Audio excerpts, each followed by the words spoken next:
Blah, blah, blah.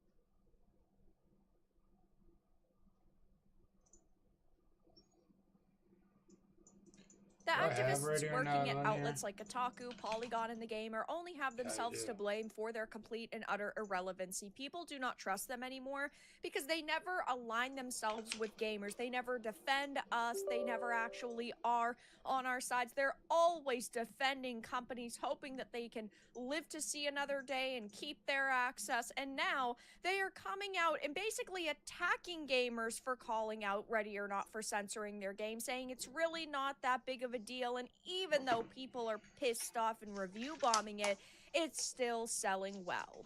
I have a few different things to show off, but before I get into the topic, if you enjoy the content I create, check out the links in the description, join the community in my live streams, and consider supporting through Patreon or YouTube memberships. Now, obviously, people are very upset when games are censored, especially in a case like this where you might have owned the game for years and now the version of your title is going to be altered and there's really nothing that you can do about it. You can't fight back, you can't say no, you can't get a refund and rip that money away from them. Unfortunately, you are just stuck with this censored game in your game's library. Now, if you are not in support of the decision that they've made, obviously you don't have to buy it now that it's releasing on console, but if you already purchased it on Steam, unfortunately there's not a lot that you can do except for leaving a negative review and except for going on social media and voicing how unhappy you are. But apparently, according to games journalists, this isn't really that big of a deal, and they're using censored in quotes as if it's not censored when it actually is. We have Polygon saying, despite review bombing, censored shooter becomes top seller on Steam.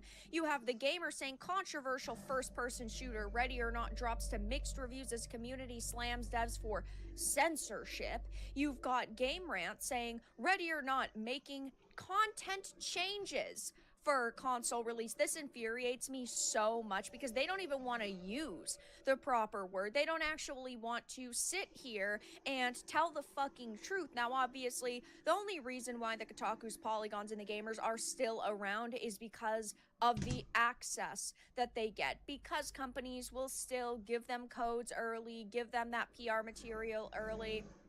And if you go to a site like Kotaku, they're pumping out like 20 articles a day, which I honestly think that more than half of those are AI. But regardless, they are still trying to get clicks. And part of the only reason why they're alive still is because of the access. But another part is simply because of rage bait, right? They are sitting here, they're trying to get people angry, and with that comes the least amount of trust we've ever seen between gamers and games journalists, even back when Gamergate 1 had happened and it was truly about ethics in games journalism, and they don't want to tell you that.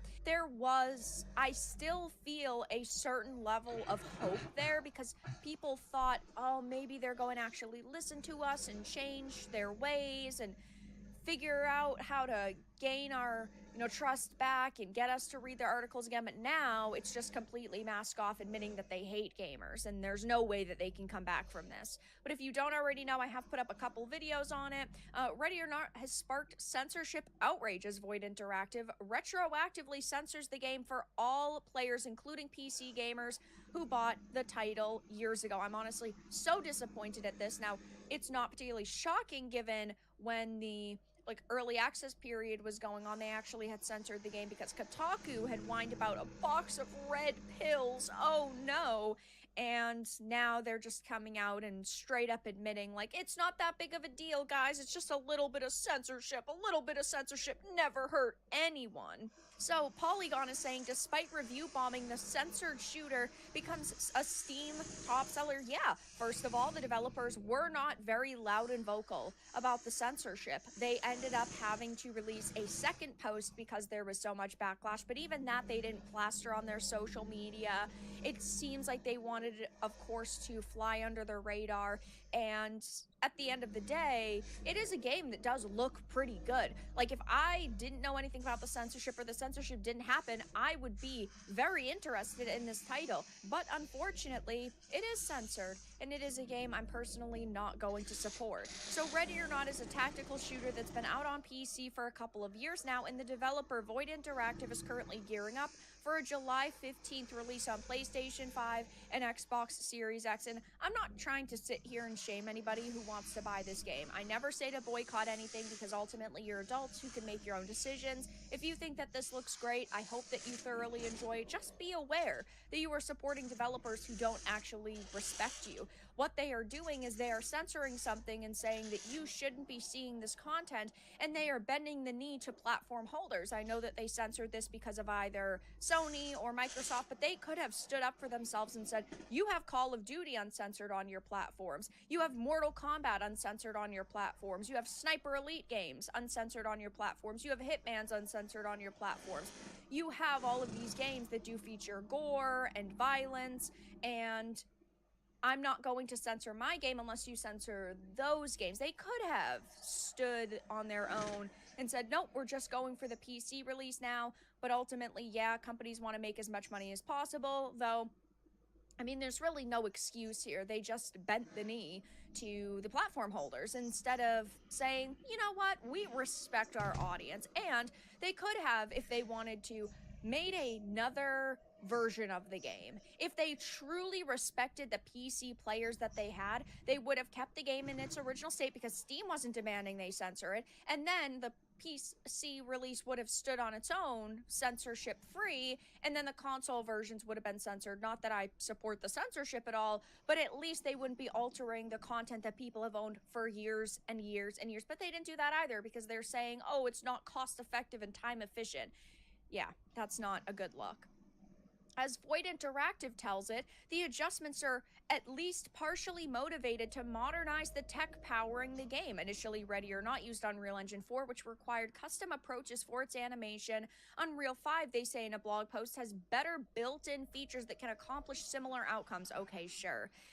Some of these subtle adjustments, of course, they don't want to say alterations and censorship, would likely go unnoticed were they not pointed out by the developers. In other cases, the changes arguably affect the tone of the game.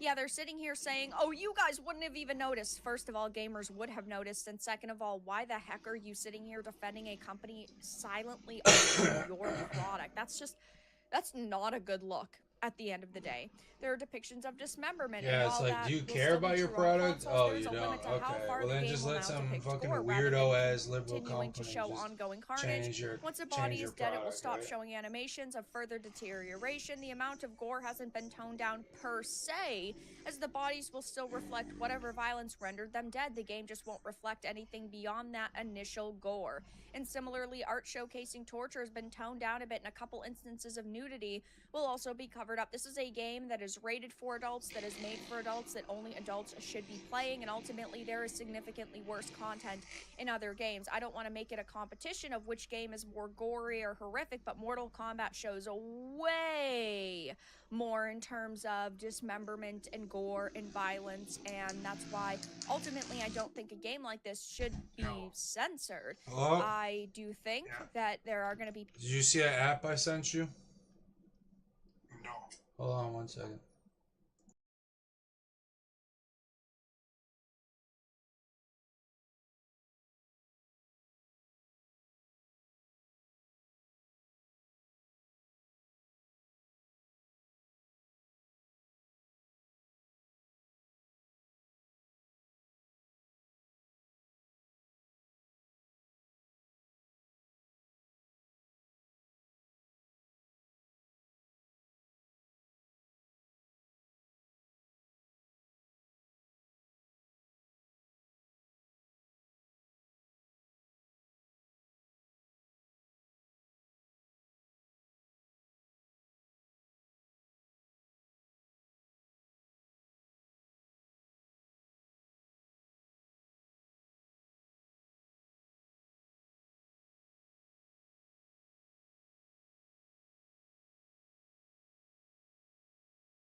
people who say it's not that big of a deal. And if you don't think it's that big of a deal, you go ahead and purchase it, but it is that big of a deal to a lot of other people. You, of course, have the gamers saying controversial first-person shooter Ready or Not drops to mixed reviews as community slams devs for censorship.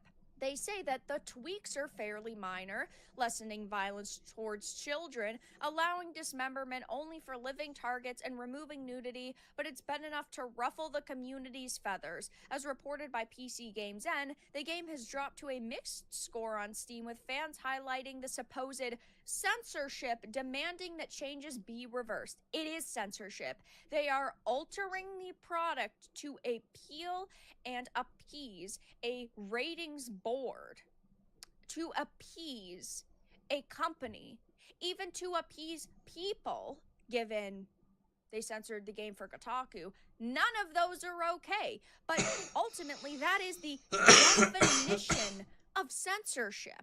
They just don't want to use the word. They want to make it seem like, oh, guys, it's not that big of a deal. Ready or Not, making content changes for console release because, of course, they don't want to say it either. While the differences aren't significant, the developer says it decided to outline them publicly for transparency purposes. Yeah, because if they hadn't highlighted it, they would have gotten absolutely wrecked. I mean, there would have been significantly more backlash. And keep in mind, there are already a lot of people who are really infuriated with this. So right now, the Access Media is defending Ready or Not tooth and nail instead of sticking up for gamers and defending games. They are sitting here saying it's not that big of a deal. It's not even censorship. It's a few minor alterations and the differences aren't significant. And this is why people view these individuals as jokes. This is why we do not put our faith into games journalists, and this is why we do not trust them, because they sit here and say trash like this. They're corpo bootlickers. And at the end of the day, nobody is going to take you guys seriously when you put out articles like this. So I'll be keeping my eye on Ready or Not and, of course, the Access Media to see if they say anything else. But for now, that's all that I really had to discuss in this video. Let everyone know your thoughts in the comments below. If you enjoyed this, give it a like. And if you didn't, give it a dislike. I appreciate your support either way. But I'll talk to you all again in the next video really soon.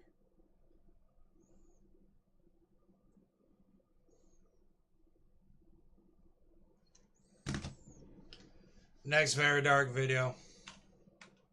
I'm gonna marathon some Very Dark.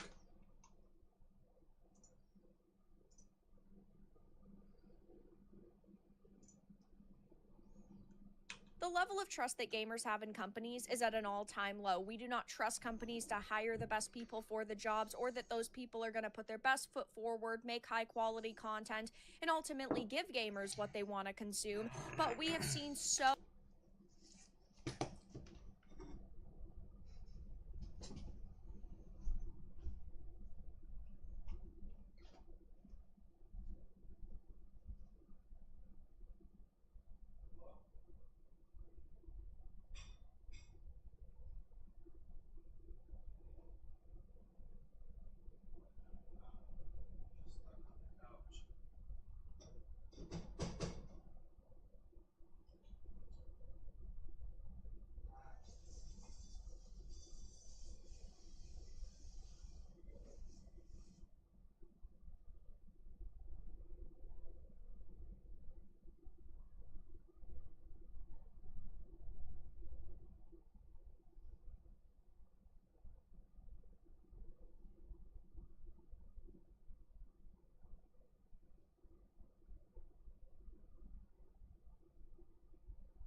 so many major failures over the past couple of years. Look at something like Concord, right? Over $500 million went into that game, and it's basically just a burnt cash at this point, given it had to go offline. And now a former PlayStation boss is saying that $200 million AAA budgets mean publishers are greenlighting fewer games, which could be good for the industry. I have a few different things to show off, but before I get into the topic, if you enjoy the content I create, check out the links in the description, join the community in my live streams, and consider supporting through Patreon or YouTube memberships. Now, I love a big, expansive experience, right? I love when a game does something larger than life and it pushes boundaries and pushes limits and it looks insane, and I love getting that type of experience. But at the same time, when a company is putting hundreds of millions of dollars into one single project, they typically play it safe. They do what they know is going to sell because they want to make that money back. And if they take a major risk with a budget that high, it could turn out to be a disaster. And if we are getting games that are a smaller budget, but we're getting more of them, I think that that would actually be good for the industry, because it means developers are going to be able to take risks. We might get content that potentially isn't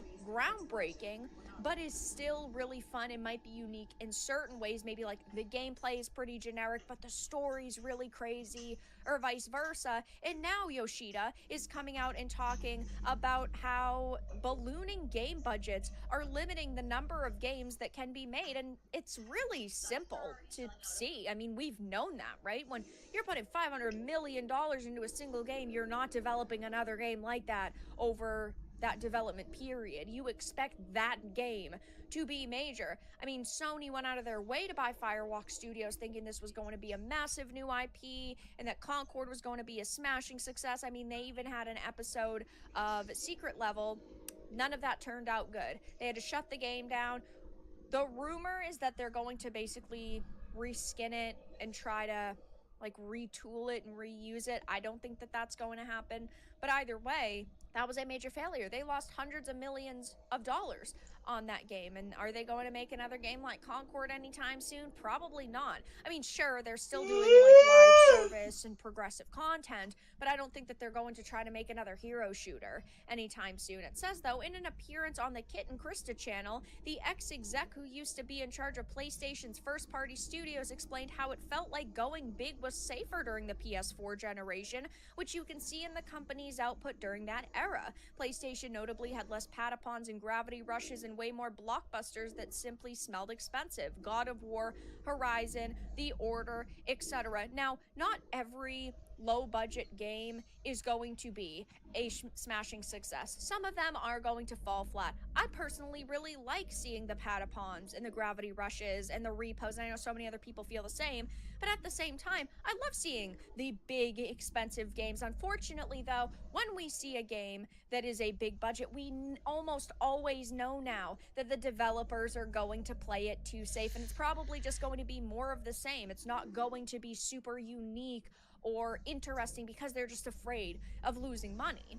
It may be counterintuitive, but you know, if we spent enough money to make the big game, you know the chance of success felt increased because everybody wanted to play bigger games with more beautiful graphics and more realistic looking characters and more gameplay hours. Yoshida then mentioned how AAA budgets, sometimes exceeding $200 million, meant publishers chose to greenlight a smaller number of games. They need to learn from titles like Expedition 33. That game didn't have a $200 million budget. That game didn't have a team of hundreds of people. That game didn't take them 8 years of development time. It just took a smaller group of extremely passionate people and people who were actually good at their jobs. People who didn't put a narrative first, people who didn't worry about what the response was going to be to their game. They just wanted to create a high quality, fun experience, and look at how massively successful that turned out to be. We don't need AAA budgets, and we don't even really need AAA companies anymore, given they're not listening to what we want, and they're not trying to innovate, and they're not trying to actually push the boundaries at all whatsoever. And I know sometimes that can be hard, right?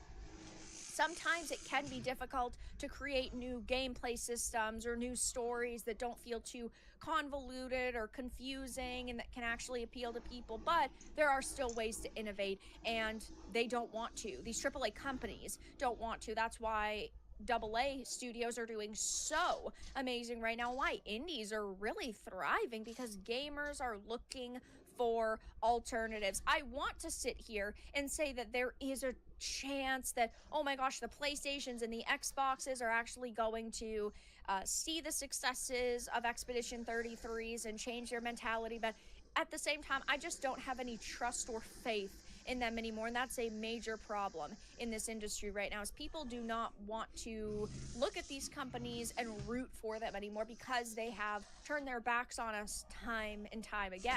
Can companies they'd rather rock the slop? I don't know. They also are they'd rather like instead of listening to the industry, they'd rather be like, nah, fuck it, we're just gonna go our own way and do our own thing. It's like, that's cool in some sense. Like, it's cool, like, okay, we're gonna go our own way and make our own story that has to do with our own things. It's like, that's cool for like side quests or like little side stories in a game. But like, yeah, they're talking about like look at Dragon Age, bro. You really think people are gonna look back in 5 years and be like, wow, Dragon Age, that game was so sick, bro. It's like Veilguard, bro, that people are actually gonna look back and be like, that game was literally just a LGBT, like, that should have been like a $40 million game. I'm sorry, like, that should not, like, LGBT is a small audience. That's fine if you want to make that a game for a small audience, but it's like, you're gonna make a $300 million game that's like hyper focused around inclusivity and all that shit. Like everything's like HR speak. Everything's like hyper filtered by the HR department to not offend everybody. So then all stories just become like some Guardians of the Galaxy, mashup of like squad members, which are just like people picked from reality's normal everyday life, from like every racial group of everyday normal reality. It's like it's kind of just it's a joke, bro. It's absolute cloud show. It's like not every game has to be like that. Before games were just like, okay, what's our core demographic? Okay, let's make a game for our core demographic. Okay, what is our core demographic like? Over the top violence and hot women. Okay, let's make a game like that. That's how it used to be, and now it's like, well, you can't have it be too violent, and you can't have male toxicity, and blah da da da, and this that. But no, it's fine for it to go the other way around because that's just not in vogue right now. It's really just whatever's in vogue with HR speak at the current moment, the current thing.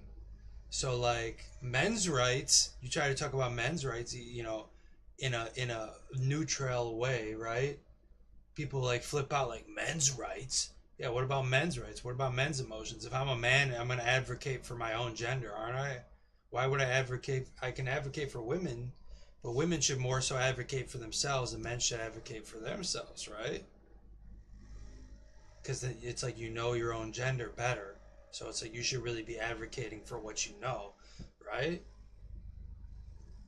That's not how it is these days, though. It's like people want to advocate about shit that they have nothing, that they know nothing about, that they just read some comments on Reddit and Twitter, and now they're like apparently an expert in how that other person feels or how that group of people feel. It's like, no, I'm sorry.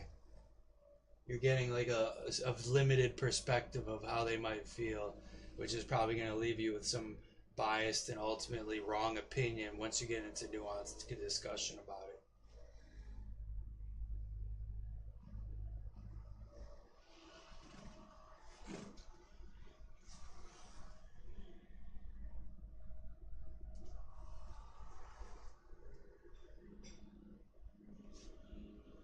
entrenched in pushing political ideology, which is another major problem. They have so many activists who are not worried about creating high quality entertainment and escapism anymore. They're just worried about using their platform for social justice. And for like harvesting microtransactions on people. Like playing that Call of Duty Warzone yesterday, it just blows my mind. I'm like, okay, this is a free game, but it's like, and just seeing like Counter Strike, and it's just like all just gamba. Can those It's like that's the economy now. It's like you might as well just say, okay, we're just going into NFTs now. Like that's obviously where the industry is going. If we're gonna have gamba in every single game like that, it's obviously going into a NFT crypto integration. There's obviously going to be that type of integration.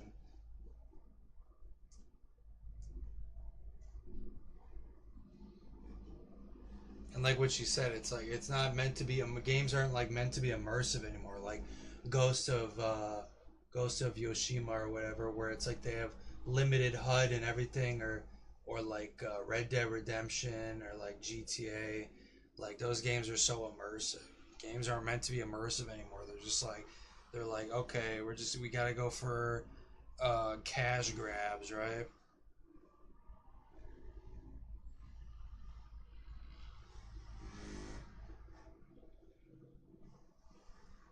I wonder, is it like because they want to make money so that they can eventually make like, oh, I want to eventually make my dream game, so I'm trying to like make money on this game and make one game that's a cash grab, and then make enough money so that we can make like a cool game down the road. I bet that's like part of their perspective, like, oh, we're gonna do this, and then we can have the cool stuff later on, right? I hate how like they have cool skins too that are like locked behind paywalls. It's like in with every cool skin, there should be a very difficult like achievement you can get in the game that lets you unlock the skin. Like with every single skin, just make it more difficult, and then people will have a chance to buy it or they have a chance to earn it. It's like that's how it should be. It's like you should be able to earn it. Okay, just make it difficult. You have to do a you have to end the game and have the last kill of the game, using doing a 360 no scope, and that's how you get it, or 720 no scope, or you have to get the last kill of the game using only a pistol or only a knife, or you get the last kill of the game using only melee combat, or kill have your team kill 90% of the squads on the map, and then you get like the premium skin. It's like you should just be able to unlock this stuff.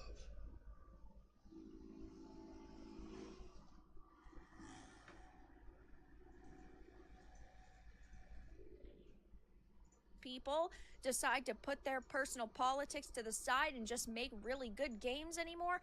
I don't necessarily think so. All of the veterans that used to be in this industry have been pushed out for this, we'll just say, like, new blood or this new round of people. And these new people absolutely fucking suck at their job. It's hard to sit here and say I see a lot of success for the industry in the future, besides what they've already seen, when we just keep getting bad project after bad project. It doesn't help too that like California, which is like huge on media and entertainment, has become, and like a lot of the cities that host like a lot of these entertainment conglomerates or big business ventures or whatever you want to call them, the cities that basically that that that a lot of these big business media entities house themselves in, doesn't help that these cities are like mainly liberal, and then we move into a place where it's hyper polarized, where you have people online who like are willing to be violent against people of the other faction, of the other political party, and we just have this crazy violent atmosphere. It doesn't help that we have that, because then that basically disincentivizes people from making good media that's like going to, kind of how would I say, that's going to like motivate people or create some type of distinct like, experience, especially for like if you're like in a liberal city and you're gonna make like some distinct like male, like almost like space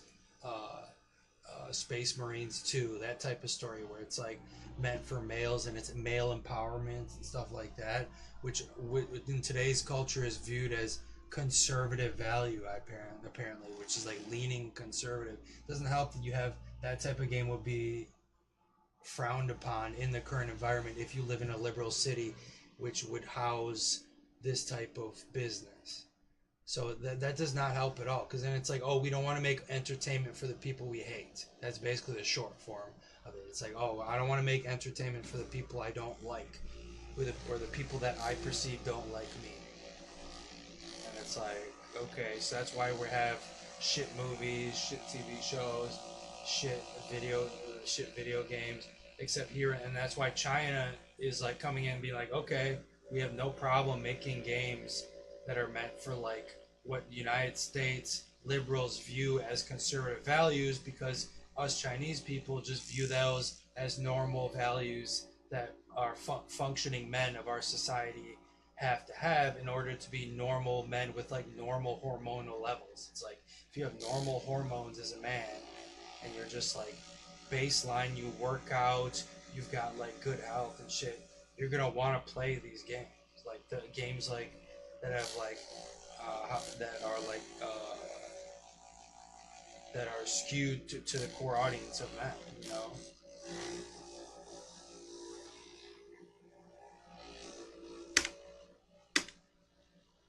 I saw some analysis or estimate of one of the same franchise released during the PS4 era and PS5 generation doubled the budget, and that has reached the point that we cannot recoup this investment. So this generation, the PS5 generation, I think is the first time that the industry really truly believes that, there has to be something that has to be done. And of course, this was posted over on social media, and a lot of people are saying really exactly what I did. Then make your own damn game smaller, mid-sized. There's no reason to create a blockbuster IP all the time. Claire Obscure Expedition 33 made it clear that we don't need a blockbuster budget to make a great game, which is 100% true. I think maybe these companies, the Xboxes and the Sonys, could create one big blockbuster a year or two big blockbusters a year, and then create, we'll just say, AA size titles, and they'd be doing great. Safer implies reduced risk. The most successful projects are also the most risky. Who asked for every game to cost over $200 million to develop? People just want great games that aren't expensive. Quality over quantity. There's no reason a game should cost $200 million. Simple as that. So it will definitely be interesting if we see a shift over the next couple of months and also years. We know Xbox is going through a lot of layoffs. Sony's gone through some layoffs. A lot of these companies are shifting their mentalities internally, and that could mean no more 200, 300, 400 million dollar games, or a reduced number of them, which I do think could actually be good for these companies. Will they change? Only time will tell, but it's not looking good for them given they've had to get rid of so many employees and cancel so many projects recently. But that's all that I really had to discuss in this video. Let everyone know your thoughts in the comments below. If you enjoyed this, give it a like, and if you didn't, give it a dislike. I appreciate your support either way, but I'll talk to you all.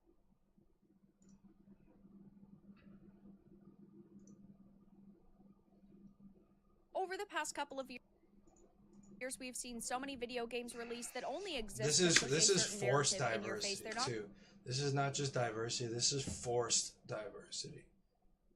We have to include every. Supposed to be entertaining. They're not supposed to be escapism. They just want to exist to push modern day terminology in your face, like transgender or non-binary. Or we have characters like Tosh who are walking billboards for certain sexualities, and then you have Dustborns, which are straight up historical revisionism. But now we are hearing that apparently diversity is being removed from some like games, a game and that the access media that constantly says we overreact about censorship is melting down over censorship. Like women, I have a few different things to show off, but or has like you can have a side quest in a game, or like a side character in a game. No one has a problem with that. The problem is they want to take like or YouTube memberships. Now, typically, diverse the Access Media cultures says, and then oh, make them creative like a choices head in the front development or a process aren't head of censorship, and equivalent you guys are just size overreacting. to the I main just head of recently the did game. another video It's like, where they had no, also they should gone be on like a about the proper side censorship quest where in like you Ready or go Not, and they're talking and about you how get to go into the side it's only quest and you figure out supposed something. censorship and it's and that not way actually when censored. you But come yet, back to the main at the quest and you're same like, time, oh, they're okay. sitting here talking about It how feels like an unfair actual it is. different The diversity experience. is It actually being feels removed like from you're some games. Now, I properly think that handing this is a a diverse kind of experience. plethora And this is just of improper reasons. I think handling that of a we diverse see experience. developers actually They should listening be to normal individuals. a diverse experience should be limited in nature. It should be a limited, short, almost off the cuff, to the side experience that does not last long in the game, but gives you a broad interpretation and a broad experience of what you want to communicate from that diverse experience. So like they have an example. So like you're communicating what you need to communicate, what you want to communicate.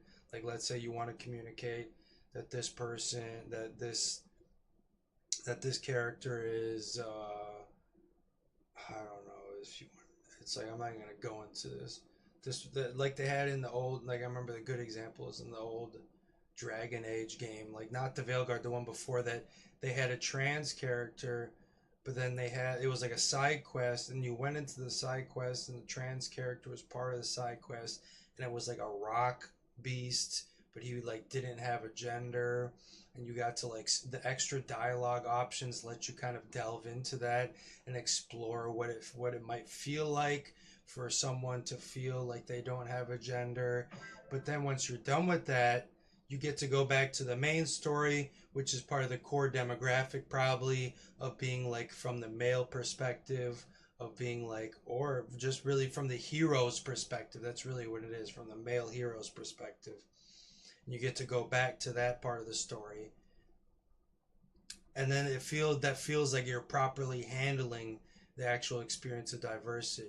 Versus a lot of games will be like, no, let's cut the fucking male character and make him like messy or clumsy or lose to the women in the game. Just like things that just like do not correlate to a good experience if you're a male gamer. It's like, bro, they're totally mishandling this. It's like, it's cool if you want to have this, you want to make a game like that, cool.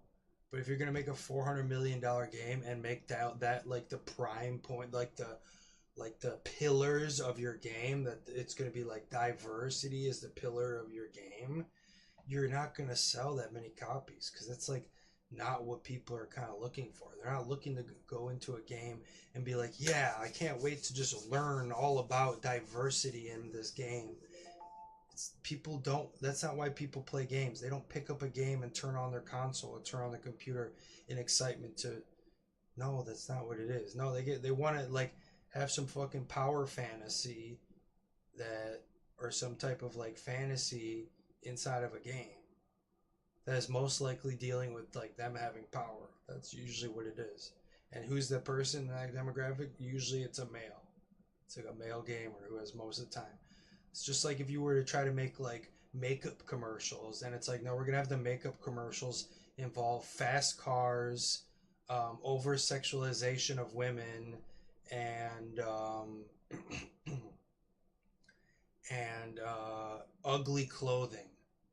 So we're gonna have the females in the makeup commercials have ugly clothing that is not trendy, and have them like cars and like repairing cars. Like they're grease monkeys and shit. And then when that doesn't do well, it's like, well, why didn't that do well? I'm trying to introduce diversity into my makeup commercials. Don't they understand that some girls are also can work on cars too?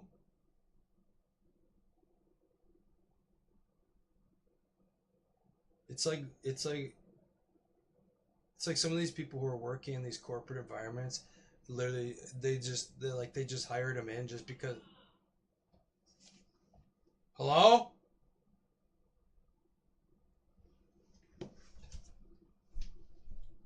What? What are you yelling over here?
again, we see them actually making products for the audience that they have, but I also feel like they're trying in some way to say, you know what, we need This is just to like act. resistance left culture inside of a corporate environment of people who don't want to like leave their politics at home when they come to work, and this is them bringing their politics to work and being like, I don't want to make a product for um for a male core male demographic. So instead of doing that, if you hand me a job or a task of doing something for a product for a core male demographic, I will um, integrate anti features into that, basically.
Like if we had if these industries were decentralized and not just like based into like what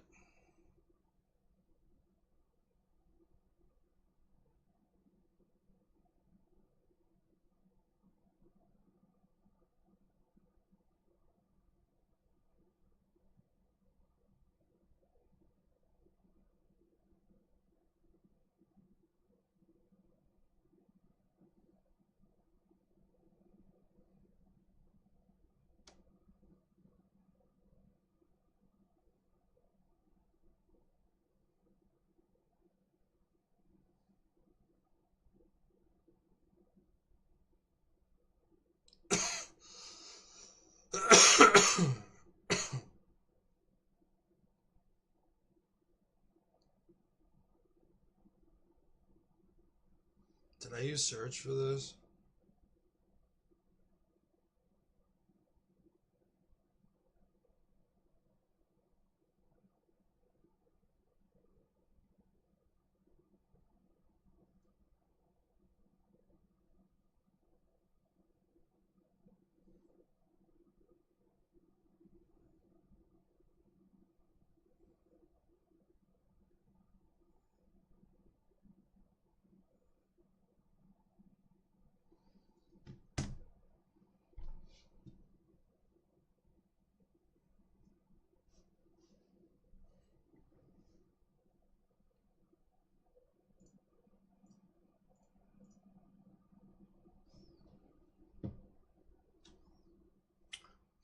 I'm writing this down.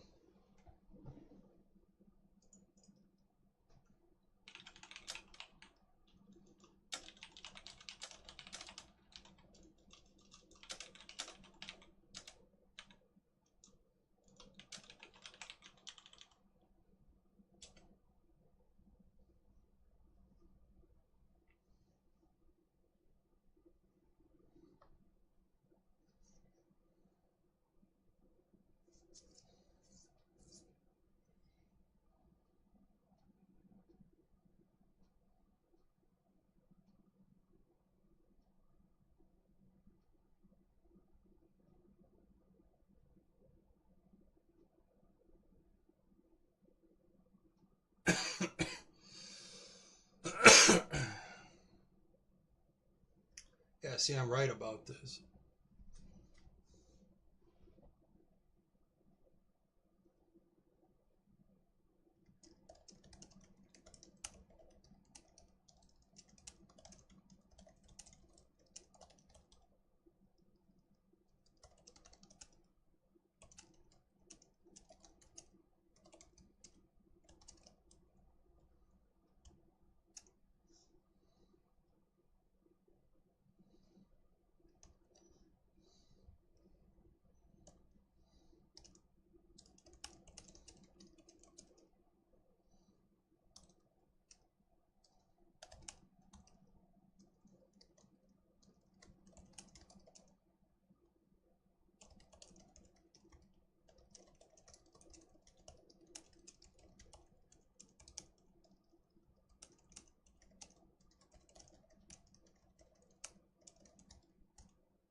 Actually start making money again. And clearly, this new modern audience route isn't working. So, of course, this article starts off with talking about Trump and how the elections went and how companies and their executives were quick to try and curry favor with the president. Yeah, because companies don't actually care about you. Companies don't care about your sexuality or your gender or your identity. Companies care about making money. Now, over the past couple of years, they've figured if they actually cater to Yeah, they care about making money, but then the employees inside of those companies, what do they care about?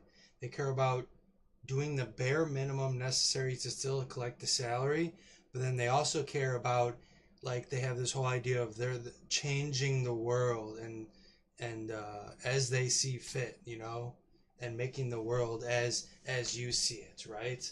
As like being an agent of political change almost. And this is what you see, being like an activist culture inside of a corporation, a corporate environment.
new modern audience, it would gain them funds. But that hasn't happened. And so now they're just reversing course. It's like when we hear that these DEI programs are being shut down, they're really not. That's what cultural Marxists do, is they rebrand and rename and they lurk in the shadows until it's time for them to pop up again. Because if the administration changes in just a couple of years again, they are not going to want to have to restart these programs completely. They're just going to launch them again, because while they might fire 75% of the people that are working in those divisions, they're not getting rid of them completely. They'll just rename them and rebrand them and launch them again when they need them. But it says this included ditching DEI initiatives and policies, which even more companies later joined them on, following an anti DEI executive order from Trump. While many of these initiatives were strictly about hiring practices, the sentiment behind this shift in policy was felt everywhere, with the rise in racist, transphobic, and other bigoted laws and attitudes across the United States and beyond. See, these people don't actually care about video games. They just are MSNBC rejects, right? They couldn't work at real news outlets because they're not good enough. So then they had to co opt another industry. They had to find another way for their propaganda to be listened to. So they figured, you know what? The games industry is an easy target. And they very quickly learned that gamers are not to be messed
influenced with. So now they're claiming that the gaming industry is not immune to this either. Speaking with them in an interview that will be published later, a Baldur's Gate 3 actress told them that they are already aware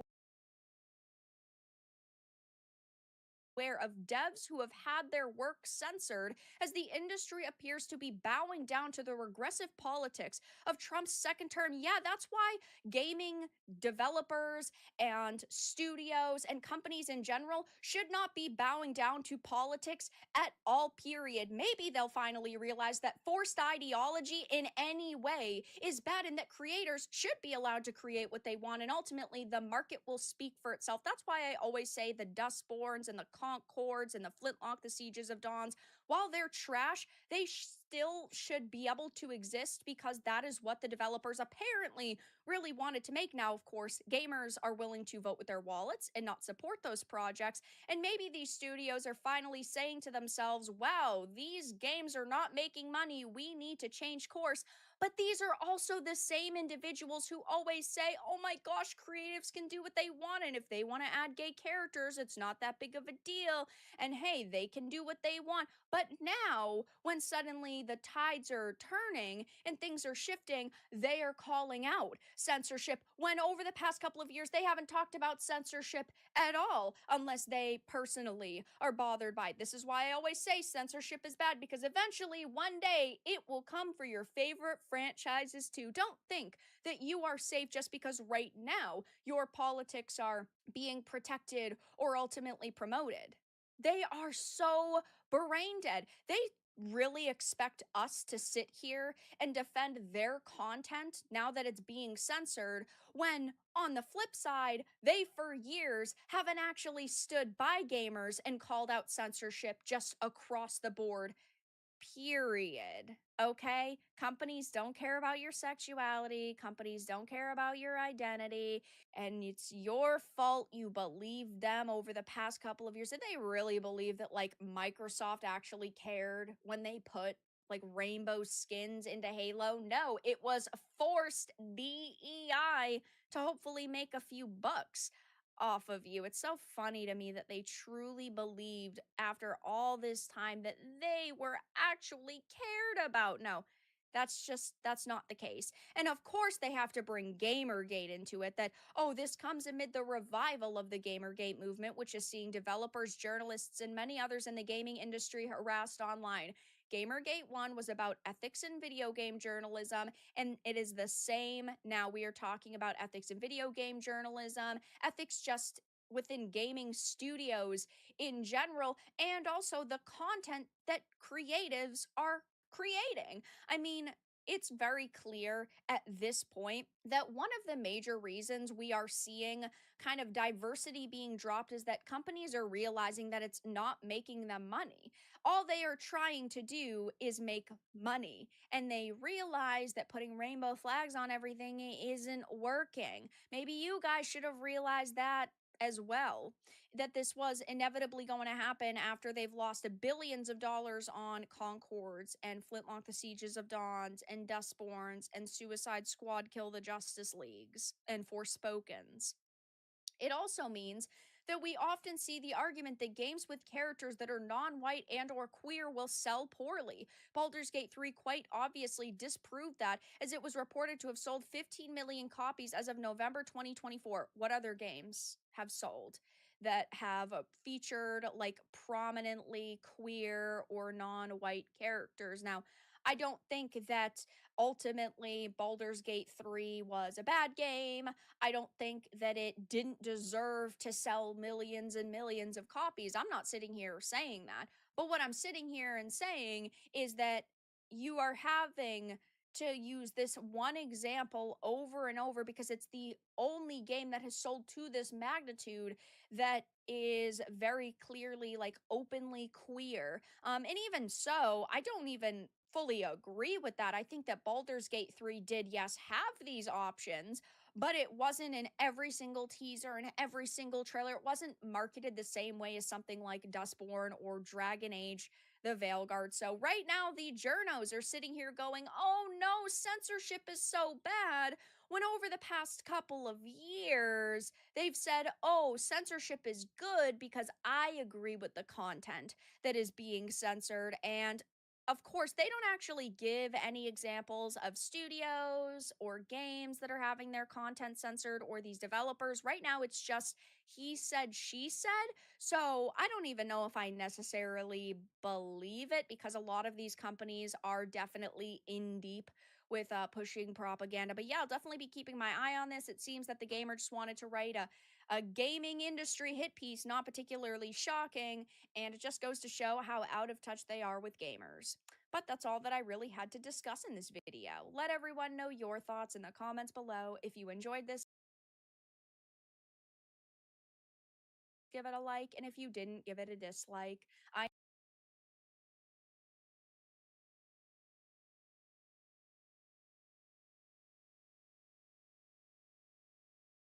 I appreciate your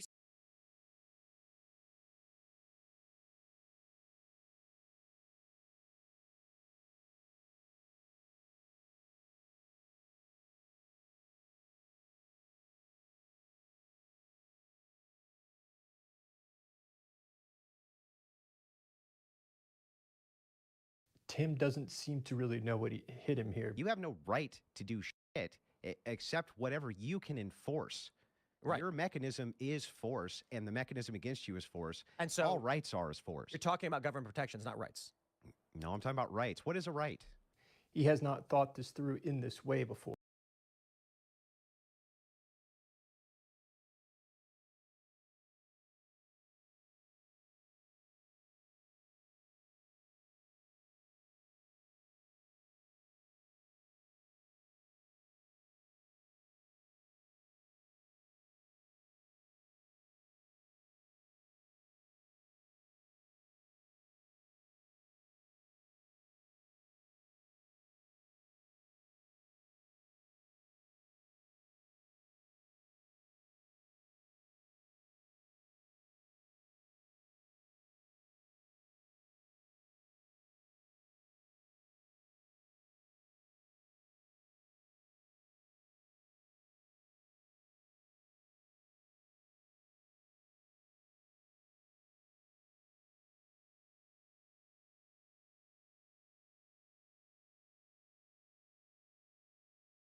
Because most people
Tim doesn't seem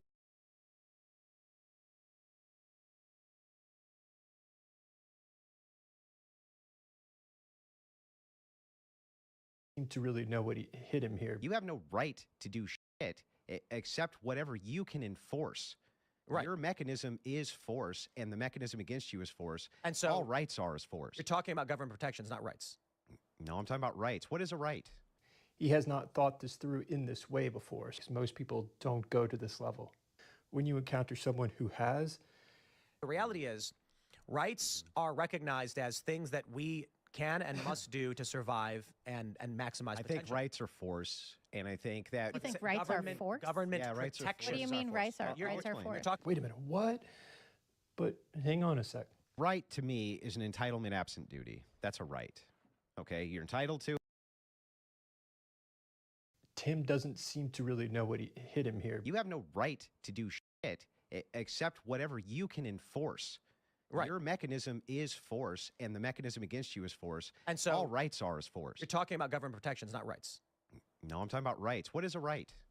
He has not thought this through in this way before, because most people don't go to this level. When you encounter someone who has, The reality is, rights are recognized as things that we can and must do to survive and maximize I potential. think rights are force, and I think that You think It's rights are government- force? Government Yeah, rights are force. protections What do you are mean force. rights are, You're rights are explaining. force? You're talking wait a minute, what?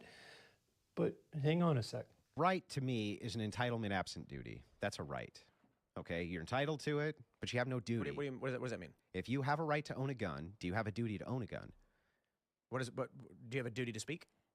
No, you don't start have with a the duty First to speak. If you have a right No. to vote, do you have a duty So to you- vote? The so answer right, is so no. it'd be an that's entitlement. your argument. It's an entitlement But absent a duty. The line is drawn on two layers by the laws of physics and the legal framework. but you can speak. Yeah, you can. And so Until you the- can't. The question Until somebody stops you with force. You only have a right if you can defend it against force. The founding fathers made it clear that we've created this framework, but it's up to you to be able to protect it and keep it. So you're talking about government restrictions are made up by No, us as a people. As a people.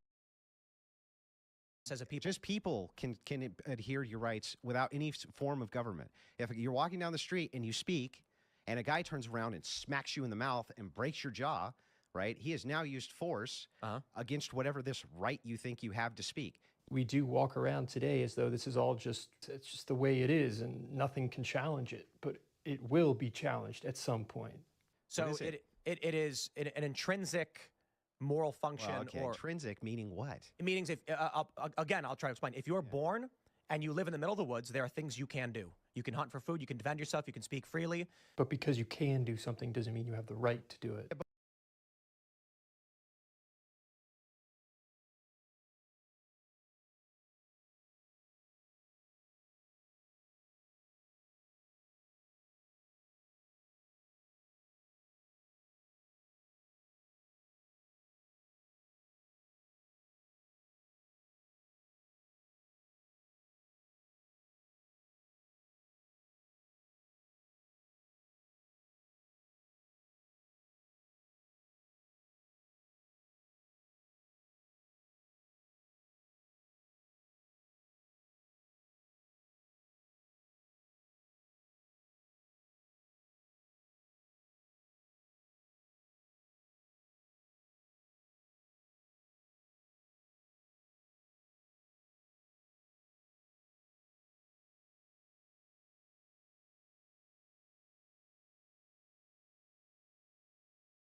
But what makes it an intrinsic right to be able to do? Like, where does this idea come from other than you axiomatically kind of just Evolution? say, you say because I can do something, I have the right to do something? It's part of a evolutionary biological structure So that if I- resulted in the survival of humanity. if I- Okay, then why do other countries not reflect that evolutionary biological structure with the same rights? So if I like grab a spear and I can stab somebody with it, I have a right to? The legal framework is what prevents you from being able to stab the person with the spear. No, that's Why? that's attacking different. somebody. That's Yeah, violating. but that's- but other that's a than whole an bunch of- axiom of you shouldn't do that because I just don't feel like you should, what makes it intrinsic that I don't do that?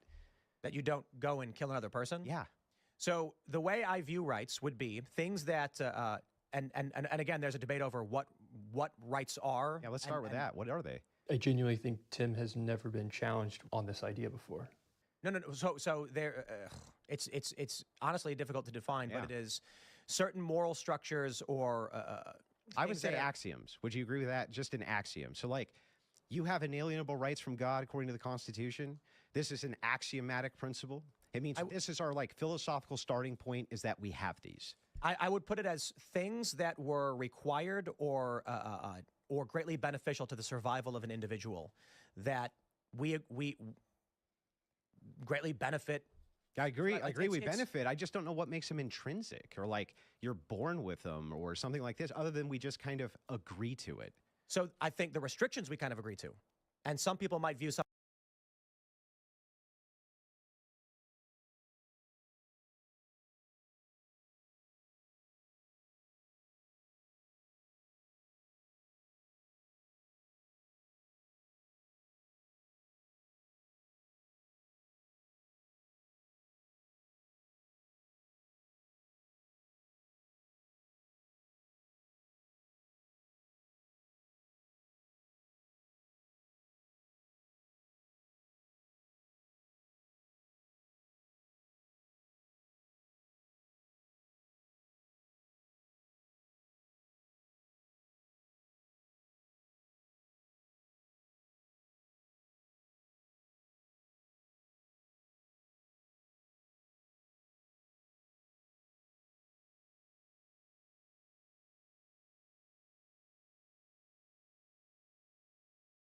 Some things as rights and other things not as rights. I think Tim is using the word rights too loosely, and that's why he's getting trapped. Yeah, but when I'm asking you this question, right? I'm asking the foundation from which you say I have the right to speak or write. We or need to be able to things in like order to this. survive. So now everything that you need to do in order to survive, you now have a right to it. You have Just to saying eat. words. You have Speech a is- right to eat. Yes, 100%. Really? You have a right to do that? Why do we have to then go pay for food? I'm asking what makes them intrinsic. When you say I have a right to eat, okay? If you don't, you'll die. If you have no, if that guy has all the food over there, you no longer have a We right are to not eat. talking about your right to steal from others. If you Yeah, are so you standing no longer in have the a right woods to by eat? if you are standing in the woods by yourself, eat that mushroom. Okay, got it. You can eat the mushroom. Uh-huh. But what makes it a right to eat that mushroom, and what makes it not a right for guy standing next to the mushroom to say, Okay, we're I have a talking- you're talking gun about and I laws? don't want Okay, you wait, to hold eat on. that mushroom? You're now once again talking about laws and restrictions.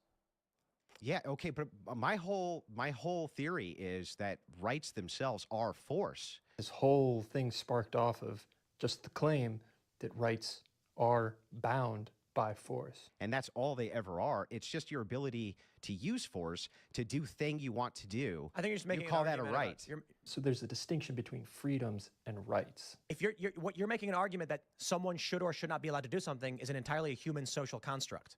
I agree. Right. I'm saying that the reason we have protections of rights is because we've determined certain things are required for the reasonable survival and expansion of humanity. But why? Okay, but this makes no sense, right? So Certainly does. if all right is to you, Tim, is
thing X which is necessary for the survival of a man.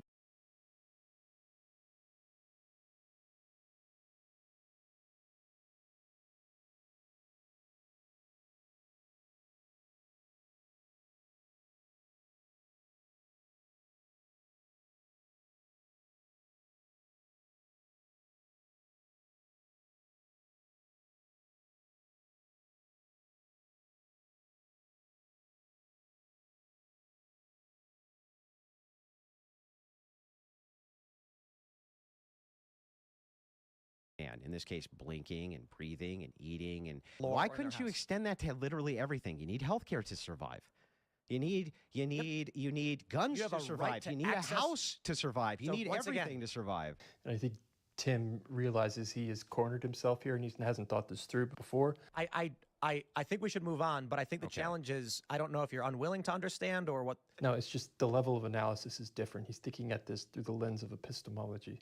You have no right to force a doctor to perform surgery on you, but you certainly have a right to ask him for it. Those are just assertions. No, you have the freedom to ask him for it. Like, you just assert these things as though they have a grounding epistemic foundation from which you can make the assertion.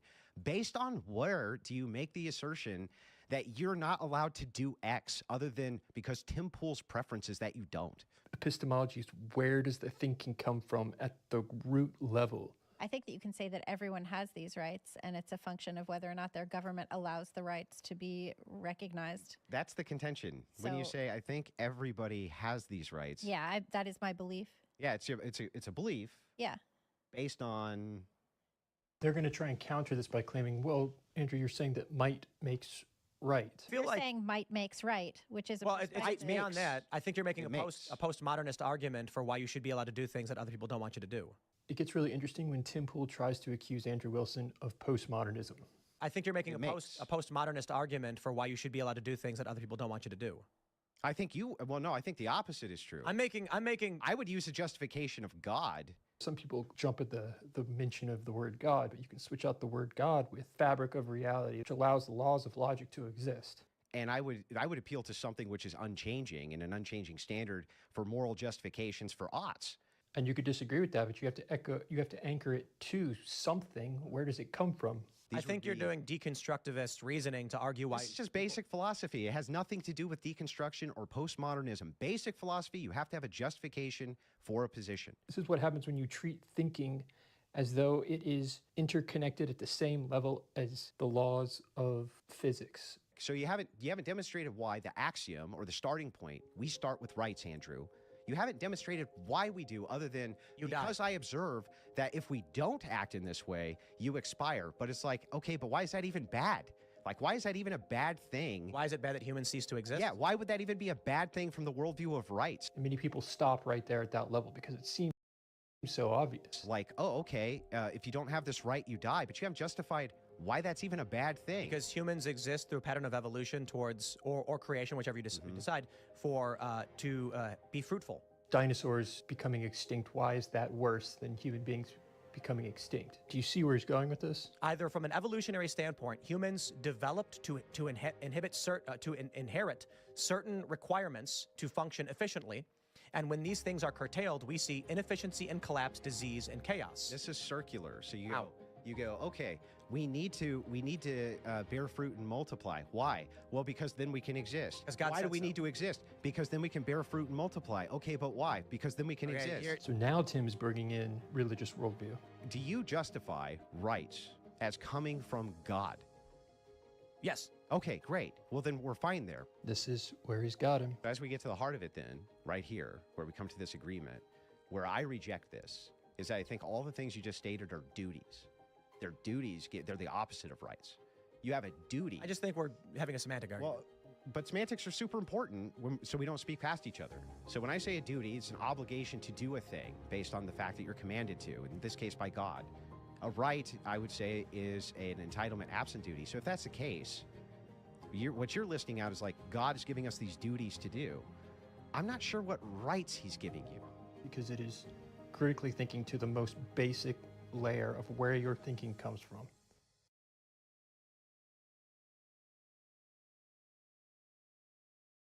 As a people. Just people can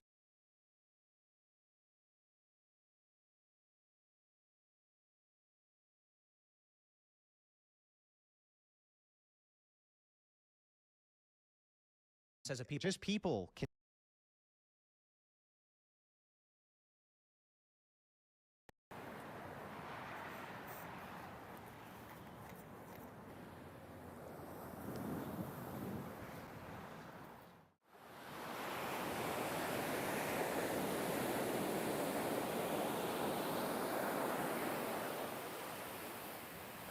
This is a view you'll never see again.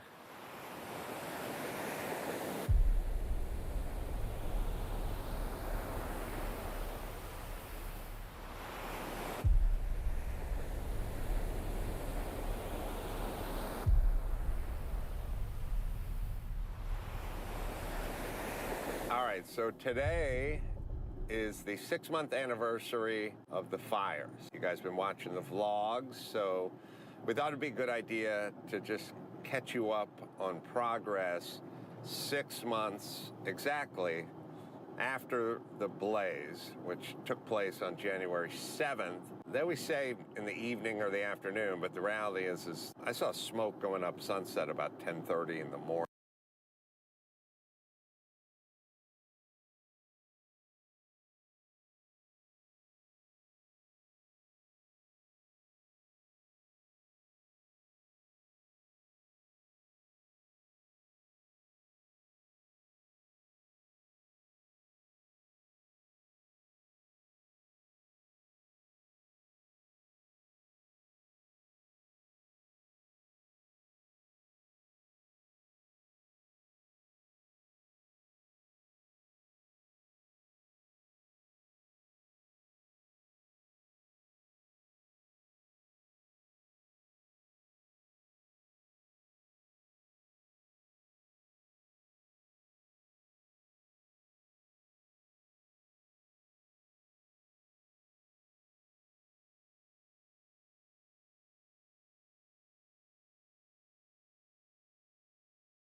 On the 7th of January. So it started in the morning, was in full effect, I guess, by the afternoon.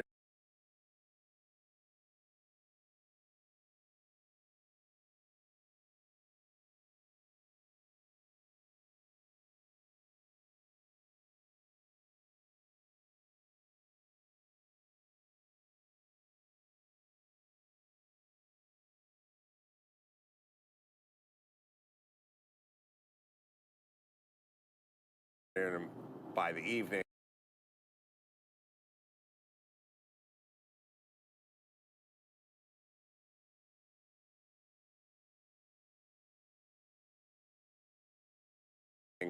it was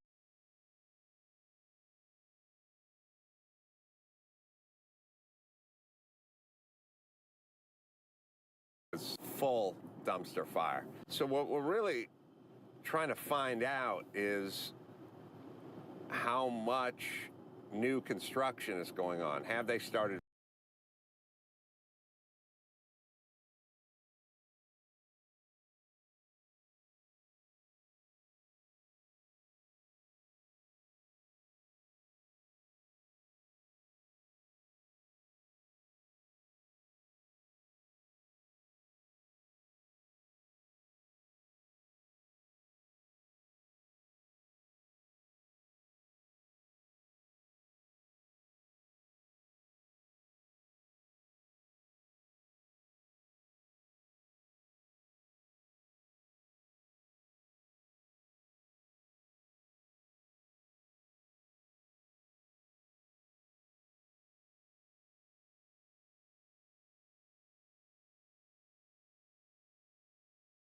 rebuilding? The rebuilding process is clear away all the debris, pull permits, plans, engineering, all that stuff, and then begin with the foundation, which will then lead into the framing, which will then lead into the roof and the siding and the drywall, and that'll eventually we'll be putting in the toilet paper holders.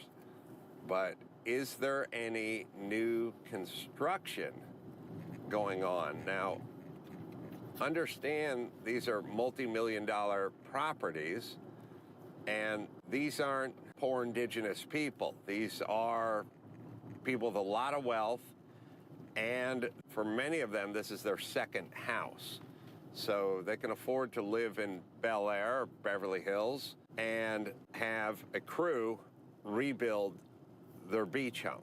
We're now heading to the first homes and apartment buildings on the left side that were burnt out. This is pretty much the Mason-Dixon line of the fire.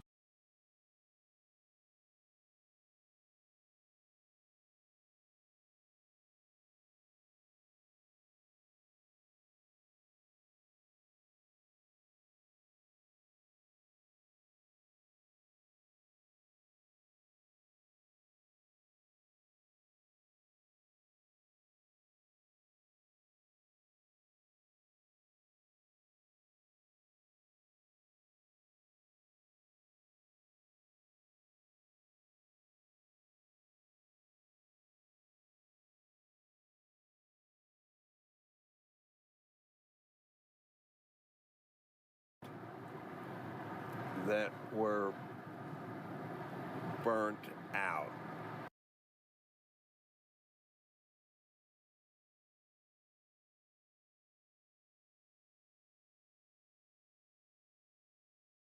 This is pretty much the Mason-Dixon line of the fire coming up in about 100 yards. And I haven't seen any trucks so far. I saw one dump truck. This properties were cleared by what looks like the Army Corps of Engineers.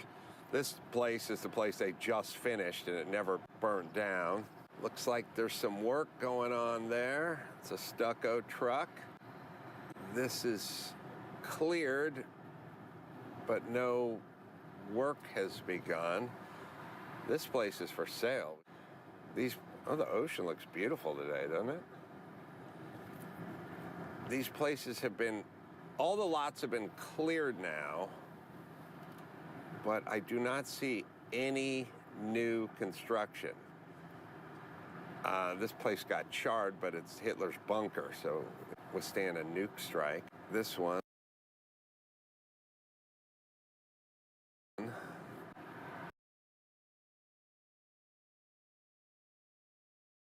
Hitler's bunker construction.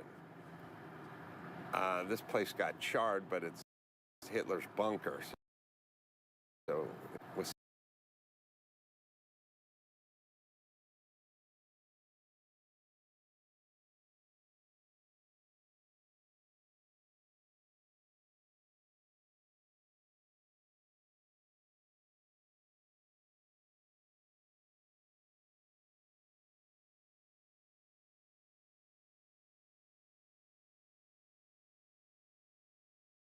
withstand a nuke strike. This one, saved, withstand a nuke.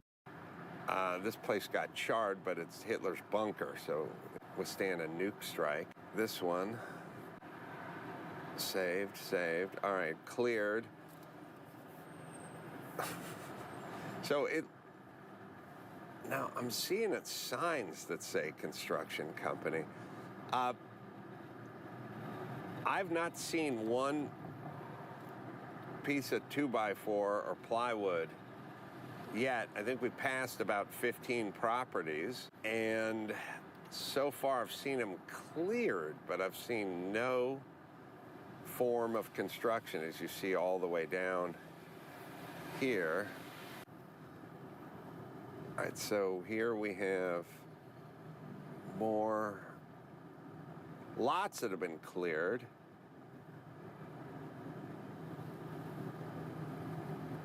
This one's for sale.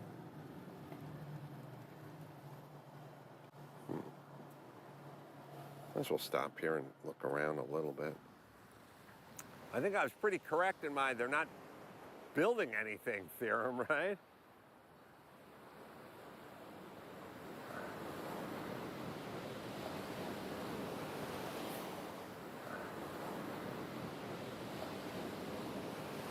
I came up with a way to break the internet. This driveway is an actual ramp that leads to the Pacific Ocean. There's driftwood up on the beach that's right underneath that ramp. That means at high tide, the water comes right up to the bottom of this ramp driveway. Tom Cruise, if you got on a Honda 250 dirt bike, 12 inches of travel in the rear, plenty of suspension, got down PCH about midnight on a Sunday night, got a run at this, you could hit this thing at about 65 or 70 miles an hour and launch yourself into the Pacific Ocean. We do it on the 4th of July. We put a... Oh, wait, we already passed the 4th of July. We do it on my birthday. Oh, no, we passed my birthday. Okay, the point is we do it on Trump's birthday. Is there anything that has... We do it on Labor Day. We load you up with fireworks, skyrocket, backpack, at night, fire it up, Evel Knievel's jumpsuit, turning the corner, hitting this thing. You've already done it in Mission Impossible, and you just launch yourself into the Pacific. We would blow up the internet. I'll call you. This lot is for sale. I looked it up. This lot is 6,000 square feet. 6,000 square feet. My last house I lived in was 73,000 square feet, just the house. The footprint of a medium-large home is 6,000 square feet. The entire lot is 6,000 square feet. Looked it up. They want $6 million for this. And by the way, this is just this. It's the driveway, 8 feet to the left of the driveway and to the ocean, which is $10,000 a square foot for this. Now, $10,000 a square foot, I mean, I sold a luxury home for about $1,000 a square foot, maybe 1,100 square foot. Okay, this is $10,000 a square foot and it's no house. But you could probably build yourself something nice here for about $2,000 a square foot, luxury. And if you built 2,000 square feet here and you added that to the cost of the land, it'd be $6 million to buy the land. It'd be $4 million to build the home. Now you're 10 in, all in, and you ask $13.99 for it, and maybe you get $13.2 for it, and you pocket $3 million. So people who go, are you nuts? $6 million for a burnt out, charred piece of concrete? Yeah, but do the rich guy math. These are pylons that held this house up, burnt down to their concrete footing. So these are old school telephone poles, you know, piers. Like when you see a pier and they're just all, they used to just ram them into the ground, right? So all these old houses from the 50s, 40s, 60s, they were all just built by taking pier pylons and a pile driver and just mashing the pile down into the earth.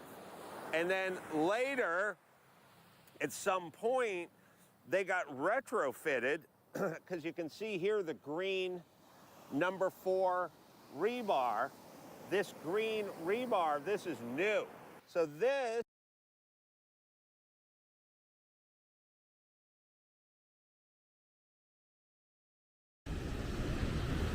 pylons that held this house up burnt down to their concrete footing. So these are old school telephone poles, you know, piers. Like when you see a pier and they're just all, they used to just ram them into the ground, right? So all these old houses from the 50s, 40s, 60s, they were all just built by taking pier pylons and a pile driver and just mashing the pile down into the earth. And then later, at some point, they got retrofitted, because you can see here the green number 4 rebar. This green rebar, this is new. So this is the pylon that probably just got wedged 15 feet into the ground. Later on, they came by and they bolstered it by pouring new concrete around it and new rebar, variable rebar. I mean, it's all variable, but the green stuff is the ocean stuff. And they made a cage. And so they took the existing telephone pole and they dug it out and probably dug 4 feet around it. And then they put rebar, they made a cage, and then they filled it with concrete. But when the fire came, it burnt the post which was holding up this house. So this was the deck of this house, and we're gonna have to remove this because Tom Cruise could really hurt himself if he landed anywhere near these concrete blocks.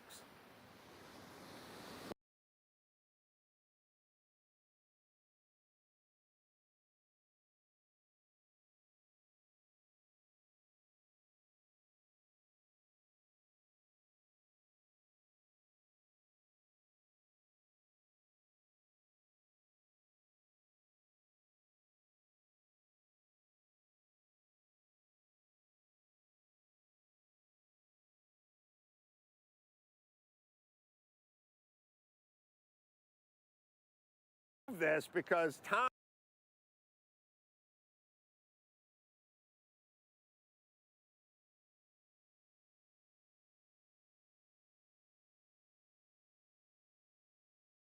Cruise could really hurt himself if he landed anywhere near these concrete blocks. Where's my shovel? They had the pylons over here too, at the front of the house. So the house goes up Tom Cruise's driveway, and then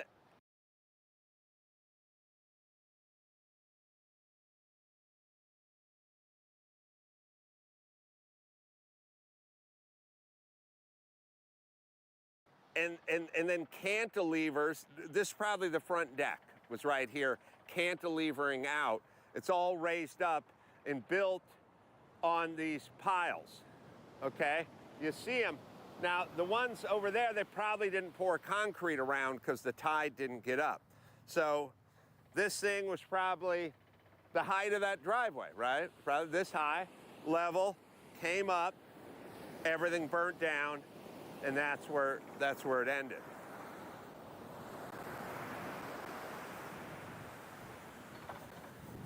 People don't. This, by the way, is an example of a modern build. This is perfectly round because they dug a caisson hole. They dropped a cardboard tube called a sonotube in it. It's literally a round tube. They put the cage, the rebar cage in it, and then they pump concrete into it. That's why it's smooth and round. It was a form, this is formed up to here, and then they poured the concrete and tied it in. So this is modern construction. That's old construction that's been retrofitted. This is an example of a caisson that was drilled into the earth with the sonotube cardboard form put in it. Cage comes up, rebar cage comes up, ties in to this, which this would be a grade beam, more or less. The rebar and the grade beam ties in with the rebar on the pilaster or the caisson, comes up, and then they stick those J-bolts. These J-bolts get stuck into the grade beam, and then they bolt the framing down on top of this. So the framing is sitting on top of this, but this is modern. This is a modern day construction. This is more caissons, but this time they put a steel sleeve in the caisson hole and then filled it with concrete. And again, I mean, this is number 10 rebar, or number 8 rebar, which is 1 inch. I mean, it's crazy because look how robust this build is. Look how thick that rebar is. Look how far down, how many yards of concrete. I mean, this thing is built, literally it would take a B-2 and a Moab bomb to take this place out, but fire still wins, doesn't it? I mean, look, you have no idea how much concrete is in this place. See, that's a rebar cage. Yeah. See it going down?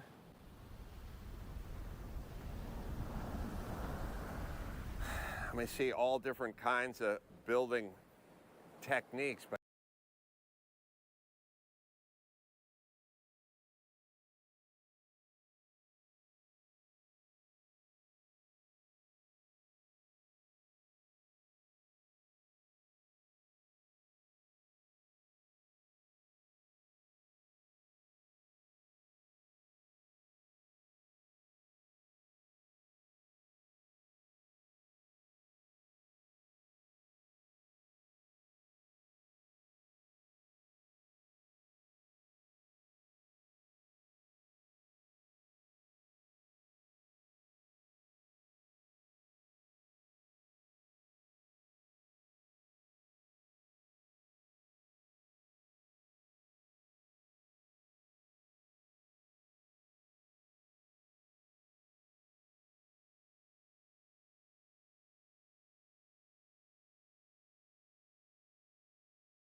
my God, this is new too.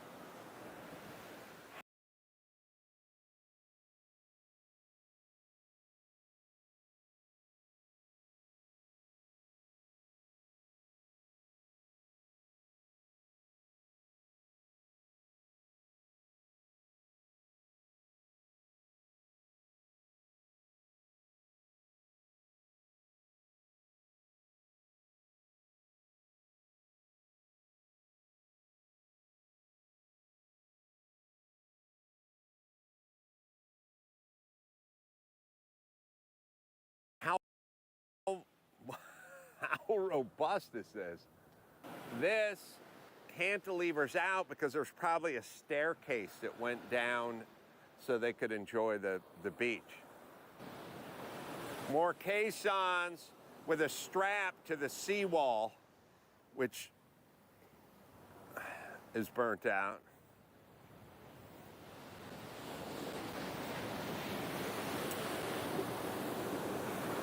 Yeah, there's probably more stairway stuff.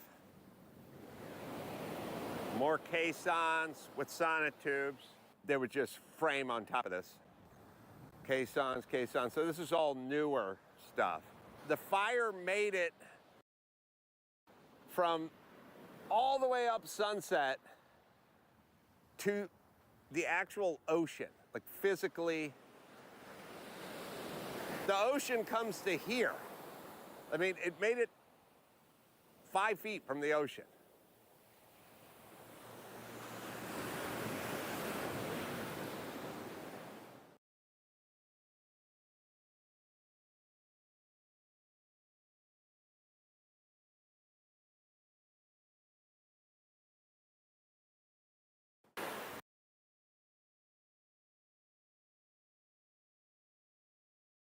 This is old school pylon, telephone poles, just wood framing, driven in the ground. They wrapped them with fiberglass. They retrofitted these. No footings here, just driven into the ground, wrapped them for weather protection, and added a lot of steel and gussets and bracing. But this is just, you know, stuff from the 50s, old school. You say what you will about it, but this house was built 60 years ago, and it's still here. So here's the question. Does all of this need to be jacked out and started new? Because it's compromised because of the fire, but this is hundreds of thousands of dollars worth of foundation work, because for everything you see above ground, it's 10 times that much into the ground. So this is so much concrete and so much rebar and so much. It would cost you tens of thousands of dollars just to jack this whole thing out of here and dispose of it because of how much it weighs and how deep it goes. And so you may be spending tens of thousands of dollars just to start from new, because I don't know what you do with all this. I mean, obviously everything's compromised, but that's strong as hell. So you're building a small home on top of what is tens of yards of concrete, which is insane. Meaning, if you were building a house in the San Fernando Valley, you would just take a 12-inch by 12-inch footing that would go all the way around it and a 4-inch deep slab that just connected it, and you just pour it all in one day, and that'd be it. That's your entire foundation. It's literally one concrete truck, 9 yards, 4-inch slab, screen in the slab, 1 foot by 1 foot perimeter footing with a couple pieces of number 2 rebar, one at the top, one at the bottom. This is a wagon train of concrete trucks, thousands of feet of rebar. I mean, digging. I mean, so what do you do with this? So this was that house that they just remodeled. I told you on a previous vlog, they just got done with it. And it was like a chef's kiss kind of thing. Is a guy who does a lot of remods. You can kind of tell the slapped together ones versus the loving ones, and they didn't spare a detail, and they just finished it. And I talked to the owners. I was like, he did such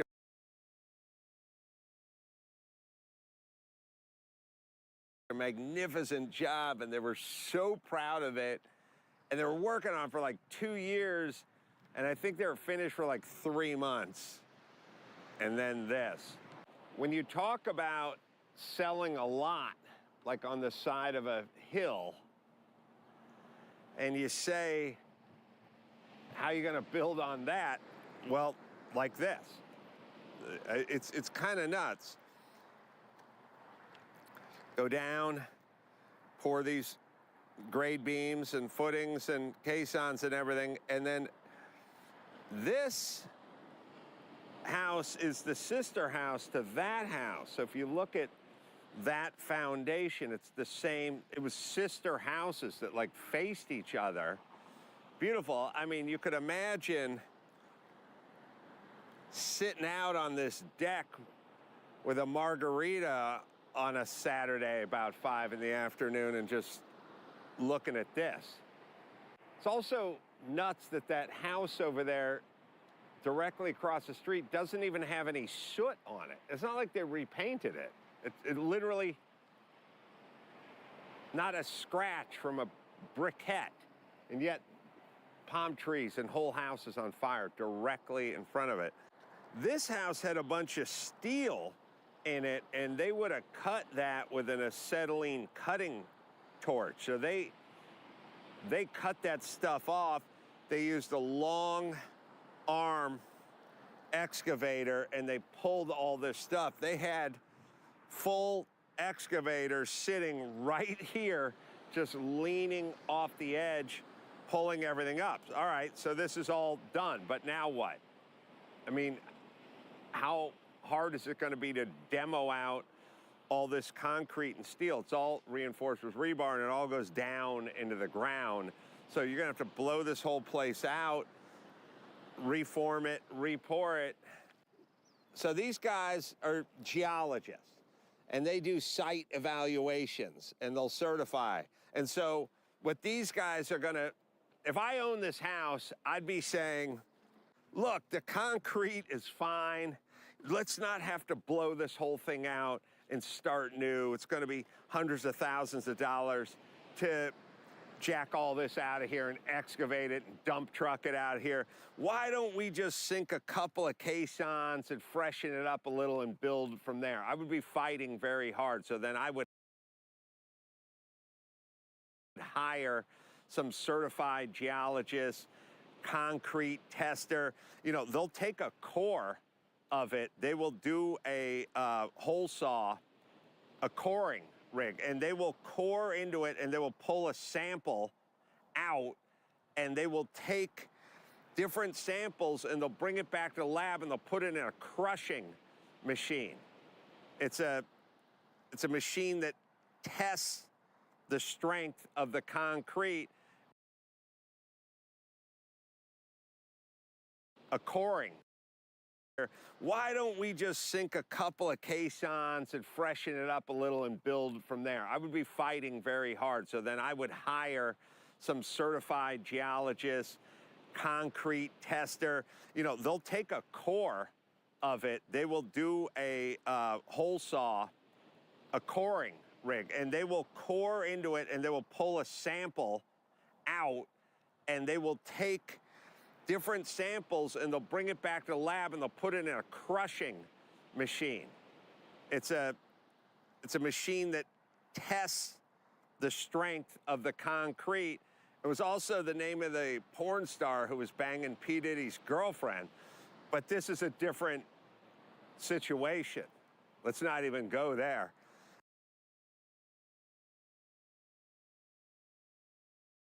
And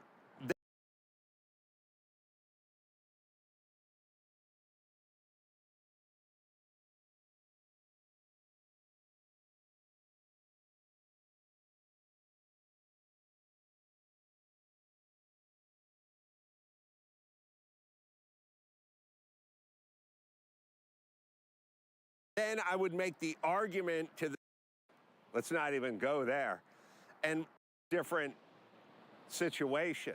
Let's not even go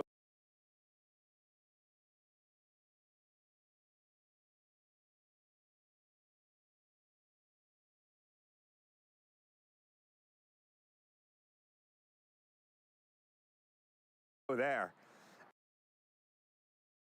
And then I would make the argument to the city that, hey, this is pretty good. We can work with this. We don't have to blow it all out. And then the city would go, yeah, take it out anyway. And then they would go eat their lunch, and they'd never think about it again. And that's why this town's a piece of shit. This is Gaihansu. It's an ancient Chinese god. It's the god of fortune and good luck.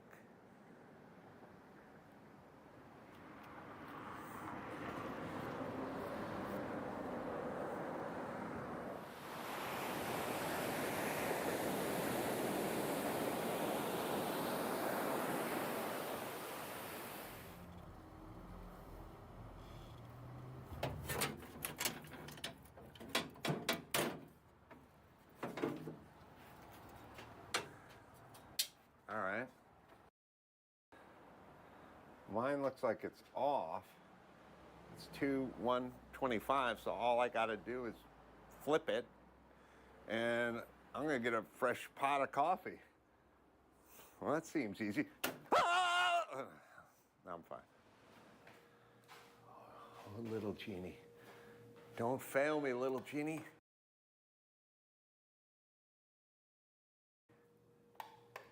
Fuck.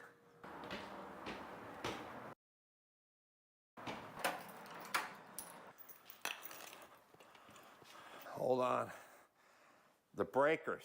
I had the breakers off.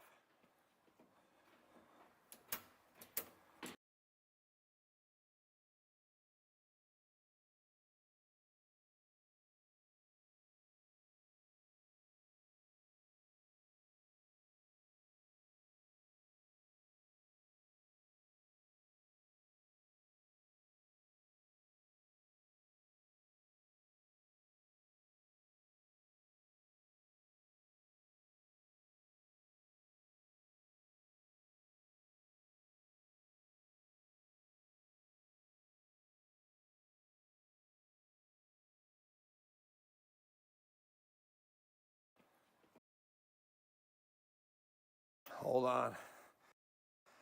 The breakers. I had the breakers off.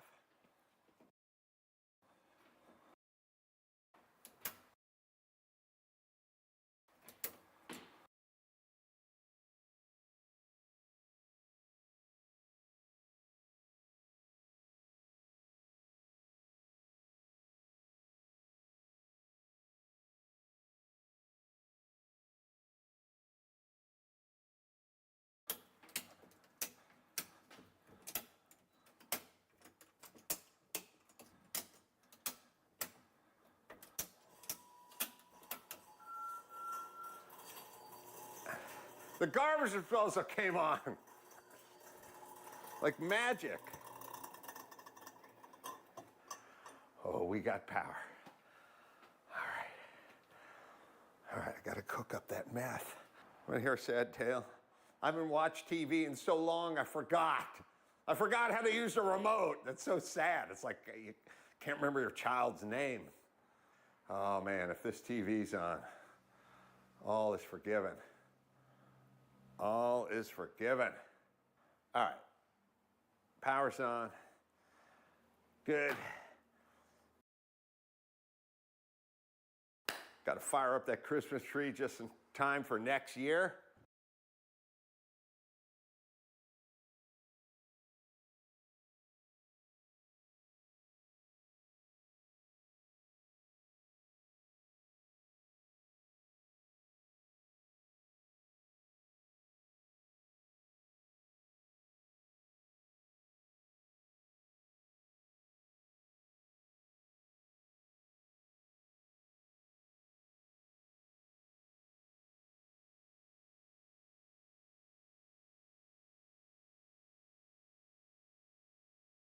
Well, it's been exactly 6 months, and I toured all through Malibu, parts of the Palisades, and saw exactly 0 building.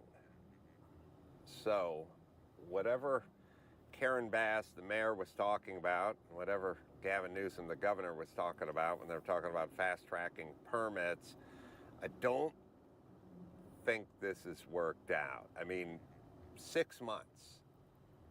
6 months and 0 building with people that were fully insured, have a lot of cash in the bank, and are eager to rebuild.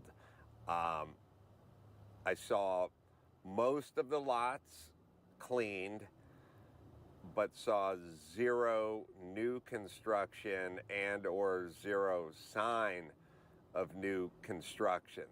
Lumber drops and caisson rigs and flatbed trucks and crews and things, you know, that might be the precursor of building. I did not see any of that. So I have no idea what the expectation level is. I know people want to build.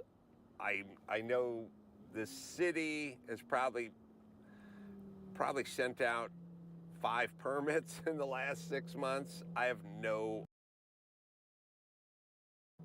idea what the Coastal Commission is up to, and I'm not hopeful because it has been 6 months and there's zero. Now, one would think that, you know, you get your lot cleared in a few days. It only took 3 days to clear a lot. Get your permits fast-tracked. I don't see why I've not seen one 2x4, one piece of shear wall up in that place. I've not seen there was no cement trucks, there was no pumpers, nothing was formed.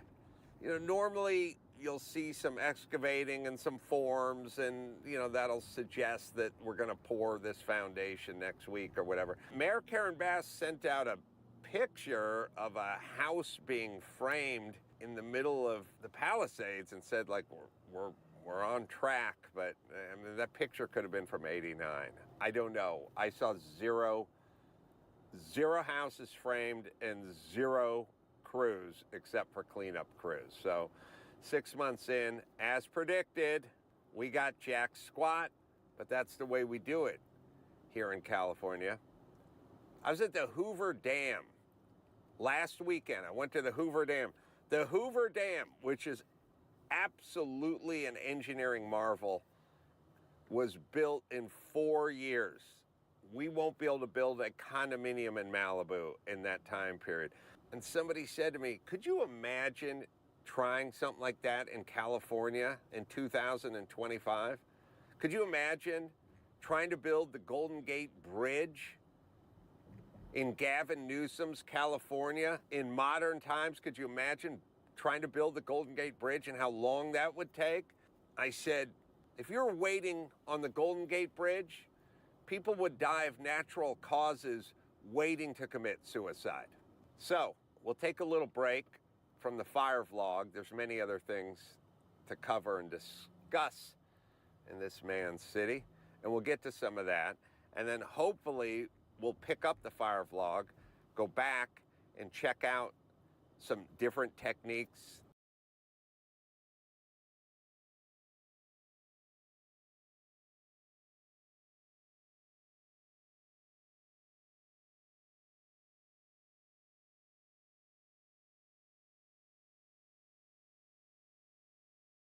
What's on, everyone? Jeremy here from The Quartering. I hope you're having an absolutely wonderful day. Lots of news to discuss. Not just in the Carmelo Anthony saga, but some crazy Tesla hating district attorney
last night and a whole bunch of other stories.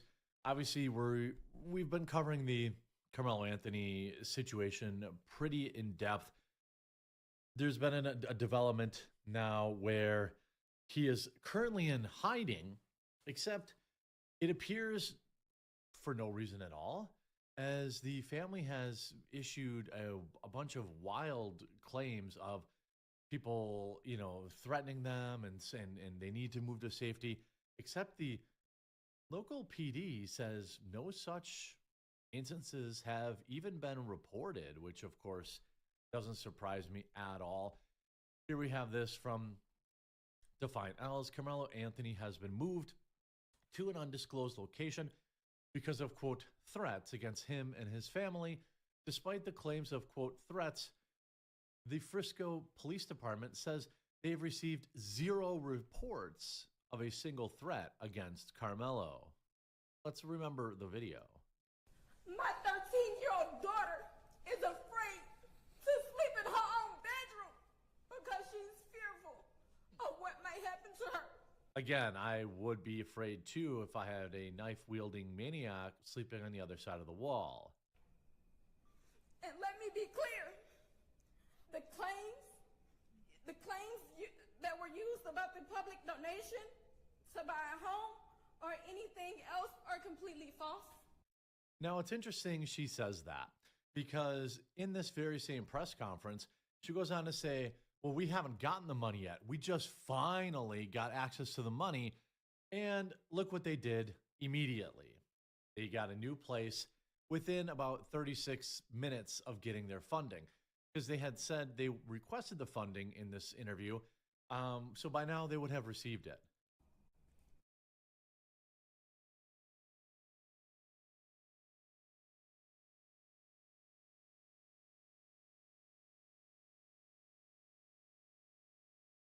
These are the type of lies that are threatening this family. This idiot goes on to talk about how Sarah Fields reporting on, their mortgage, or people posting pictures,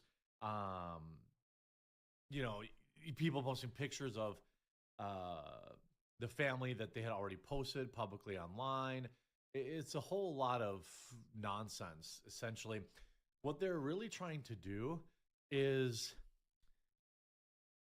fashion this victimhood narrative, this idea that Austin was some sort of bully, and you can see the kind of the little pieces of that coming together in all this. And it's not exactly, I'm not buying it. Obviously, here you have Carmelo, a teen accused of doing something not at all surprising, has now been moved to an undisclosed location after reported threats on his life. Now, when they say reported, they mean fabricated or provided without evidence, because there is no evidence, at least from the local PD at this point, that any of these quote-unquote threats even existed. Carmelo Anthony has the Texas teen accused of, well, we all know what he did, has been moved to an undisclosed location to, quote, ensure his safety after reportedly receiving threats while under house arrest. The 17-year-old suspect's family said they were gravely concerned after being hit with an alarming increase in threats and harassment over the weekend. Now, again, I'm not saying that didn't happen. It's entirely possible that it did happen. All I would ask for in these type of scenarios is just a crumb of evidence, just a crumb. Share some of the stuff you got. I know people online can be crazy. I know people can, it's not like nobody's ever had, said something insane online. The swatting stuff we know is true. Now we know that happened to the victim's dad and not them, but I know people do crazy things online. Representatives for his family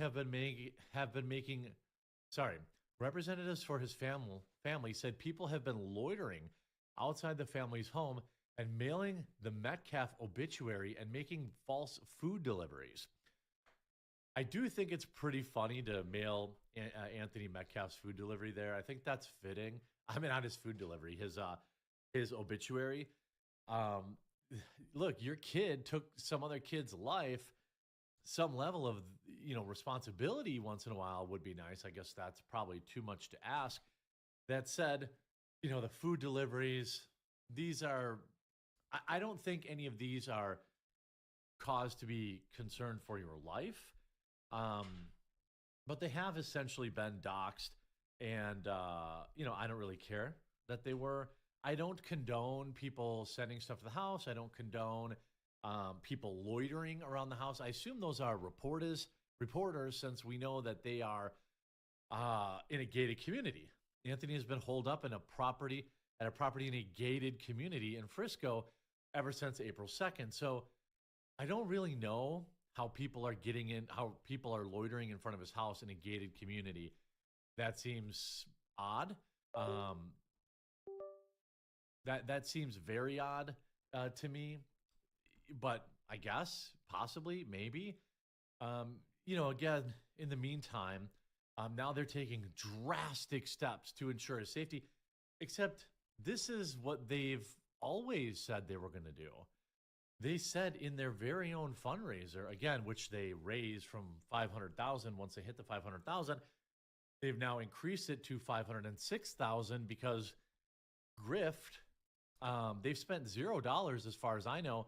We now know that some activist bounty hunter or bail bondsman paid his bail. The Next Generation Action Network is paying for stuff while they grift as well.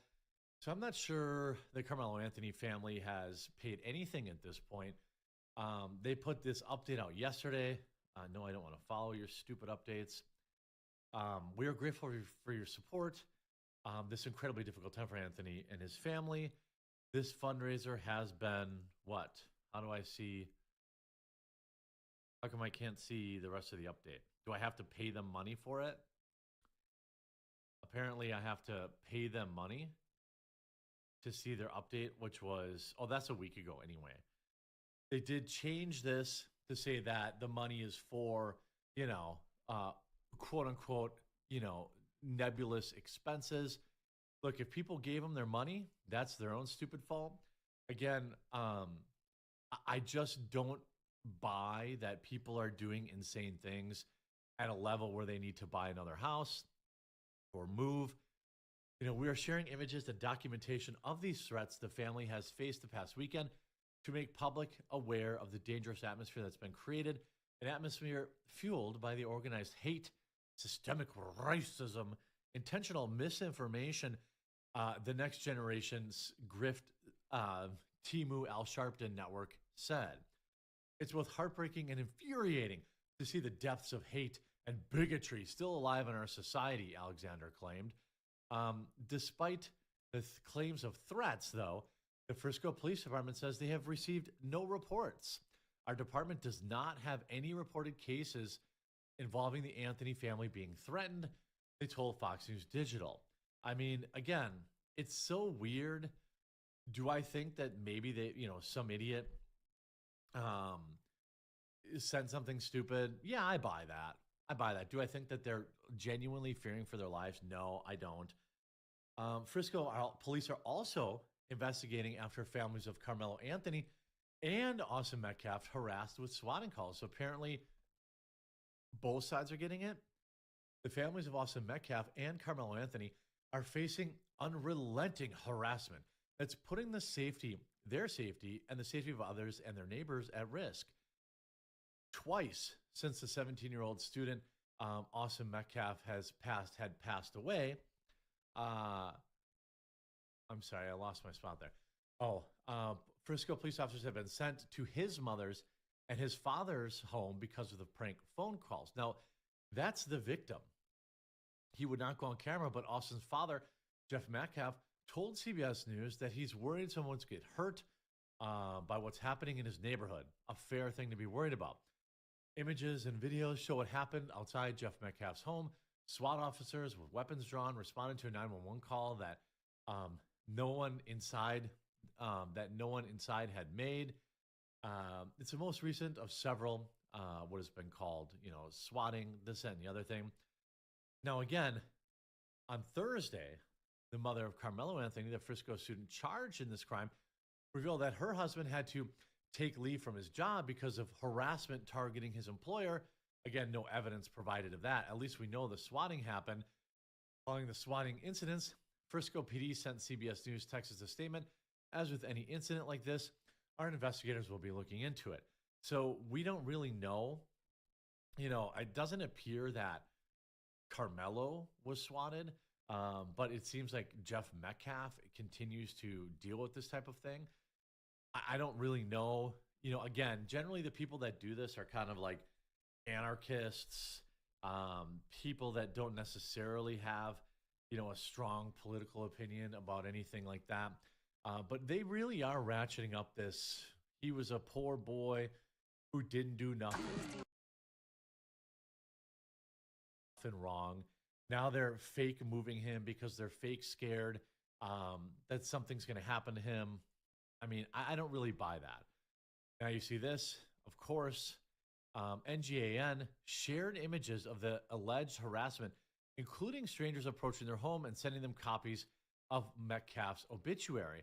Well, where are these? I'm genuinely curious. Oh, here we go. We do have images. Nerderotic.com. Friends, it looks like From the World of John Wick, The Ballerina, that title just rolls off the tongue, is going to be a bomb at the box office, which is interesting because it dropped just a couple of weeks over a year since its spiritual sister flop, Furiosa, a Mad Max saga, bombed at the box office. Both were unnecessary spin-offs of male-dominated franchises, and in both cases, these spin-offs were intended to expand the world of franchises that were associated with a specific actor, respectively Keanu Reeves with John Wick and Mel Gibson with Mad Max, and don't worry, we'll get to Fury Road. Both were well received by the audience and critics. Both featured lead actresses that people like. Neither film's cast and creators went out and embarrassed themselves on the red carpet. Both featured cameos from the franchise's titular character. Both look like they could potentially feature insufferable girl bosses, but didn't. And both films were okay. Now, if I was forced to choose, I would take Furiosa, mainly due to George Miller's directing, but Ballerina didn't embarrass itself. And this brings up a much bigger question and conversation. You could throw Thunderbolts in this one too. Why are recent films with female leads that are generally well received underperforming at the box office? And the answer is obvious. Hollywood girl boss too close to the sun. And aside from LA burning for the second time in 6 months and rioting for the second time in 5 years, this is the topic of conversation. And while I've been talking about this topic on this channel for quite some time, I am far from the first person to bring it up this week, including Deadline. Speaking of Furiosa, she had a similar dilemma in her marketing to ballerinas.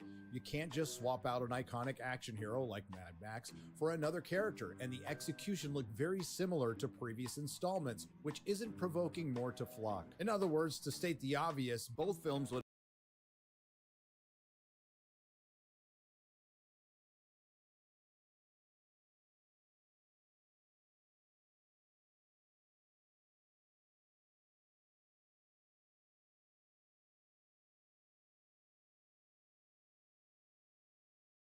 have done better if John Wick was in the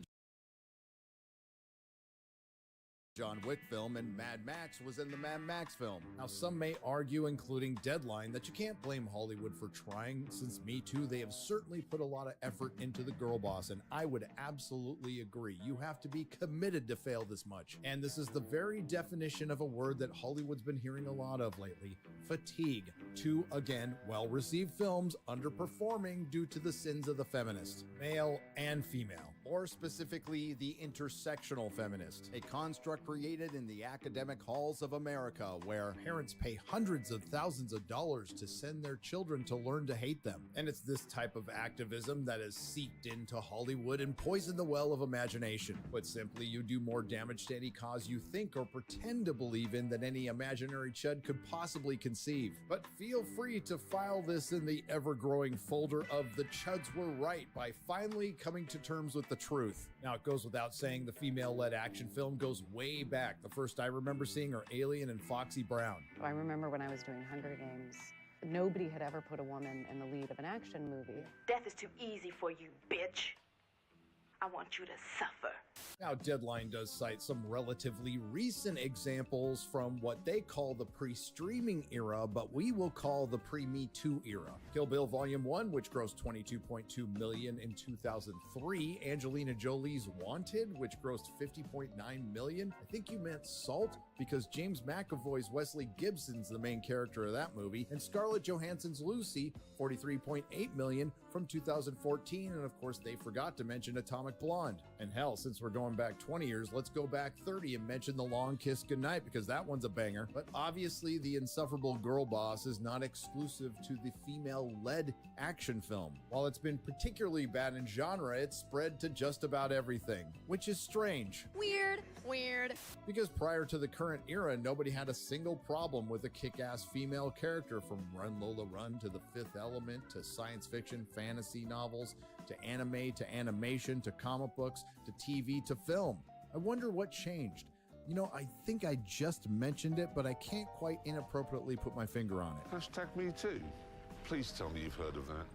Ah yes, who could forget Me Too, a power grab that was disguised as a movement, that and a president that broke Hollywood's feeble minds. But if you really want to pinpoint when the girl boss era started, well, it was the less than lethal shot heard round the world, Ghostbusters 2016. No, it didn't generate a lot of ticket sales and did irrevocable harm to the Ghostbusters franchise, but it did innovate quite a few things, including, but not limited to, opening the floodgates on let's slap some teats on a male franchise and call it progress, and developing a truly unique marketing strategy, blaming the fans for your failures. Ghostbusters 2016 made it okay for Hollywood to call the paying customer or potential paying customer a sexist, a misogynist, a bigot, or a homophobe, and sometimes all of them at once. And that worked so well, damn near every franchise or potential franchise decided to follow suit. Which ones? Well, how much time you got? Off the top of my head, in no particular order, Disney Star Wars served up Rey, a female version of Luke Skywalker who stole the family name and inadvertently wiped out the family line, and the only memorable character trait is she's a Mary Sue girl boss. But that wasn't enough, because Disney had to do it with legacy characters as well by demoting Princess Leia to General Leia in the name of female empowerment and turning her into a girl boss. Then the whole damn thing devolved into a galaxy of girl bosses, which I guess is appropriate considering this IP is run by the most incompetent girl boss of all. Not to be outdone, then there's Kurtzman-Trek, who turned the Federation into an incompetent matriarchy, and they decided to kick things off with Michael Burnham, or Space Jesus, who's so awesome she can commit mutiny, get her captain killed, and then be promoted to captain and get her own ship.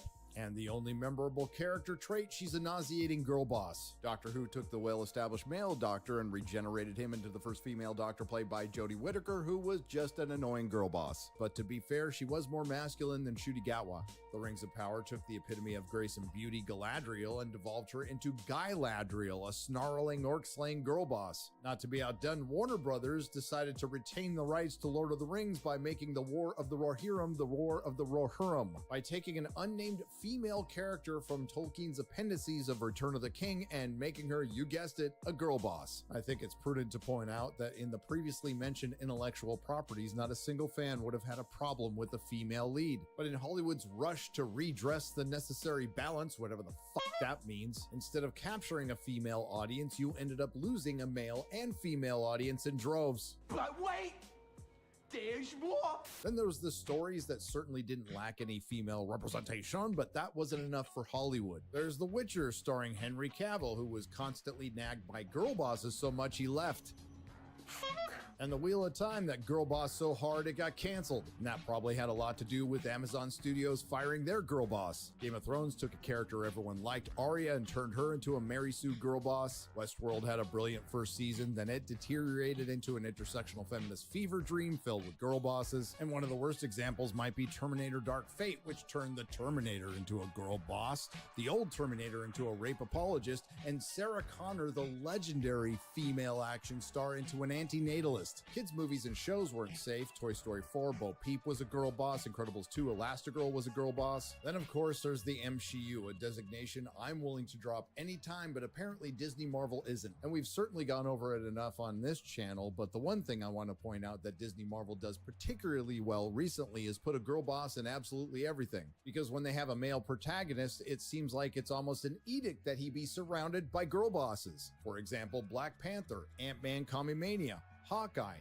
and Shang-Chi. But again, to be fair, I think it would be prudent to point out that all the women were more masculine than Simu Liu. And despite serving up their second flop of the year where they turned Temu Black Widow into the girl boss of the retarded Avengers, it seems like they haven't learned their lesson and they aren't quite done yet with the MCU. Next up is Ironheart. And in their next film, aside from the female Silver Surfer, it looks like they're going to take the First Lady of Marvel and turn her into Mary Sue Storm, reducing a brilliant character from the comics into the next in line of the Disney Marvel girl bosses that goes on and on and on and on. It's time to stop, okay? No more. And it appears Hollywood will go on as well, so we'll continue to get gender-swapped characters, gender-swapped historical characters, derivative female characters in their 50s and 60s starring in action films, osteoporosis be damned, and all of them will be saddled with questionable morals, modernity, and the message. And let's not forget the girl boss female villain, who is some variation of misunderstood or being oppressed by the patriarchy, and they generally end up either defeating themselves or being forgiven. And what do these things all have in common? The staple of modern Hollywood, horrific writing. Prime example with the female protagonist would be the hero's journey, which generally subverts and, according to feminist writers, improves Joseph Campbell's hero's journey. And here's a neat little diagram: the call to adventure, the threshold, beginning of transformation, revelation, abyss, death and rebirth, atonement, and the return. In the hero's journey, the woman starts out pretty awesome in the first place, and after she fights off the oppressive patriarchy, she's acknowledged for her greatness. And this entire girl boss era can be summed up best by this unintentional meme about Charlie's Angels. And when you get all this, it shouldn't surprise you at all that when occasionally we get a good female-led action film, it flops. Oh, and that reminds me, because Tinseltown feels so strongly about their strong female leads, we're going to get a lot more of the bait and switch. Which brings us to our prime example, Mad Max Fury Road, which was actually a Furiosa movie, which is why they spun off a Furiosa prequel that flopped, just like Ballerina. And I think it's important to point out that both of those films required the male titular character's name on their titles. So what's the explanation for the underperformance? Is it girl boss fatigue, modernity fatigue, the message fatigue, woke Hollywood fatigue, Hollywood fatigue? The answer is yes. Ultimately, they fell victim to their predecessors who were unable to write their female characters like humans, much less women. It's a trope, it's absurd, and the female action star has become a parody of itself. And the girl boss era has been going on for almost 10 years. And why do people reject the Hollywood girl boss? Well, because it comes off as it is, an inferiority complex. It's not about uplifting women, it's about getting revenge. And no one has done more damage to the genre female lead than Hollywood, a place where trends go to die, and this one is long overdue. But it's no surprise coming from a modern entertainment industry that has taken stuff that was made for men, started making it for women, when no one can tell the difference between the two anymore. I'm gonna be a dad. Nerderotic.com. If you like what you heard, please like, share, and subscribe. If you didn't like what you heard, I thank you for listening this long. I will see you in the next video.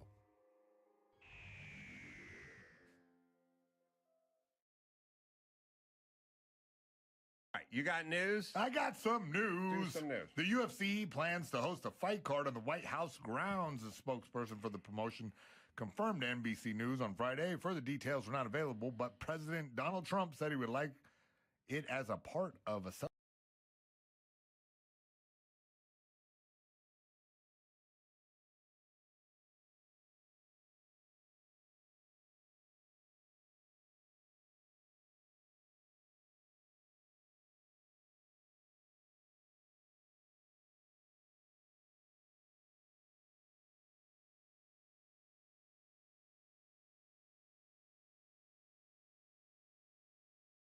For some reason, people enjoy watching me watch TikToks, as my mind slowly melts and I lose faith in humanity and Western society. So, why bother giving you a preface? I know what you're here for, so let's just go through the gulag.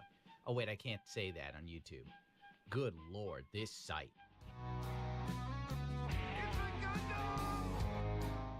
Sometimes women live in fantasy worlds, and unfortunately, they begin to think that sharing their fantasies online turns them into reality. I don't care how you try to manifest being 130 pounds. It won't work if you're overweight. I'm 5'7", 130 pounds, 38 and recently divorced. Describe me in one word: fat.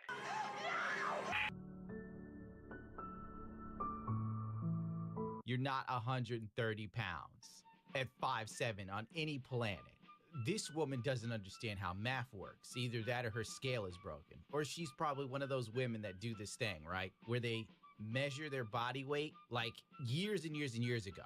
And then they never look again. You can see this on 600 Pound Life. They do it all the time.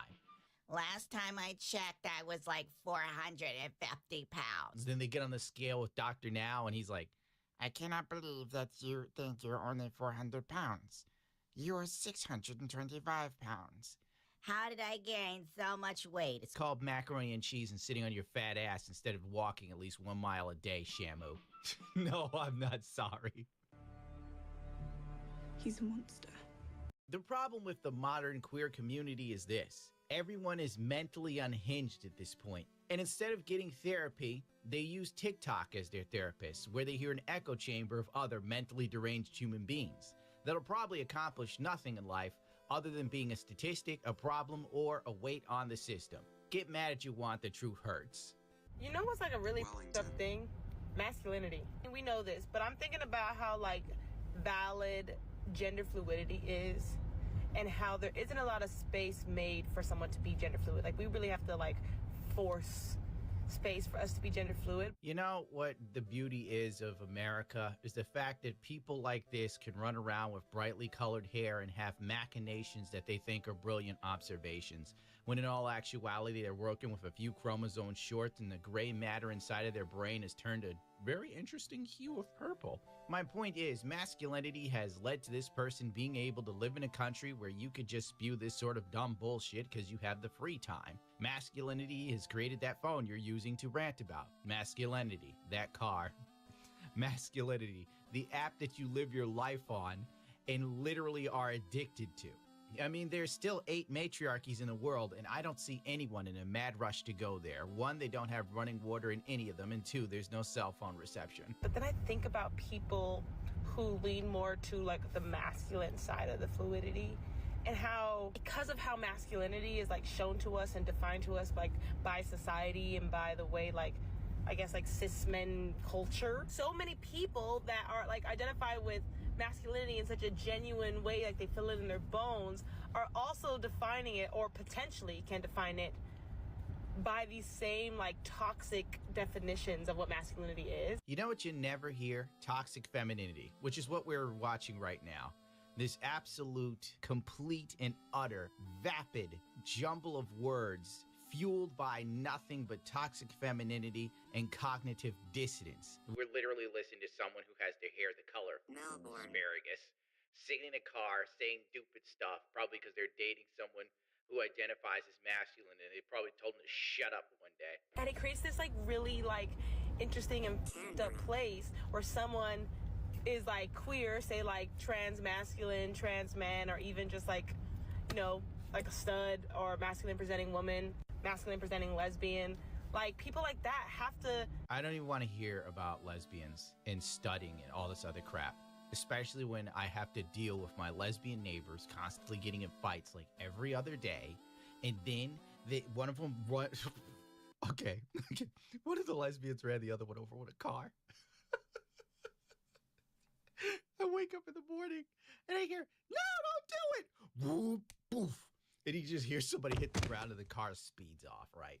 You know, I don't give a shit. Don't care. Didn't call the police. Didn't get up to check to see if anyone was fine. I was letting nature take its course, queen. Okay, I went back to sleep. I wake up again. One of the lesbians comes back blasting Careless Whisper. I guess that was how you say I'm sorry in a case of domestic abuse. And recently the cops got involved.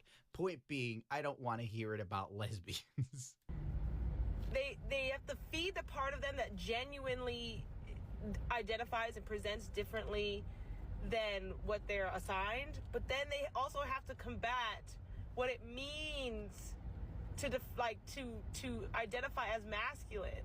they have to then like work through what masculinity is. You know what masculinity is? Storming the beaches in Normandy to fight the Nazis. Not like going to your lesbian bar and seeming more dudely than the other chick that thinks she's a dude or whatever. Like, I'm so sick of this. Why would you even post this?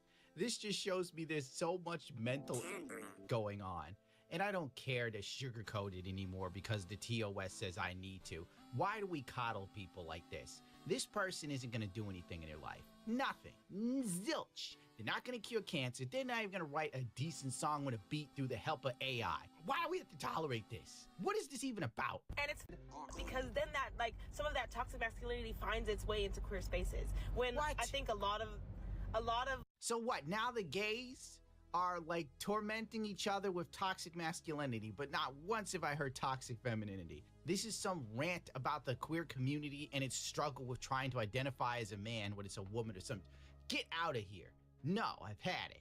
Officially done. Dude, get a therapist. Get some help.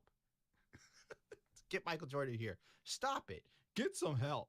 That's where you are now. This is such a stupid rant. It makes no sense. In order to decipher this, you need to be on so many psychedelic drugs for your mental state that I couldn't possibly fathom it.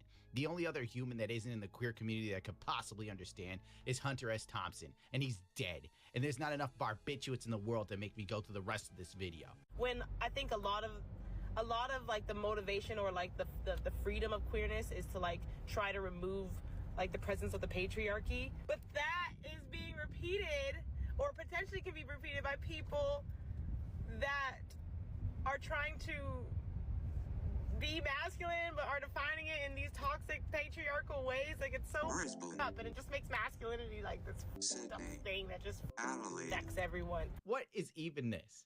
We're gonna like topple patriarchy? Why would you topple the thing that works? It just doesn't make sense. That's leftism as a whole.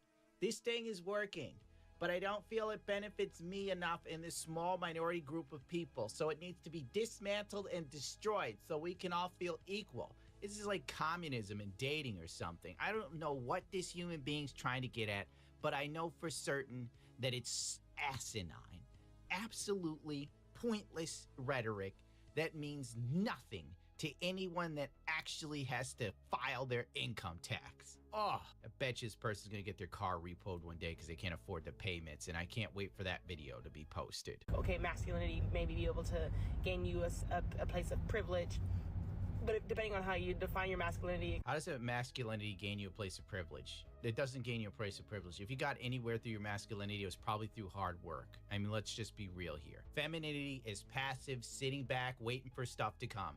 Masculinity, you gotta go out there and get it. That's the way it's always been. I bet you if a world war happens and we have to start throwing bodies in a meat grinder, you're not gonna find this chick and her friends going, We're ready to go.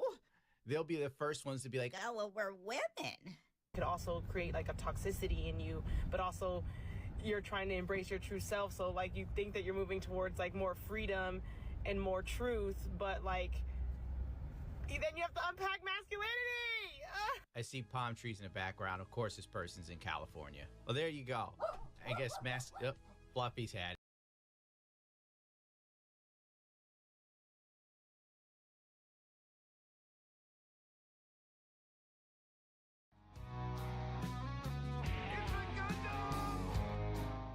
I'm going to talk to you about something real quick that I like to call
content creation, and chick math. Chick math is this thing where when women have an abundance of anything, whether it be money or men, they just think it never runs out, it always comes. So they never prepare for things to go wrong or to ever try and improve. I just got fired from my tech job after signing a $5,000 per month lease. That's why when you see women complain about like the government and wages, they're like, why can't we print more money? They just think it's magical. Flashback. No, because nobody has ever actually explained to me any good reason why we can't just print more money. Oh, it'll make inflation go up. It'll destroy the value of the dollar. We invented it. We made it up. We can just make more. Okay, guys, I have a radical idea. What if we didn't have to work to earn money? Seriously. What if money was just for free?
Now, seriously.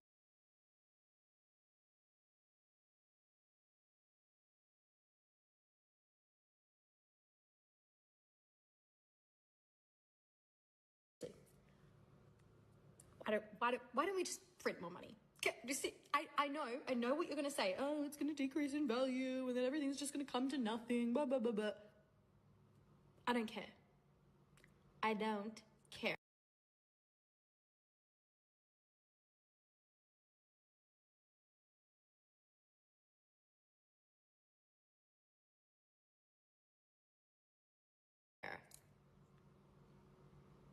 We have money printed.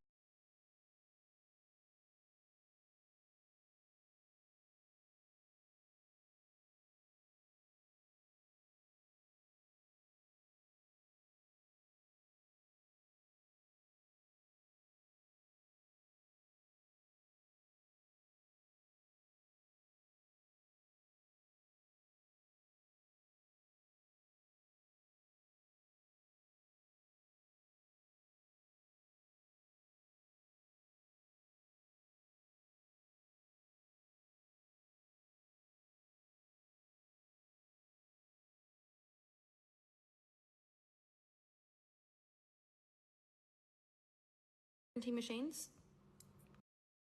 print more money. I don't know, chuck the server offline or some shit and no one has to know. Just sneakily distribute it to people and filter. Like, we never asked to be born.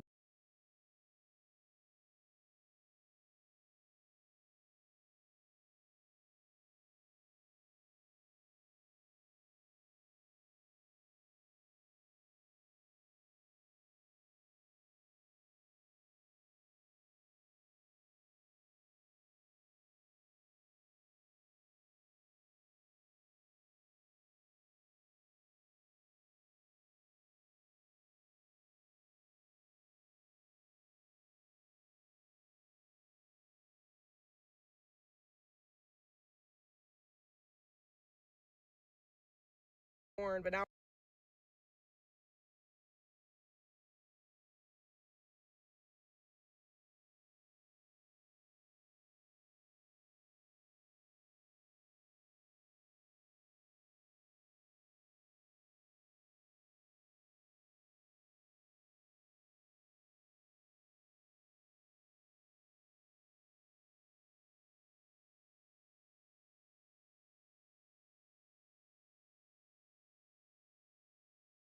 we're obligated to do labor until we die. Huh? It is crazy. We say to give a woman power is like to give a gun to a monkey. We have stopped doing that ever since the 1999 Astana Zoo massacre. Some chick named Snow Cone breaks down her spending for a month. She makes $10K a month. That's good money. But somehow, some way, this chick figures out how to have no money a month. This is not a joke. This is not something that is just exclusive to e-girls that have the brain power of a squirrel named Joey Chestnuts. No. This is an epidemic. You don't even know. I remember dating a chick that she had like a 6-figure job, or was it 5 figures? Whatever. She made like 70, 80K a year. Still broke. I'm like, how are you in debt? You make 80 grand a year. I have expenditures, and if I run out of my money, like my daddy helps me out. And I'm like, yeah, if your dad dies and leaves you nothing, you're up a creek without a paddle. Let's hear from the genius chick. Y'all know how expensive it is to keep up with content creation? You can get a 10K check from Twitch. What the f is a 10K check when you gotta spend 5K on trips just to travel? I'm retarded?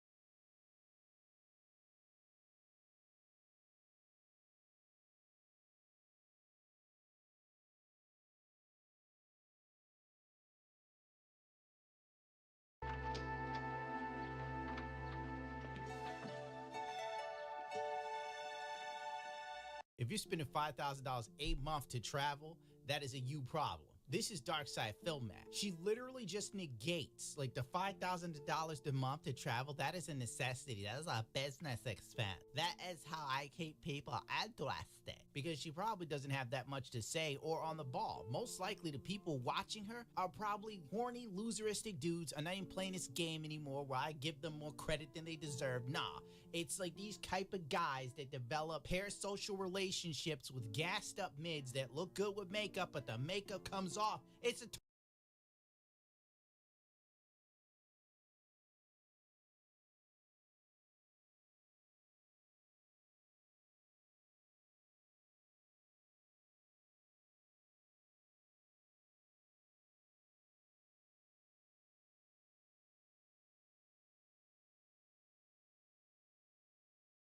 totally different human. That's what makes dating garbage. As a man, you have to be honest about everything. You can't even be wrong about your height by 1 inch, but you can wear heels, push-up bra, enough makeup to be on RuPaul Drag Race Season 12, and spend 5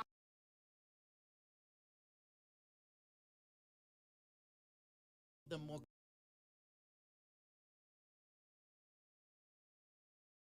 credit than they deserve.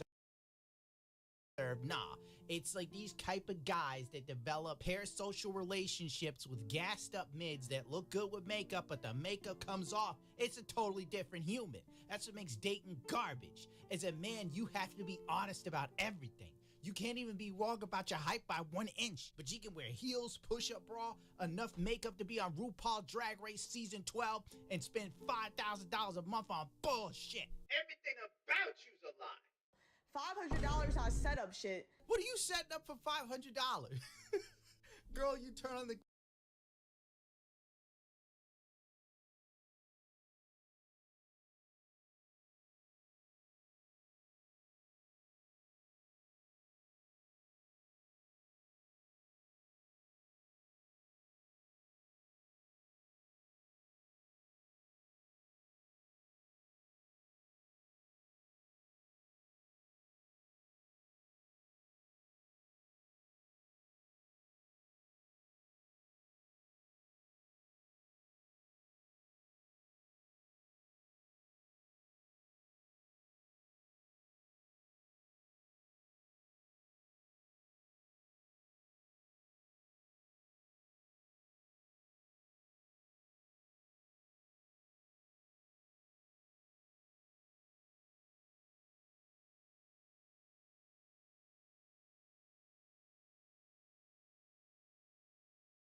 camera and sit in a chair.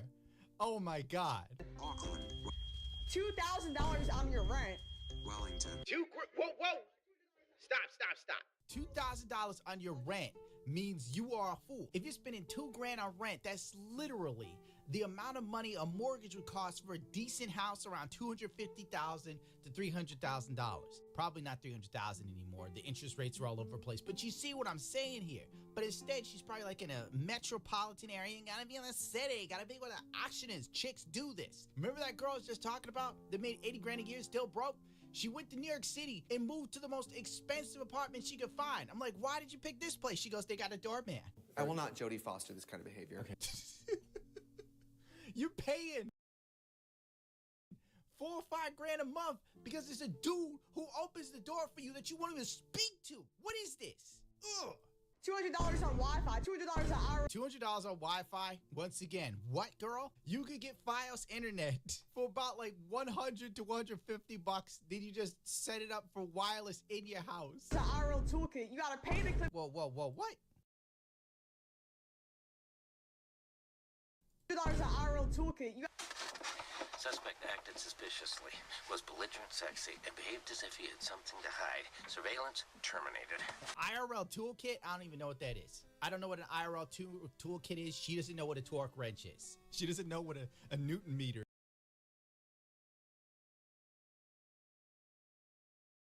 is. You gotta pay the clippers. Pay a YouTube editor. Pay a clipper? Okay, so you're paying someone to clip the videos. All right, and a YouTube editor. You know she's overpaying these people. I'm not going to blow up some spots, but I can tell you right now, there's some content creators that make millions of dollars, and they literally overpay people to clip their stuff and edit for them. You get guys who only know how to hard cut to everything, and occasionally they might give you a drip dissolve. And these content creators that don't really do anything or know how to do anything are like, hey, it's really good. Have you seen this edit? I'm like, It's garbage. This is garbage. I can do this in my sleep. What are you talking about? Get out of my face right now. He can edit for you. Yeah, he can edit for me in hell. How about that? You think I'm stupid? That's like telling me I can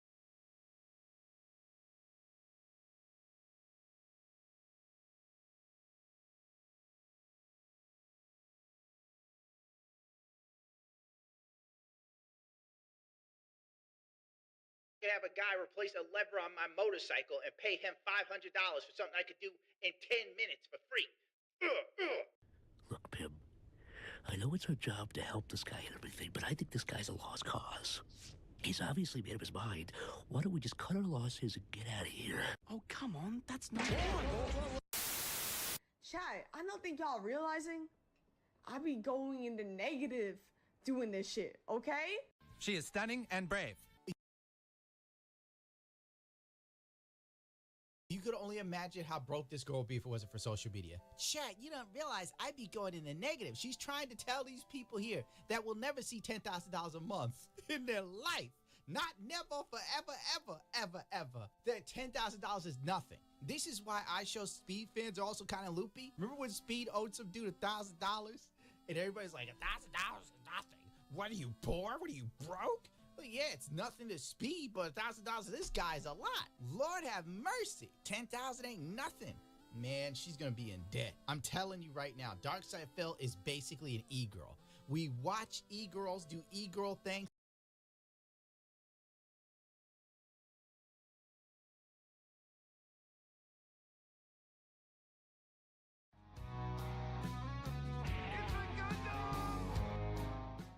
Well, Pride Month is over. You know what that means? It's back to your regularly scheduled bigotry. Oh, thank God. Oh, that's good. Or so, that's what the media has told me. Report, Elio was Pixar's latest victim of cuts to erase a queer storyline. The film is now in theaters. Originally looked very different before studio interference. Wow, what a waste. The poor children.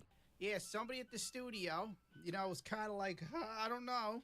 Do we really need a gay coming out story for a 9-year-old? The movie was massively changed after the original cut was test screened, and not a single person raised their hand when they were asked if they pay to see this movie in theaters. Obviously, the CEOs of Pixar realized this is not how you make money. So they decided to clean it up a bit and make it a little less gay. Blah, blah, blah, blah. Pixar's latest movie has become the latest in a growing line at the studio to face radical cuts and changes from senior management, including yet again the erasure of a queer narrative. As if we don't get queer narratives every single day, at least 5 times a day, 365 days a year. Even if there's a leap year, they fit in that extra day. Reports revealed that Elio had a fraught behind-the-scenes production that saw much of the original director, Melina Coco's version under significant restructuring to become the film that is in theaters now. Could you imagine how bad it was before? The disappointing alterations of the final product were major. Insiders who saw the original cut share that it's distanced itself from the representing Elio as a queer-coded character, reflecting the original director, Melina's identity as an openly gay filmmaker. What a surprise. A queer director doing a short movie that's a self-insert. Haven't seen that 100 times in the last 4 years. Remember when you were a kid? Everything was just about, kid stuff. You're having adventures, you're watching movies about adventures. You know what I'm saying? Back in the day when you have a fart contest with your buddies, then he shit himself and is running all down his pant legs onto his socks. Kid stuff. Good old-fashioned hijinks. Stop him!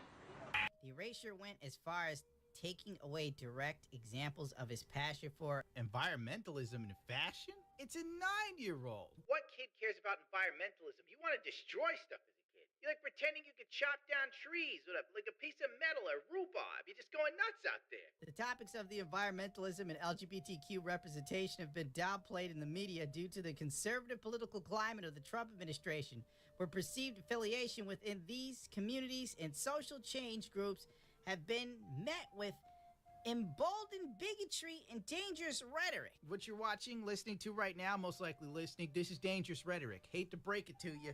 You're a criminal. You're an animal. Subscribe or die! I mean, I don't even see what the issue is. Like, to be real, technically, if anybody has, like, a message, it's the progressives. They always have a gay agenda. And I know, you're going to sit here and go, wow, Gundam, you sound like a conservative. But no, really. I saw this video from Kyle. He probably cut it together.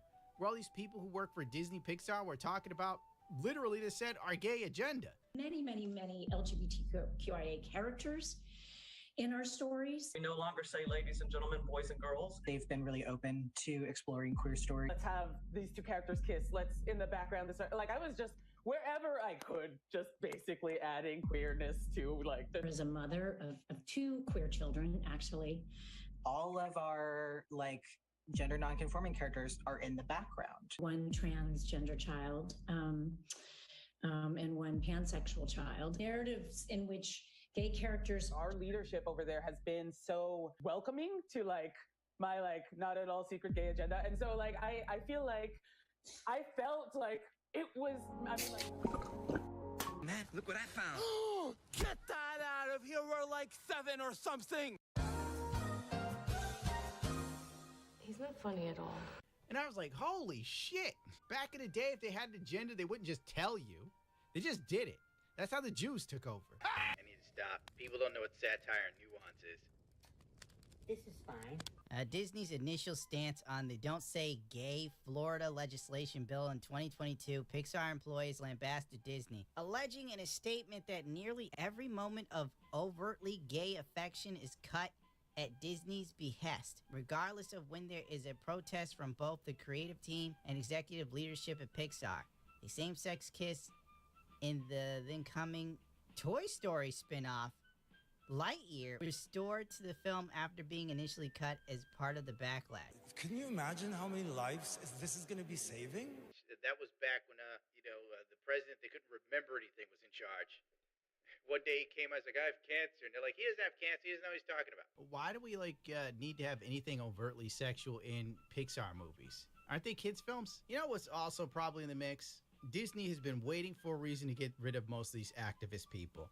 I mean, with the writer's strike and the other strike, this and that. Now they're in the mix, and Disney's like, good, we can finally start cutting these people that are a real pain in the ass. Gotta separate the wheat from the chaff somehow. Yeah.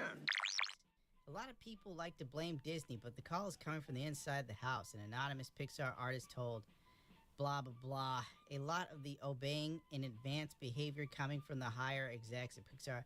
Whether or not the trend will continue beyond the current administration remains to be seen, but still a shame that such an ugly course has been taken by Pixar and Disney at all, in a moment in history that will not be forgotten by those most affected or their allies. That's a veiled threat. Well, there you have it. Disney Pixar saw a film, the test screening didn't go well, and they figured, whoa, maybe we need to dial back the gay agenda a little bit.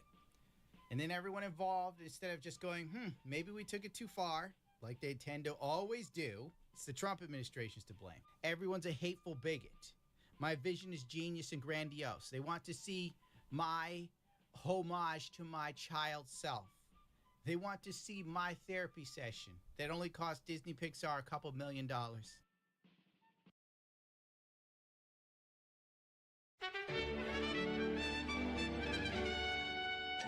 Stop filming me! Trailer for the trailer starts now. Skipping the skip now. 35. Married, one child. In medical crisis. We need money for a doctor now. Ben. That looked like a weed dispensary, but okay. Oh my God, thank God it's an interracial relationship. I know, that's the first thing I noticed. I was so scared that it wouldn't be. I was so frightened that it might be white on white love, and I hate that fucking thing. So, yeah. Thank God they got that in immediately. Ben, watch yourself. Employment status. Blacklisted. But there's still a way out for you. It's the biggest show in the country. Bloodlust is our birthright. Set it free. Welcome to the Running Man. Well, that was the big lesbian from Ant-Man Quantumania, right? Wait, what?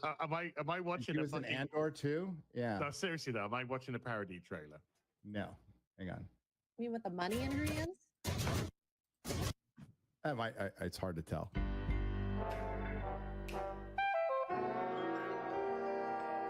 But it looks like her.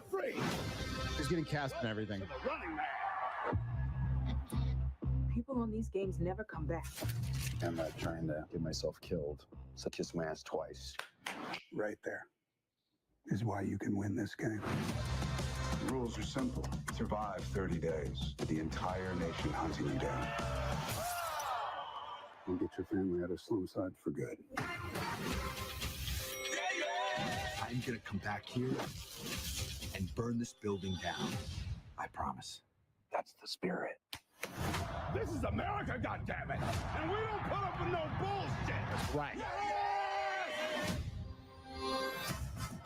Hunt! What did you just call me? What was that? What did you just call me? Cunt.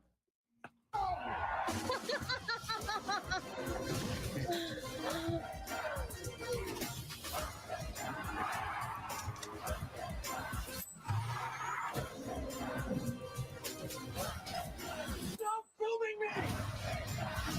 Have you ever wondered if this game is rigged? Guess we'll find out.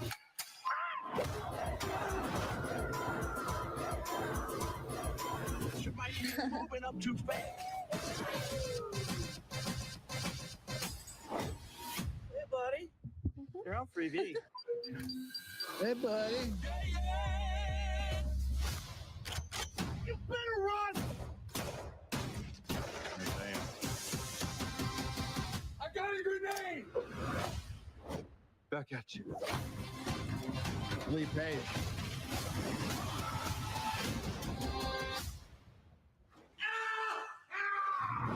I'm still here, you shit eaters.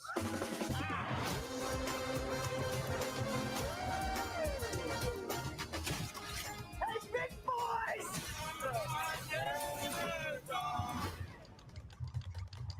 Are you crazy?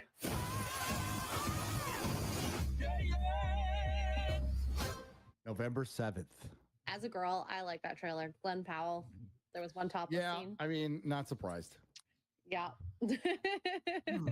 I felt nothing. Yeah, God, it feels like the RoboCop remake. Yes. That's actually a very good. It feels a lot like that. And I love Edgar Wright. And you can see some of his like directing in there that looks, that's cool. He's a great editor. I don't know though. It just feels like fucking RoboCop remake. Didn't do anything for me. I'm kind of like, sorry. Yeah, maybe the movie will be great. Yeah, maybe. Like Glenn Powell. Yeah, I like Glenn Powell as an actor. I do. But nothing. I got nothing from that at all. No. But we'll see. I didn't get any bite from it. I thought I would yeah, I don't know. I just no. Maybe they were just showing off the action, but it feels like there could have been a lot more, especially with, fucking influencers today. You could have had a lot of fun with stuff like that. And maybe there'll be more in like everything's content days that we're in, and just it souped up. That's why what Mahler's saying, like, this is probably one of the better things to remake right now. If it's done right. If it's done right. Yeah, I thought we were going to get some of that Paul Verhoeven All right, sort of biting social commentary, but What's the deal with airplane peanuts? From Are You Garbage closing in on 20,000 subscribers, to Tim Dillon's thriving fake business, and of course, Matt and Shane's prestigious award. You've created one of the biggest communities on Patreon with the people who love what you do. That's huge. Represents the creative mind. That's us thinking about different slurs. Hold on, yo. Websites like Patreon have completely revolutionized the way comedians make money. I have been a big fan of History Hyenas. It was a great podcast. Your hiatus definitely helped propel our career. A history hiatus. Shout out to a lot of Patreon funds cleared up when you guys went out. Was the channel dead for a while, or was it always there? It was just dead. I mean, it was like we weren't posting anything. It was there. Yeah. But were people still going to it? Oh, yeah.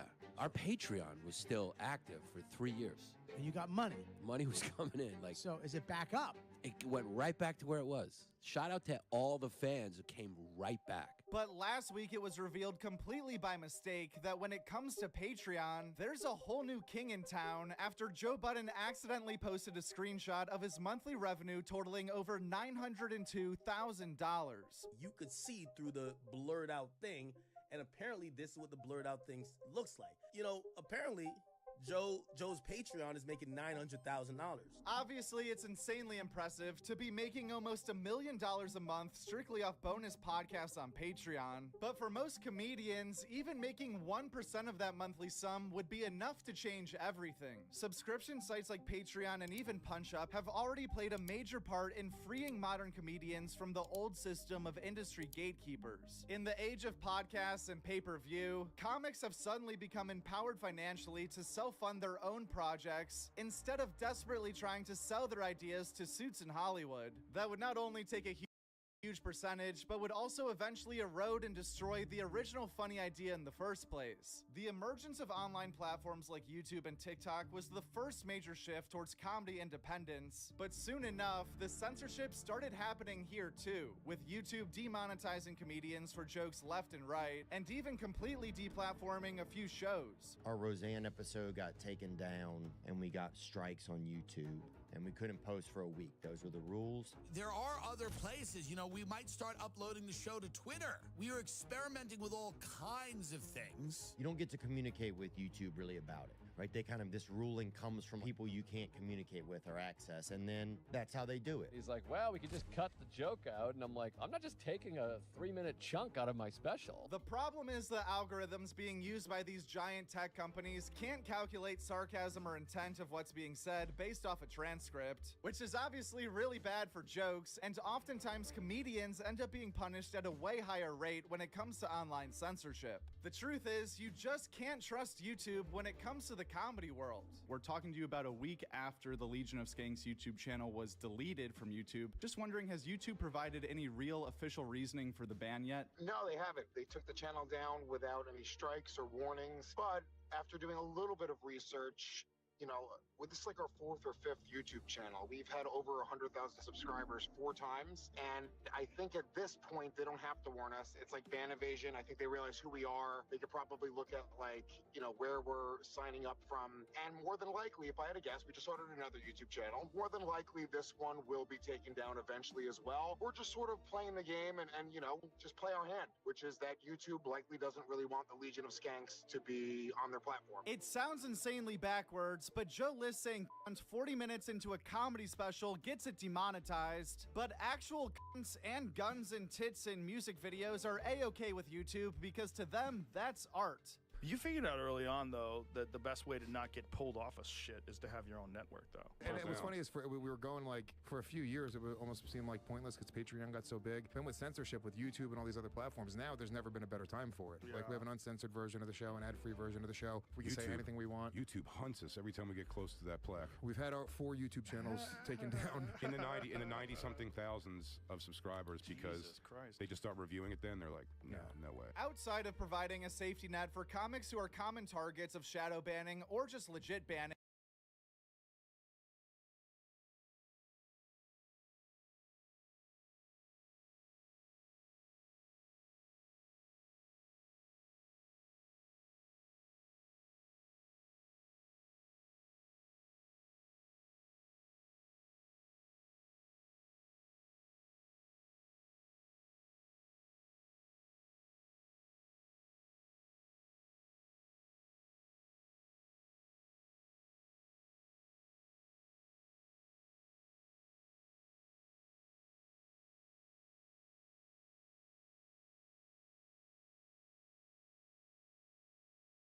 as a result of simply doing their jobs. We've already seen the subscription model change comedy for the better in more direct ways too. The amount of self-produced stand-up specials, sketches, and short films being self-funded by comics is through the roof. True to roof. The fact that there's enough comedy fans out there willing to pay for content is awesome, and what these guys have done with those funds has been nothing short of tremendous. Shane paid to have an entire set built as a replica. Wow. Again, that's something that I've talked about this on different podcasts, but you never know who's not going to hear it for the first time. But Shane put all his money and with a loan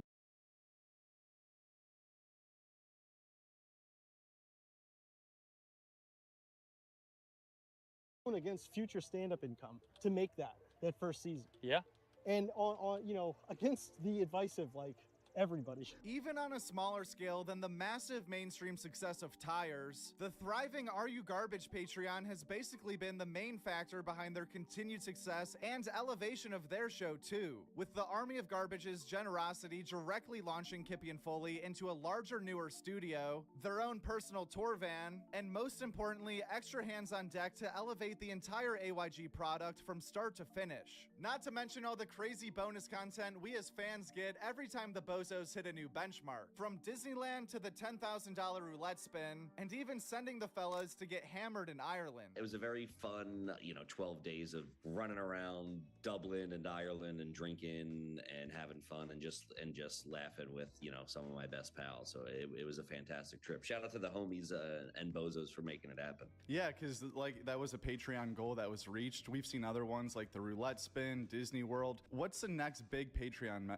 benchmark? I don't know. We're trying to think of that now, and it's kind of one of those problems where the bigger they get, that means the next one's got to be fucking crazier, you know? So it's like, I don't know. And in 2 years, we might end up in Mars or something just for the bit. I don't know. We have a couple things that we're kicking around the idea. I've been pushing for African safari, but I don't know if that's, I think just us idiots, on a truck in an African safari would be too funny. So I don't know. That's the big one, but I don't know if I can sell that to the team. From funding TV pilots to self-made stand-up specials, and of course the freedom to operate without a tech algorithm overlord weighing in on every decision they make, and the ability to speak freely as a comedian, pay-per-view websites has become one of the most important tools a comedian can use in 2025. And for all the reasons in this video is even something we've recently started to implement right here on Joke World. After focusing on what would actually provide worthy value for someone who subscribes to this channel, the main thing that came to mind is making a best of the week compilation that comes out every Friday, just like the best of the month compilations that we've been doing for the last 4 years. Except this is the top 10 moments from every week,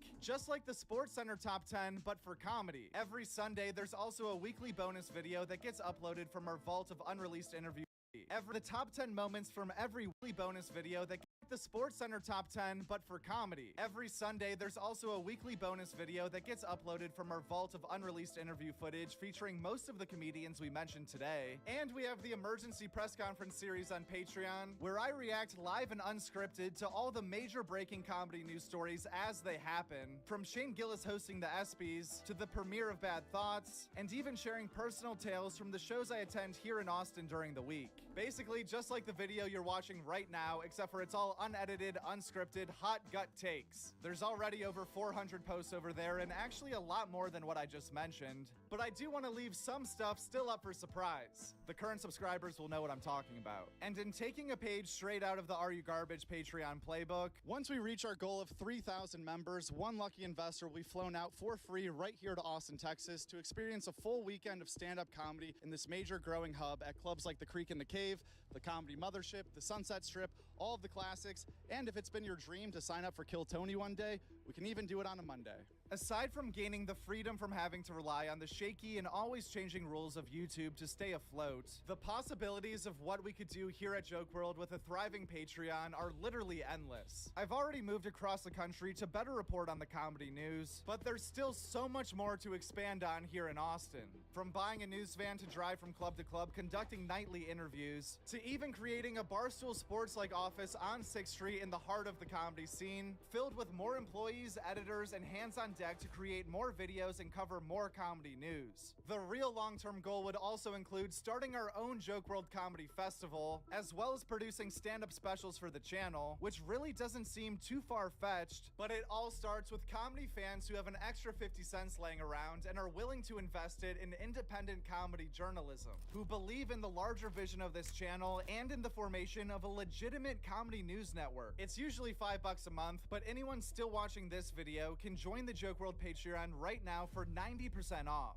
That's the highest percentage the website will let us give out, so type in the code King of Patreon right now and at least give us a shot. It'll literally only cost you 50 cents, and if you like this channel at all, you'll probably love what you see over there. The link is listed in the description below, or just type in patreon.com/jokeworld. And the world is WRLD. Thank you even for the consideration. I truly think we can do some amazing things together, and if you can't join right now for 50 cents, it's all good, and I want to let you know that the normal free videos on YouTube aren't going anywhere, although I do kind of think you're lying about not having 2 extra quarters. You want to make your opus at one point, you know? I just want to make retarded movies with Patreon money. Guest spots from last week. The Joe Rogan Experience sat down with Bernie Sanders, Jim Norton, Corey Sanhagen, and Joe Piston. Two Bears, One Cave was Bert and Tom, Tom and Bert. Rudy Jules returned to Bad Friends with her sister. Matt Rife and Tony Caruso were on Kill Tony. Are You Garbage put Gerbies to the test. The Legion of Skanks welcomed Giannis Pappas. Adam Caton Holland sat on the couch with Soder. Jim Jeffries was on Tiger Belly. Steiny was on The Adam Friedland Show. Kumal Nanjiani was on We Might Be Drunk. Graham K. be Trippin'. Annie Letterman was on Right Now. Kurt Metzger joined the Duncan Trussell Family Hour. Ali Sadiq visited Stavi's World. Story Wars was a battle between Jim Norton, Brian Callen, and Tim Butterly. And Shane Gillis finally stood at the podium. You, what the fuck is up, dude? Hey. What the hell? This is crazy. What's going on? Chilling, dude. Just chilling. Nothing. What is all this? It's just absolutely just. What the fuck is this shit?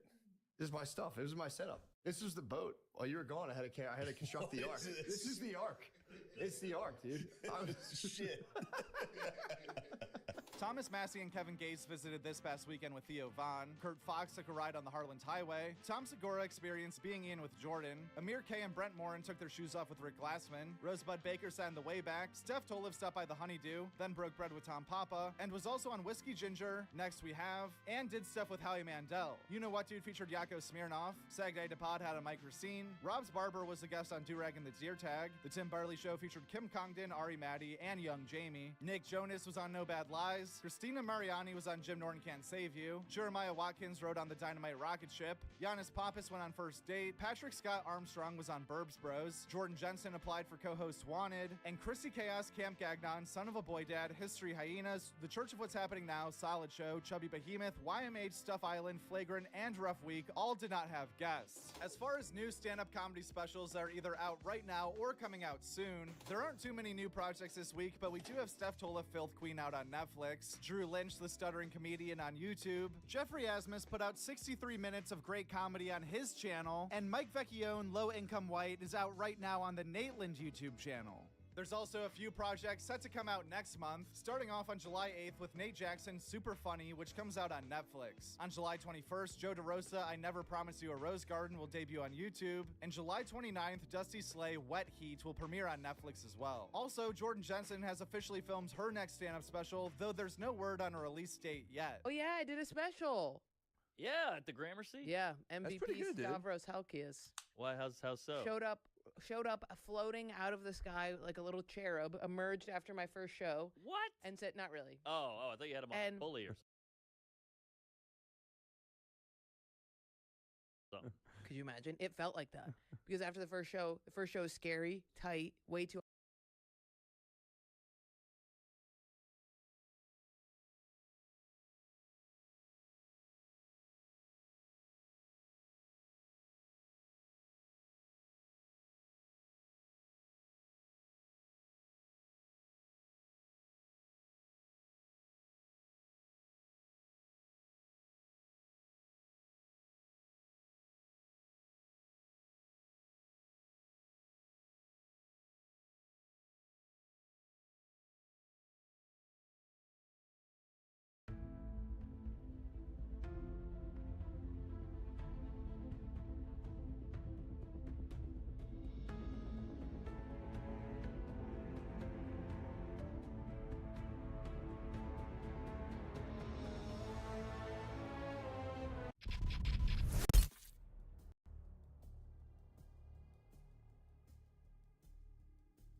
I love how he said that.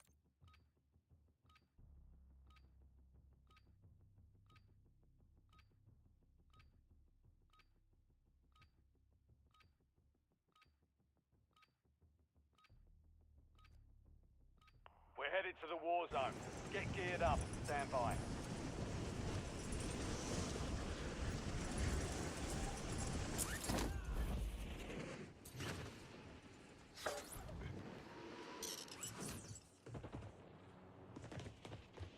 Enemies dropping into the AO.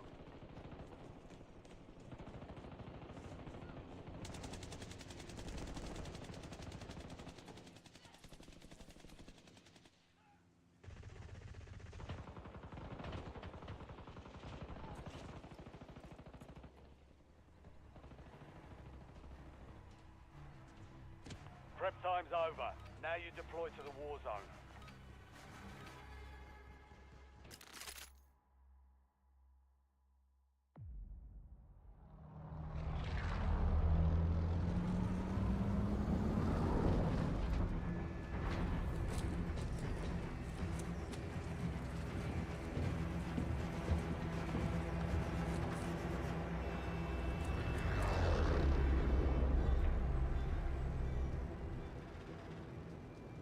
Your team leader. Set a drop point for your squad soldier. You've got gas closing in fast. Double time it to the safe zone. Got a contract. Enemies are dropping into the area. Watch the skies. Moving here.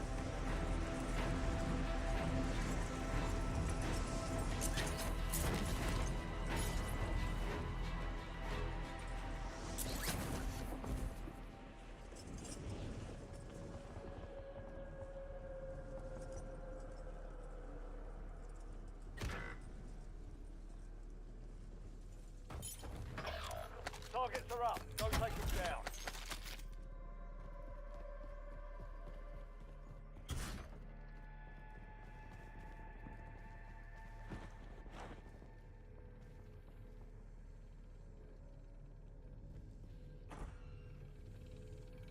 Squad mates in the gulag. If they survive, they redeploy.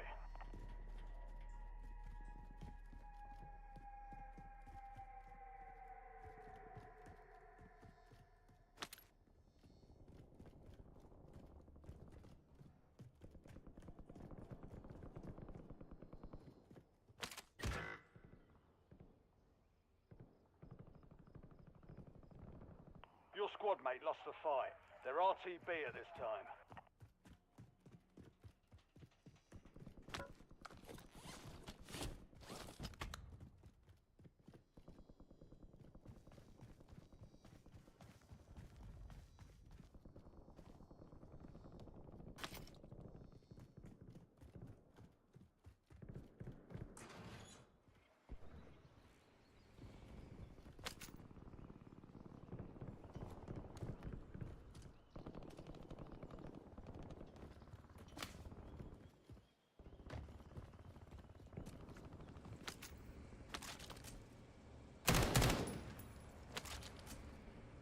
Changing mags!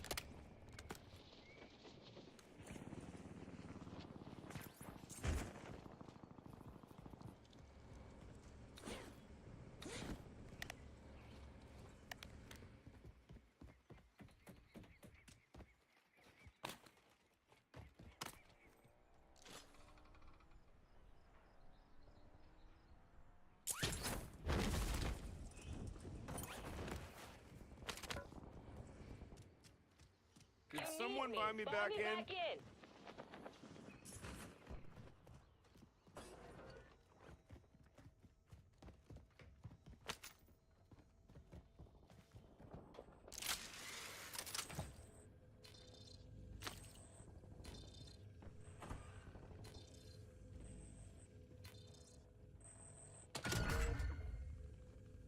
Bounty targets are up. Get after them.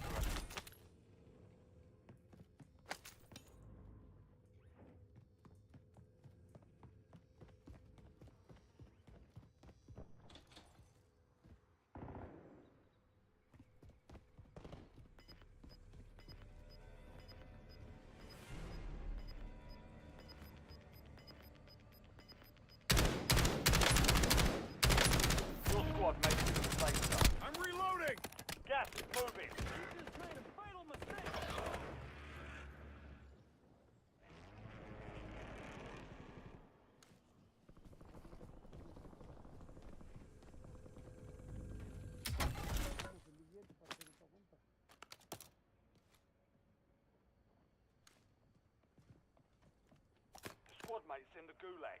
They'll fight for a chance to redeploy.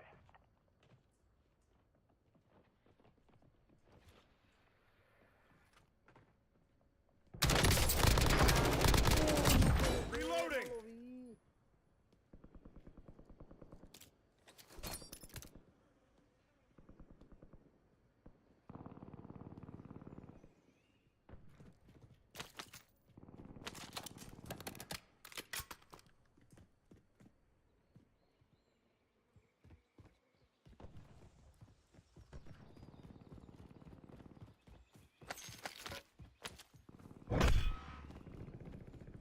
Heads up. An enemy squad marked you as a bounty target.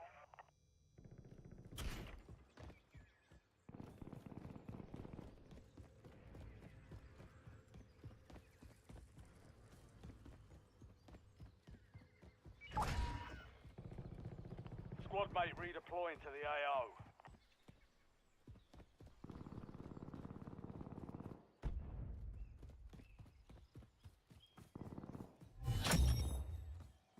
All bounty targets are KIA. Well done.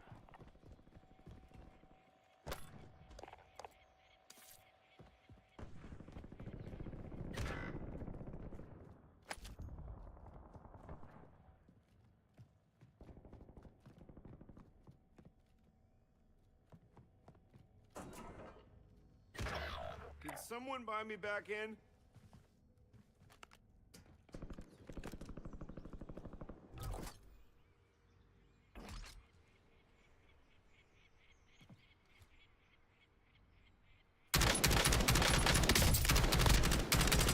I'm reloading!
The squad mate has entered the Gulag.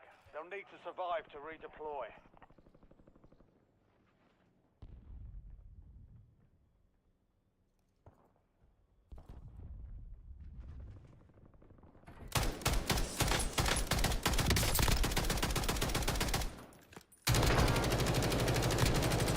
LDBR inbound. Changing mags!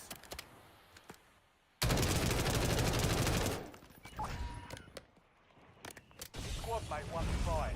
They're redeploying now.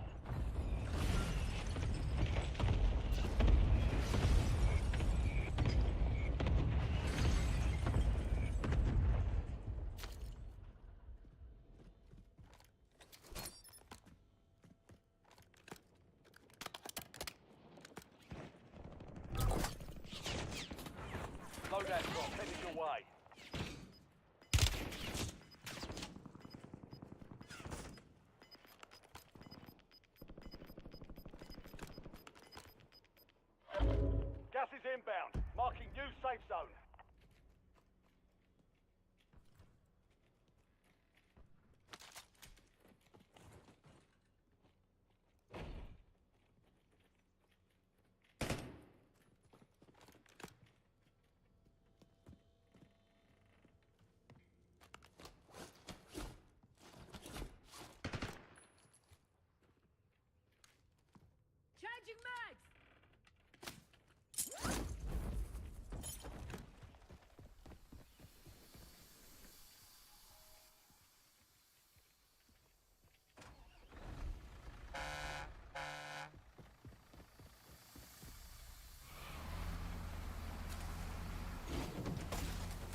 inbound.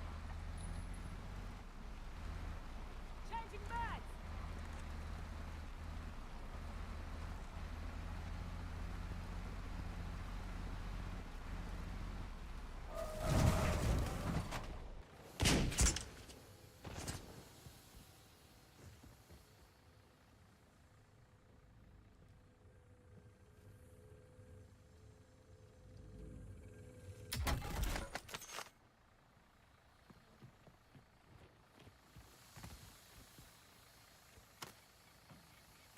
Switching back.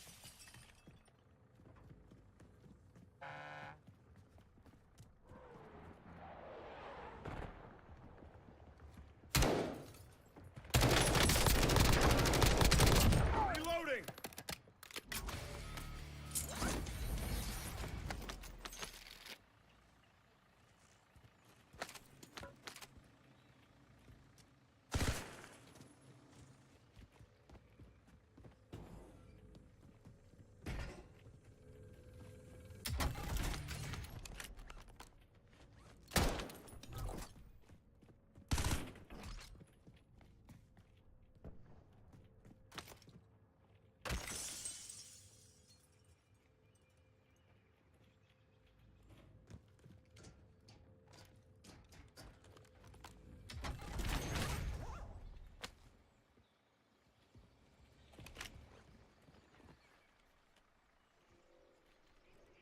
Enemy advanced UAV is active.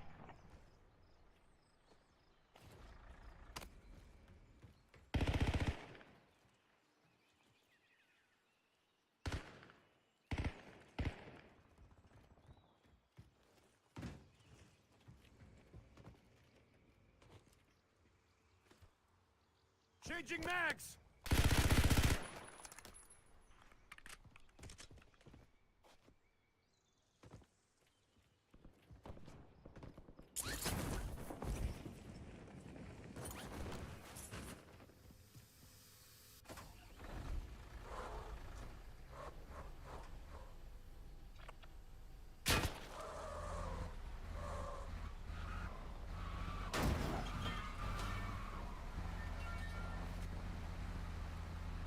Changing back.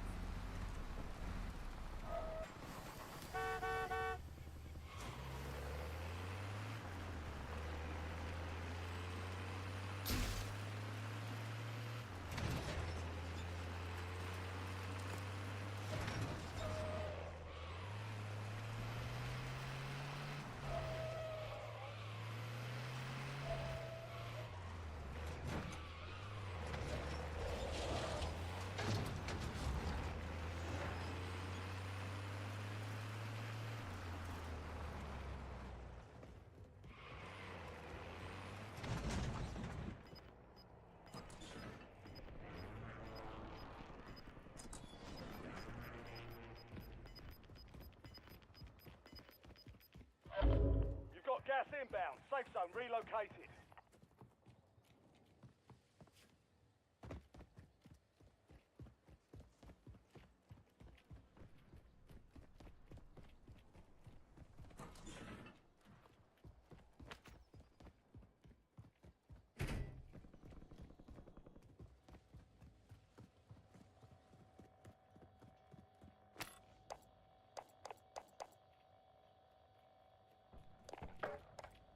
LDBR awaiting targeting data.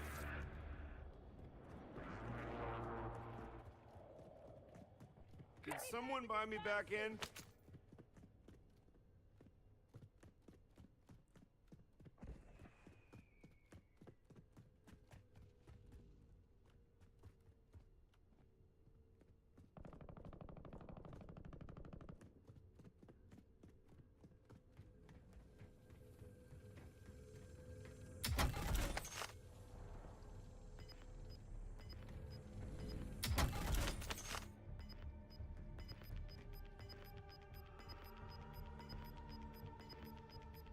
Head to the safe zone.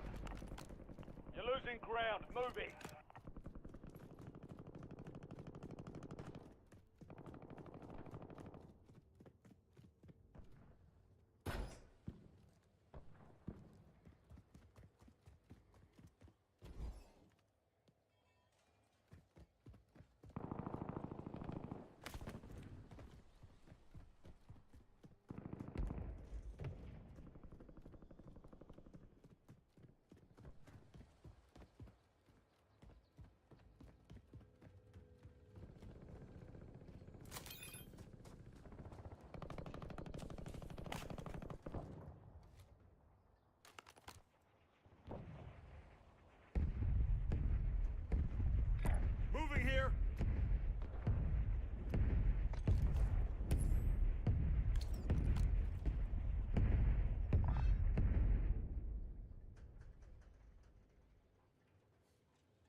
Cancel last. Hot contract here. Cancel last. Hot contract here.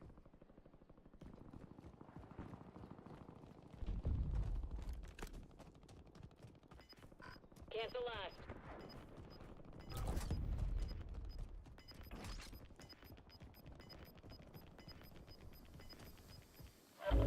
Gas is closing in. Get to the new safe zone.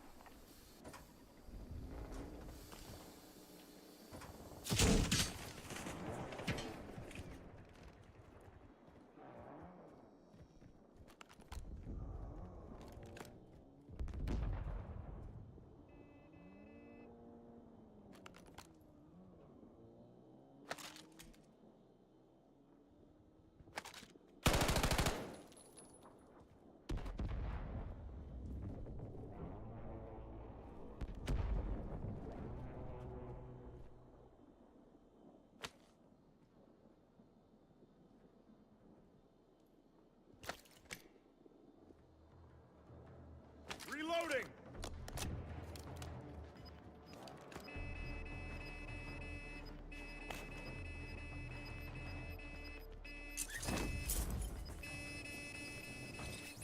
Get to the safe zone. Gas is closing in.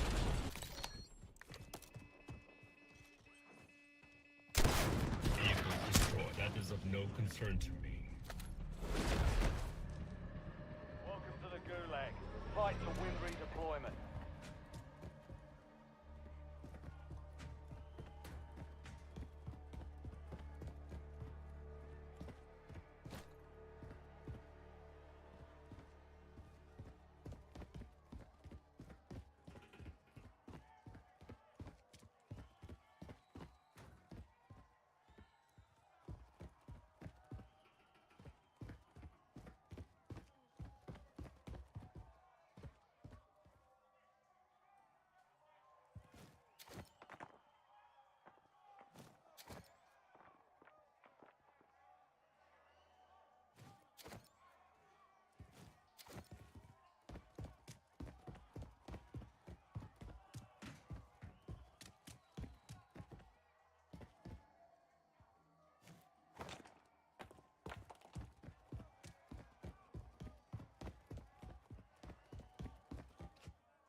Success means redeployment.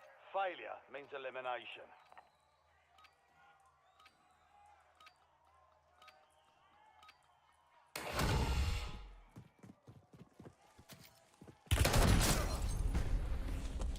remain. Valiant Air, keep your head up and return to base to debrief. You gave it a solid try. Time to head back to base. Gas is closing in. Relocating safe zone.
code names point to Pantheon.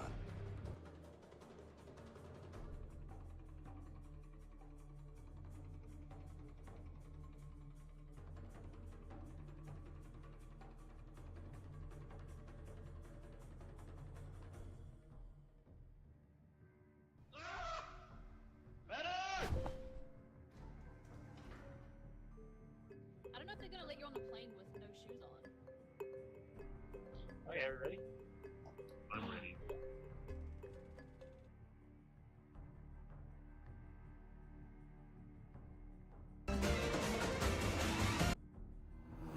This place is huge. They say love seems. You should never.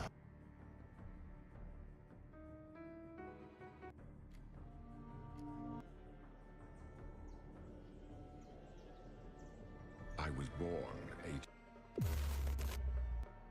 私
Mm-hmm.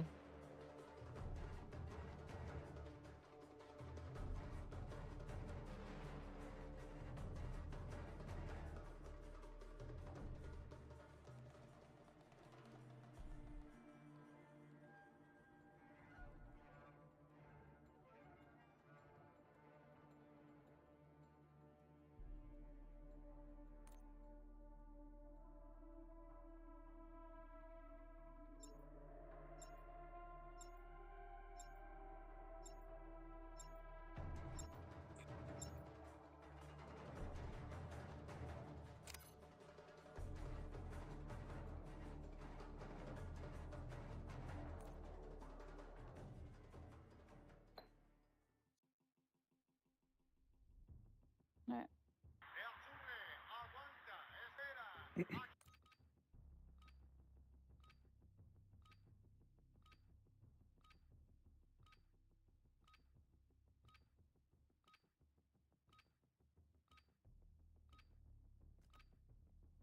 Ruck up. You're headed to the war zone.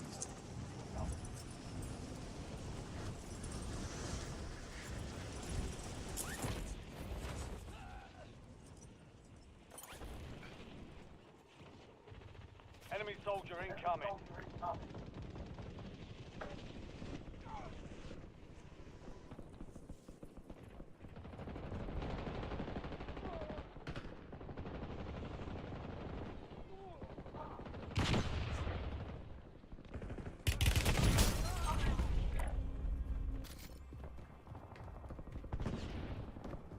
All stations, this is Shadow 01.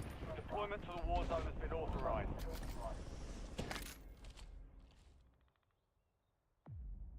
Hey man, hey, y'all know how to get to specialist shit, the card.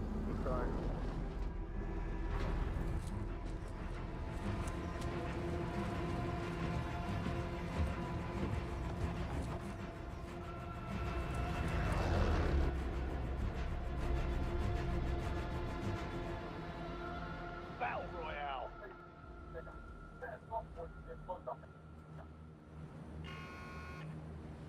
Gas is closing on your position. Suggest you hightail it out of there. Part of the contract.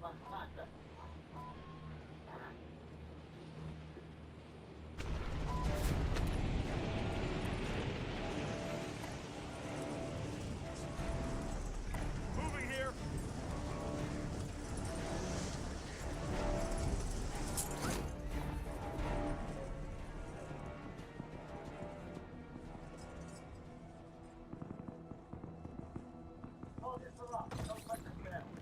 Primary objective is to eliminate all targets. Checking map. I've marked a point containing enemy intel nearby. Capture it for information on the next gas spread.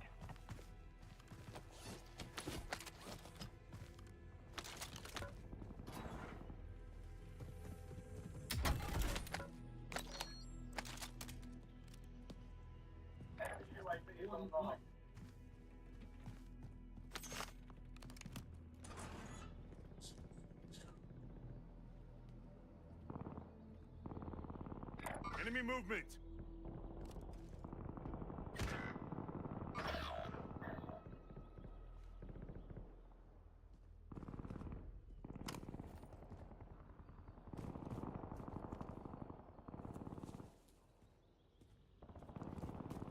Squad mates in the gulag.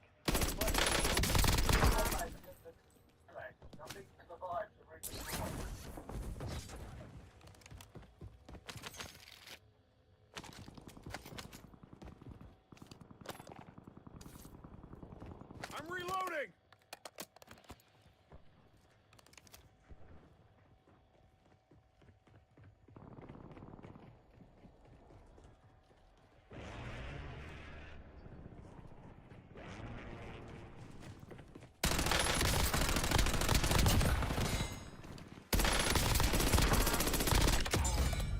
Squad mates start securing the intel. Join them to increase the speed of the capture.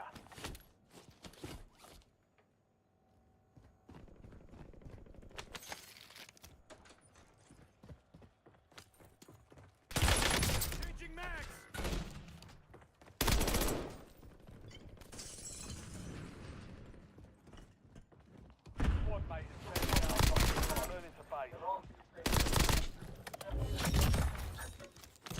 Capture complete. Hell of a job. Uploading information on the next gas Maybe spread. some meat? Huh? Take it down the contract, bud.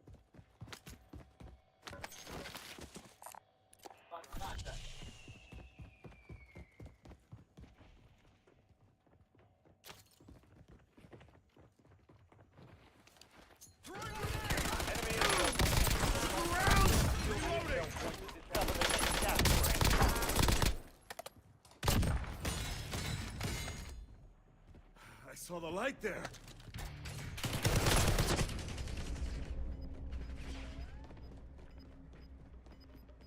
Hey, y'all, you better plate up, boy. Squad's in the safe zone. Effective fire! You've got gas moving in.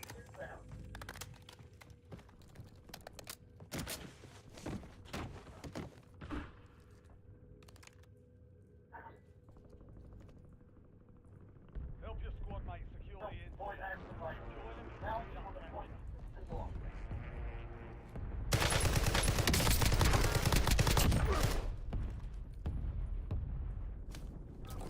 I'm reloading.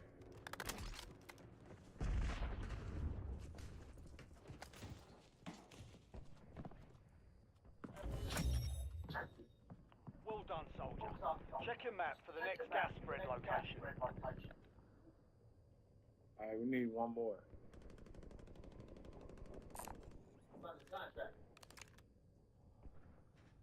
Come on, Purple.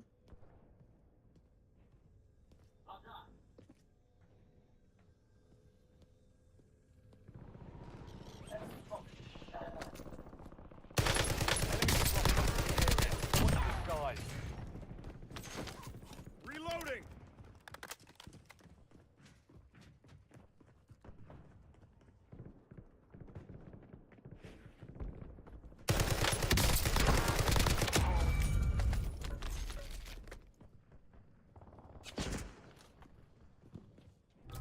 Watch your fire.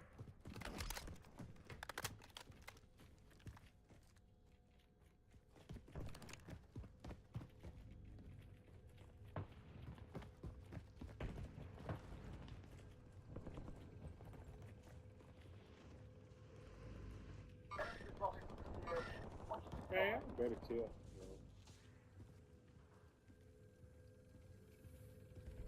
Enemy UAV overhead.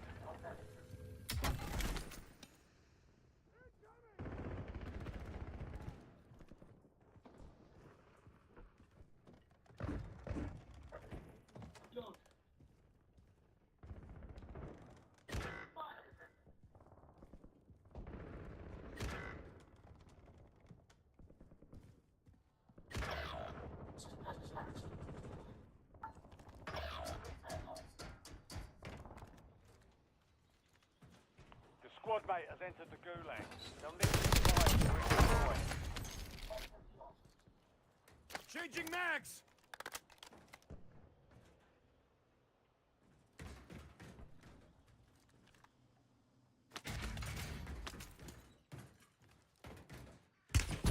I'm hit.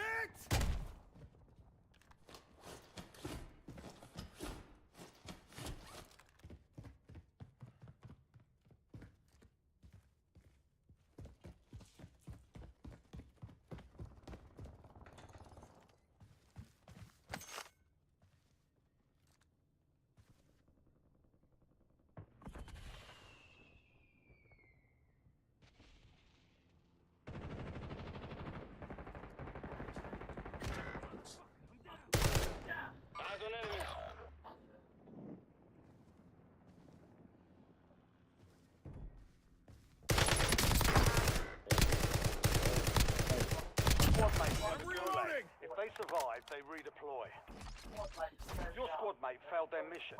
They're headed back to base. Success means redeployment. Failure means elimination.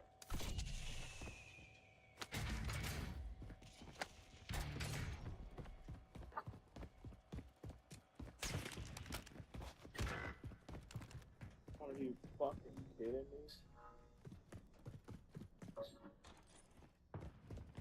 Your squad mate squadmate lost the fight. They're RTB at this time.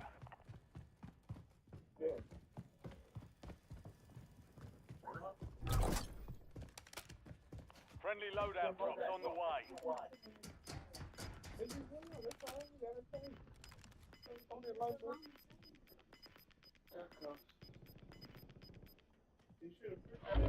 Gas is moving in.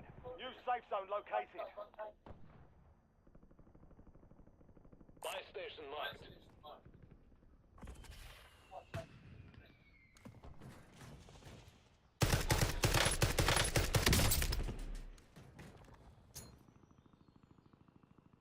Frag out! Reloading!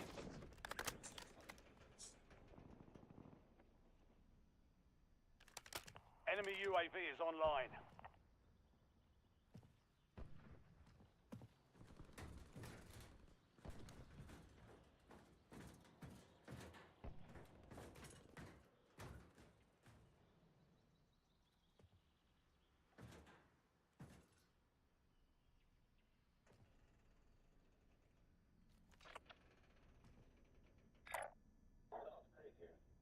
Oh, y'all brought me back. Hold on, guys.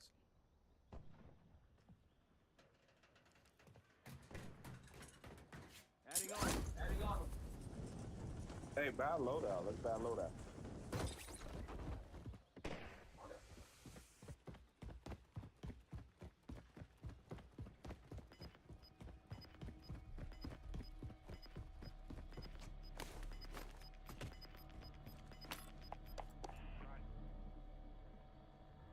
All squadmates are in the safe zone.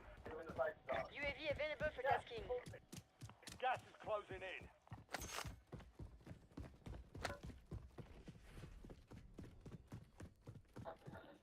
Care package on standby.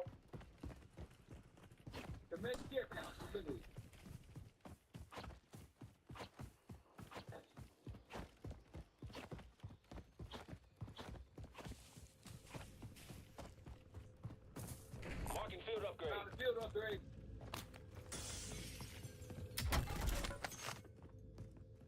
Fuck, man. Shit. If you can sit under here, I'll okay. Where you going? First.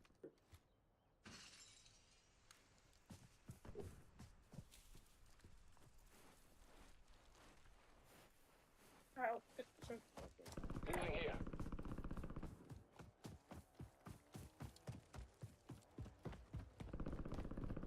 Hey, right, I ain't even take one yet. Hey, I'm finna get a contract, y'all. I need some money. Fuck this shit.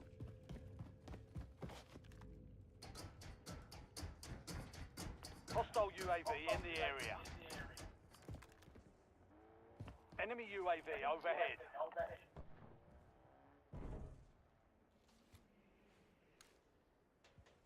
Hostile UAV in the area. Incoming LDBR. Supply box is located. Move to secure. Enemy precision airstrike. Find cover.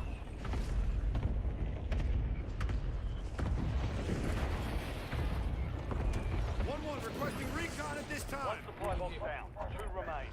Disregard that. Moving here.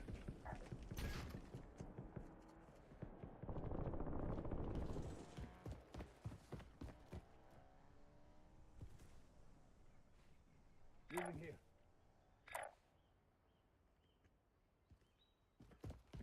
Enemy UAV is online.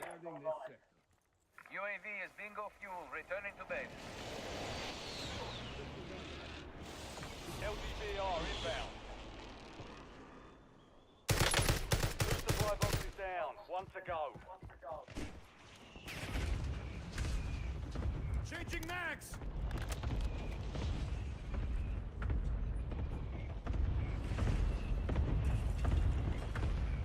Regroup here.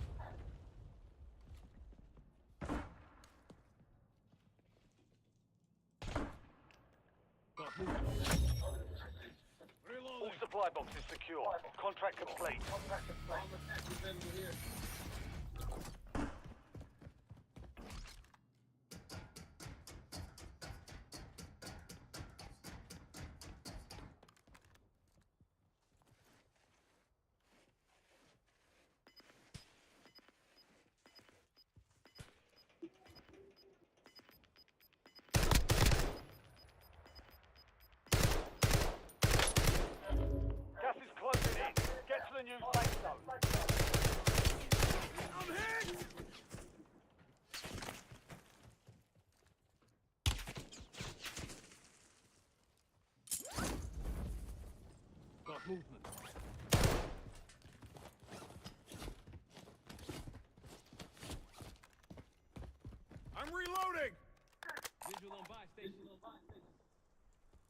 Bro, we need a fucking loadout.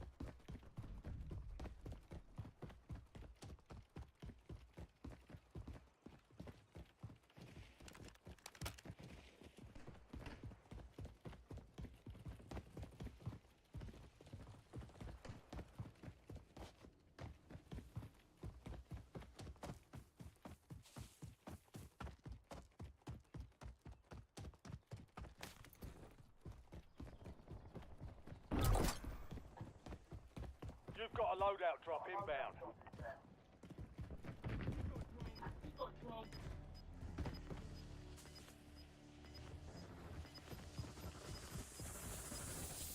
Hostile UAV in the area. Your squad's in the safe zone. Gas is moving. Shit. Okay. Alright. Hey, buy UAV guy. Blue guy.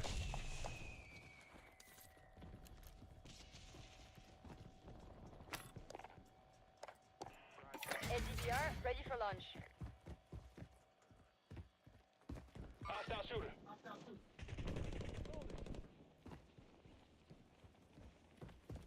Spotted a contract.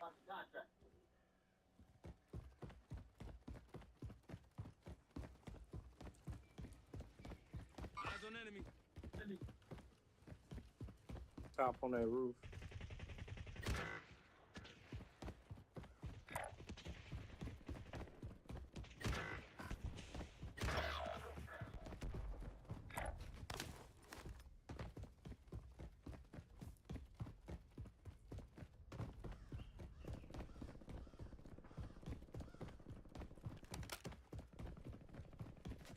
Bro, y'all, we gotta stick together, bro. What the fuck are y'all doing, guys? Your squad mate is being tracked as a most wanted target. Eliminate enemies and secure supply caches to get that target off their back.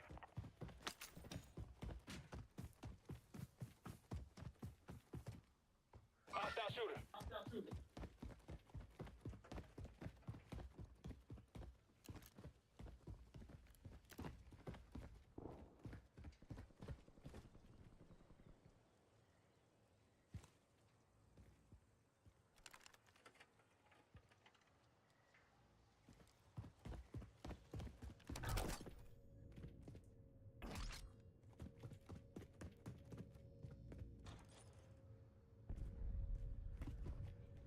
Enemy UAV overhead.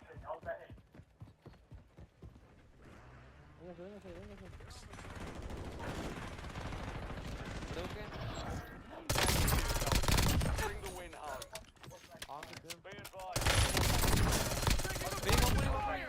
Reloading.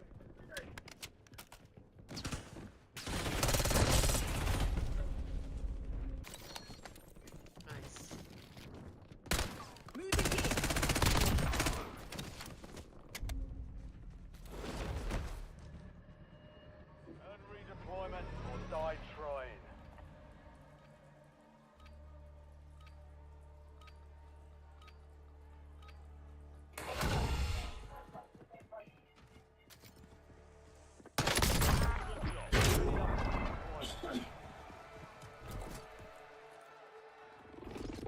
Back in the fight.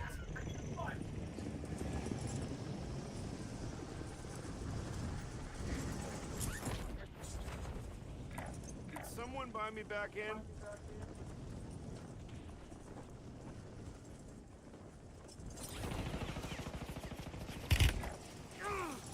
Took around. Ugh. Fuck.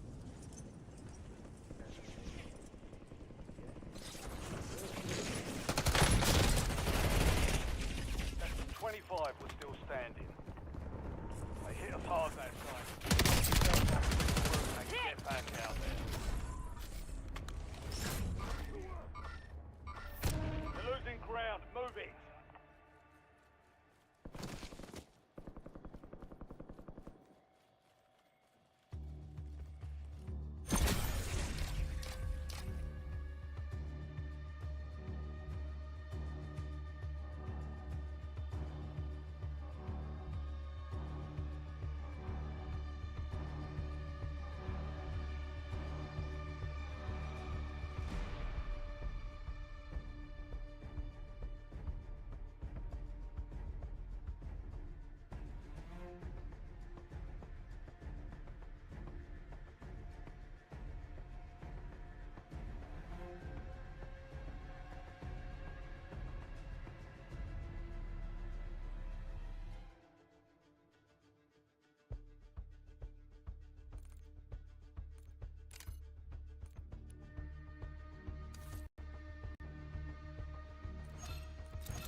For sure.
Check weapons and gear. We're holding for deployment.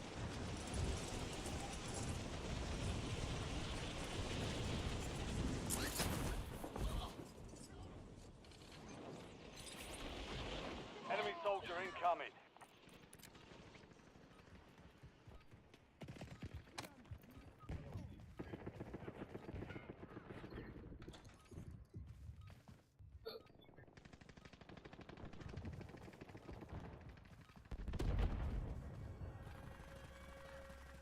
Enemy dropping into the AO.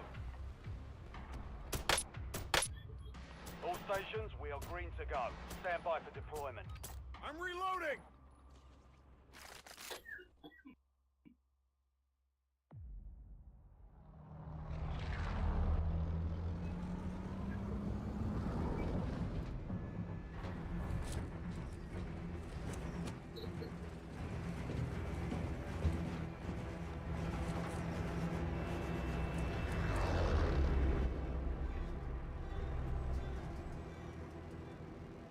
Alright, soldier. Mark a drop point for your squad and go get after it.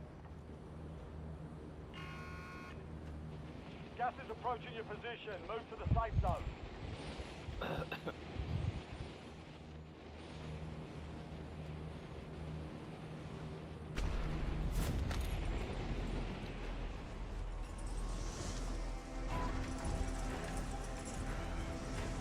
It's jumping out. I don't know. Green just jumped out, so I'm Oh, just gonna land with Jesus him, I Christ. guess. Yeah, let's follow him. Hunt down the enemy.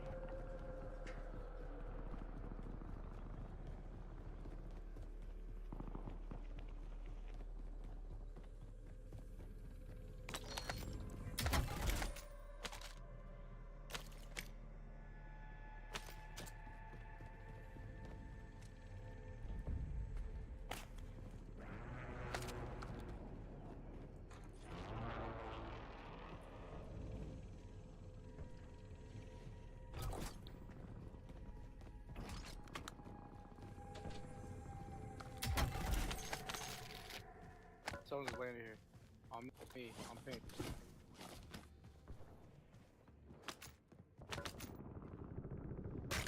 Oh fuck, I fell off the roof.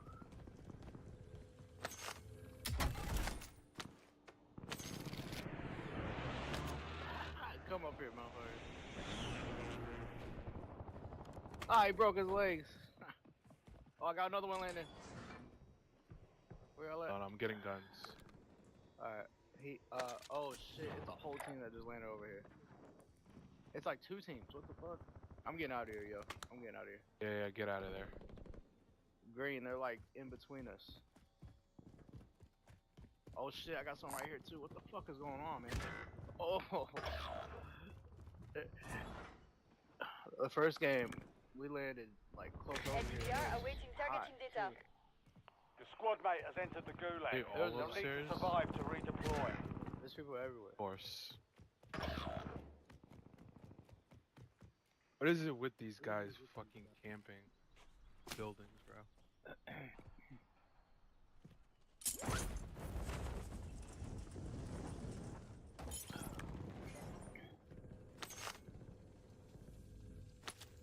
Your squad mates in the gulag. If they survive, they redeploy.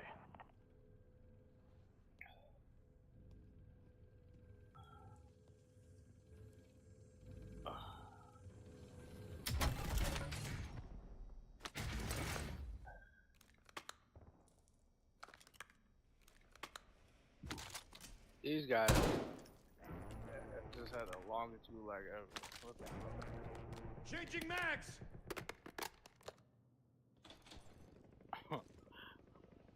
They both reloaded like twice.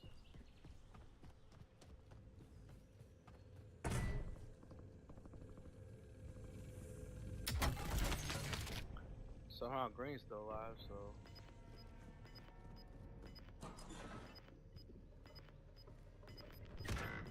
No fucking way, I had him broke before he had me broke. You've got gas moving in. Your squad mate failed their mission. They're headed back to base. Marking buys. Cancel that. Squad is belly up. Get this done on your own.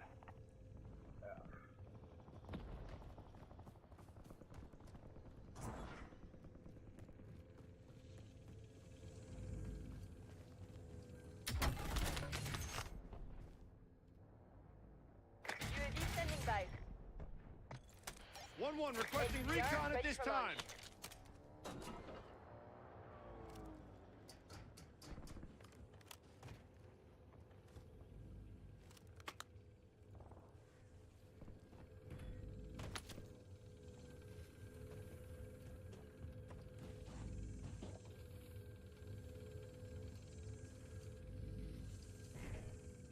Mission timeline expired. UAV exited the AO.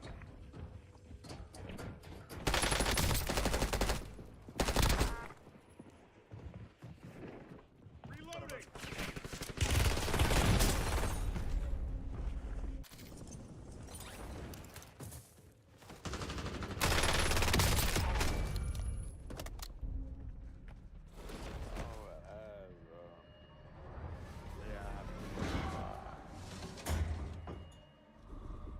From on his head.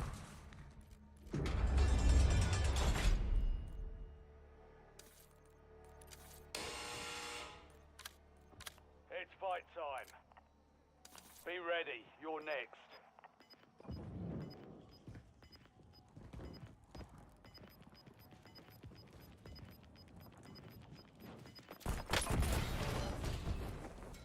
Show y'all how to win that gulag. Nope.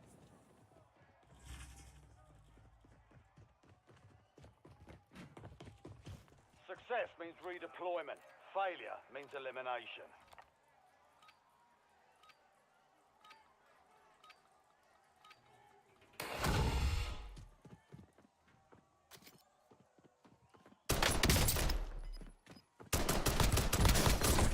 Changing mags.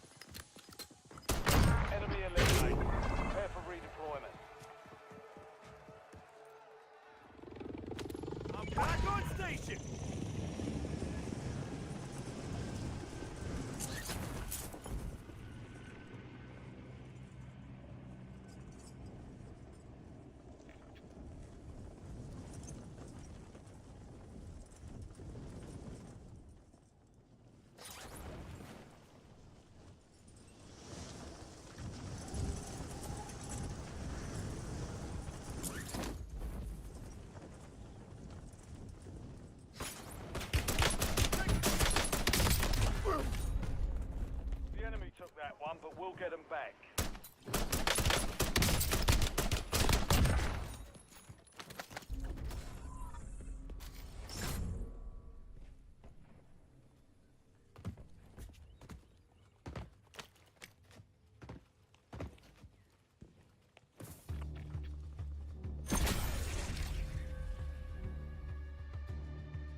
Check your gear and weapons.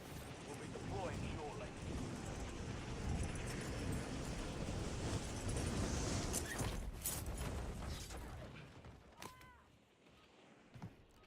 Enemies are dropping into the area. Watch the skies.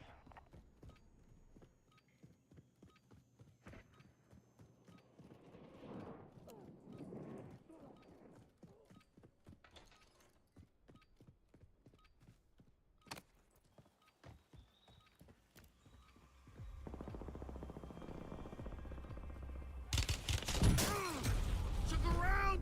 Playtime's over. Stand by for deployment to the war zone.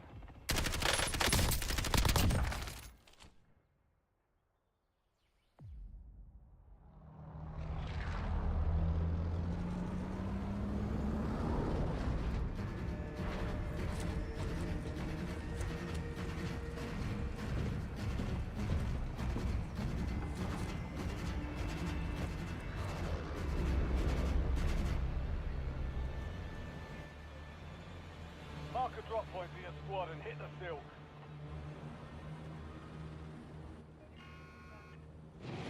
Keep clear of the gas. Get to the safe zone.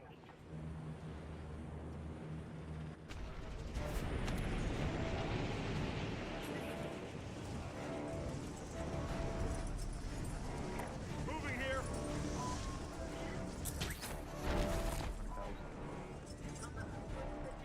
A firm.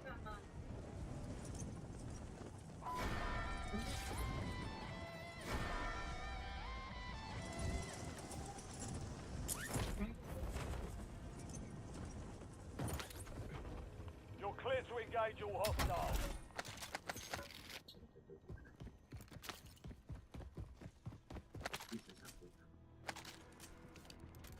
I've marked a point on your map containing enemy intel.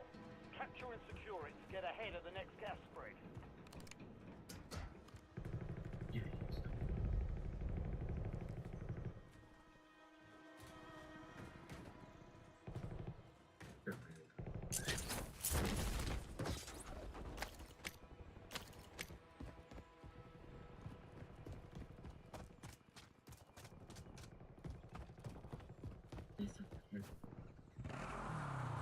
Your squad mates reach the intel.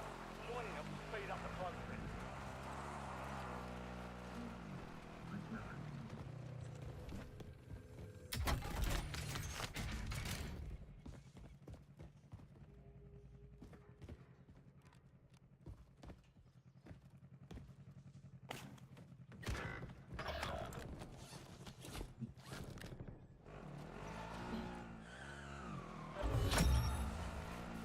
Intel point captured. Great work.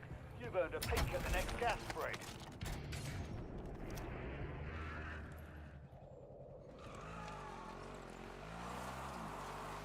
Squad mates in the gulag. They'll fight for a chance to redeploy.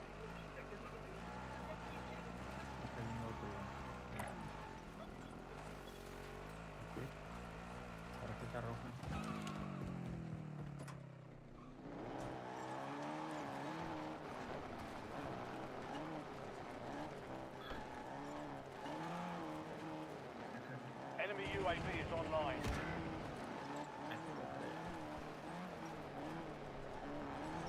Enemy dropping into the AO.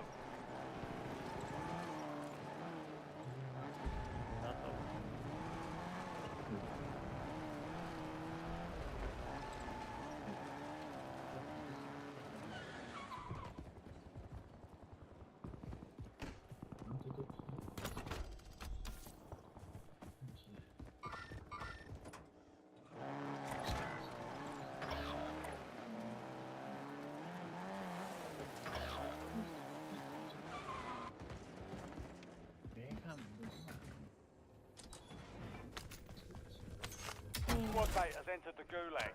They'll need to survive to redeploy. Squad mates in the gulag. They'll fight for a chance to redeploy. Manche me tocó una bien Squad mate has been cleared for redeployment.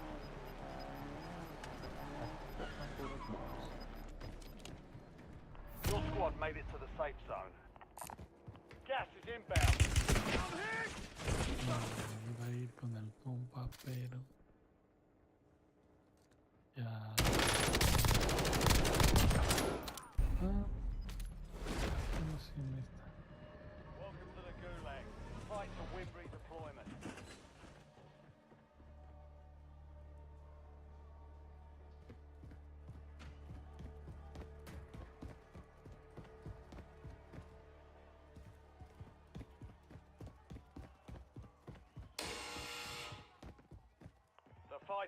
ready.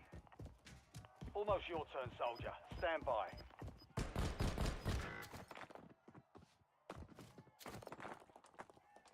Uy, no manches.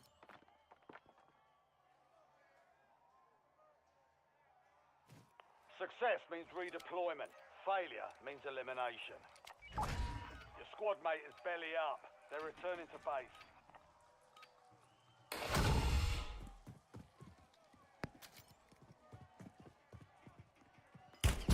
Taking effective fire!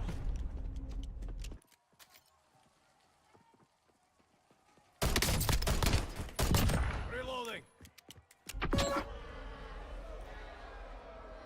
Your fight's over, soldier. Return to base.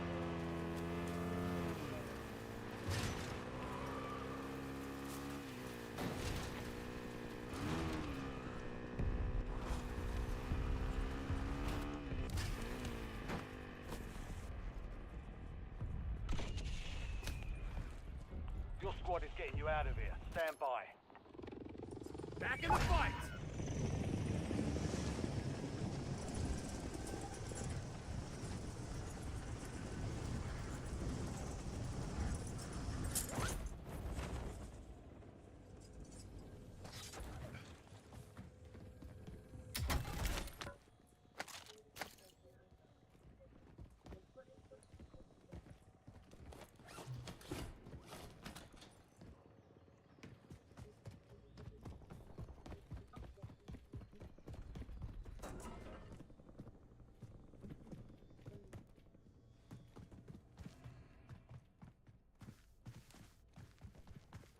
Está bueno el de tácticas, ¿no? De Clash Royale.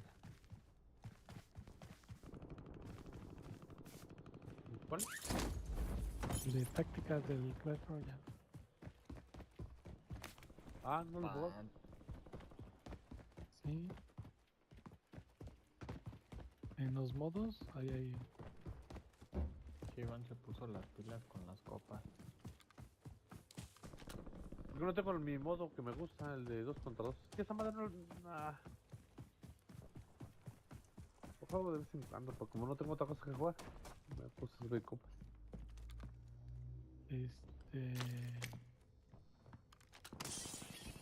Ahorita estoy yo con el Al Limit, algo así. No está malo el juego, ¿no?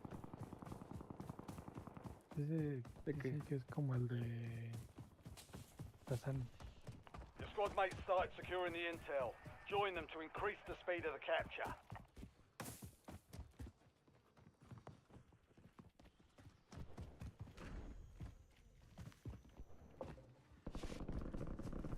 No van a dar bien dinero.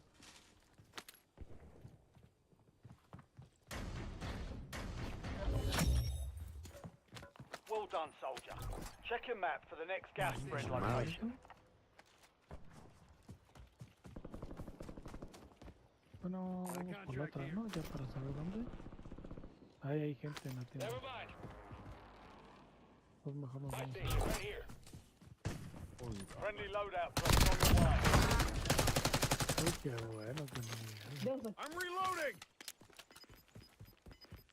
Yeah, I'm back in. Reinforcing armor. Pues, Gas is closing in. Relocating safe zone. Yo vi un armamento. Güey, el armamento. Avísenme. Hola, bestia.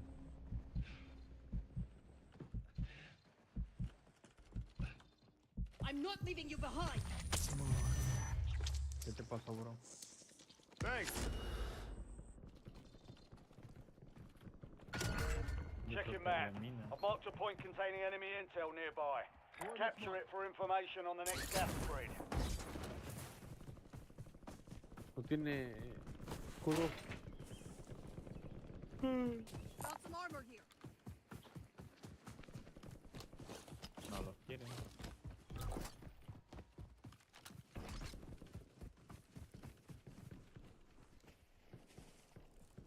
Take it. Indicating armor location.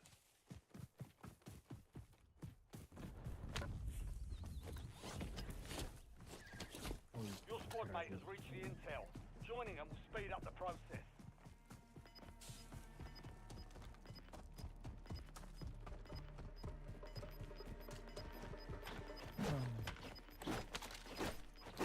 Your squad's in the safe zone.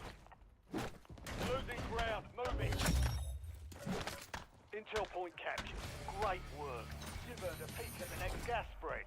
Oye, vámonos, amiguitos. Híjoles. No sé si irnos en medio o irnos a la de... ¿cómo se llama?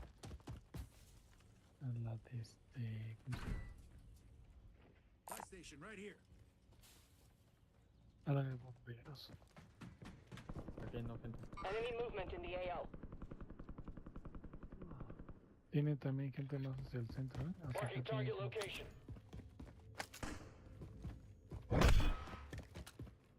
o no Be sé por advised, ella, an enemy o squad ya is nos vamos. tracking your location.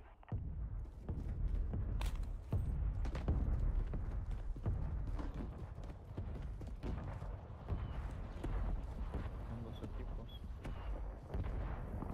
Pues vámonos, ¿no?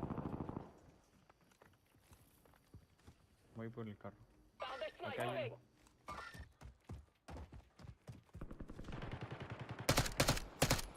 Sin placas.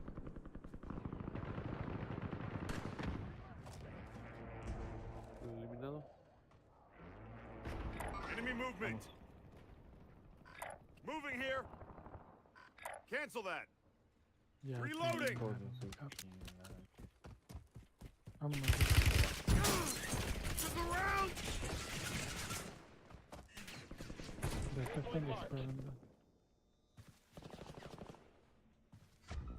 Vámonos. No, más adelante. Hostile UAV in the area. Ahí vamos.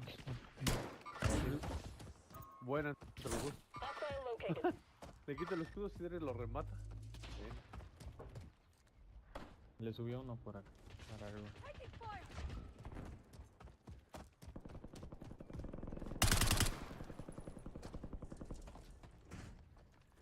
I'm reloading. Ah, no, espera.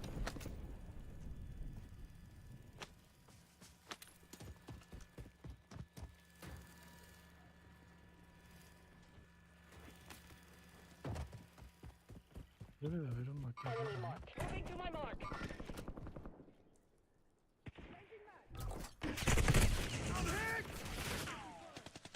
Chinga, ¿cómo me dio?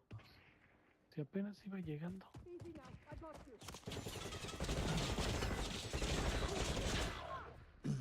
No, pues avísame. No, pues no sabía.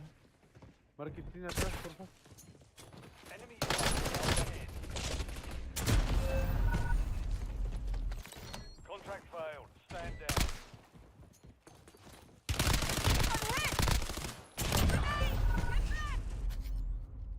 No, aquí tengo una.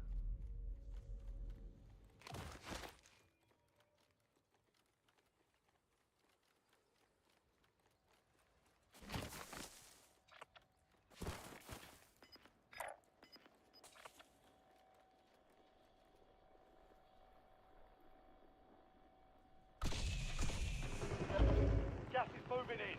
New safe zone located. Gracias. Fue por el armamento que no agarraron.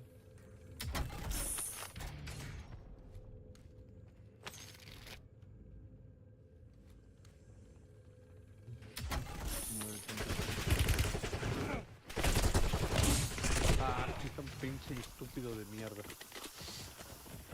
Ah, me venían siguiendo.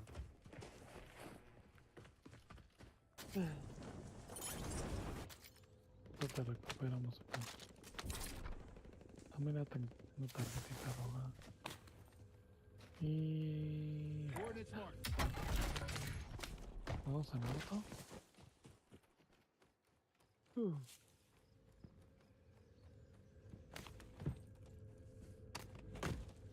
Vulnerable buy station detected. Proceed to the buy station before time runs out to receive a discounted item. Venga.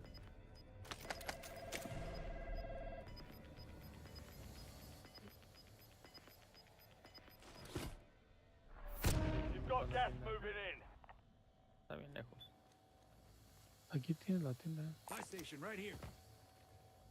Regálame 500 para comprar el otro. Your squad pays for your release. Get ready to redeploy. I'm back on station. No, pues tenemos que llegar con él.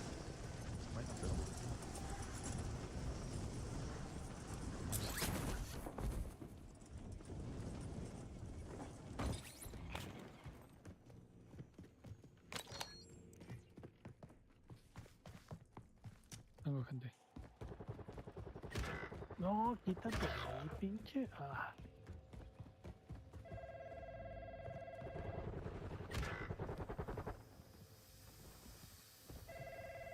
Gente cuánta.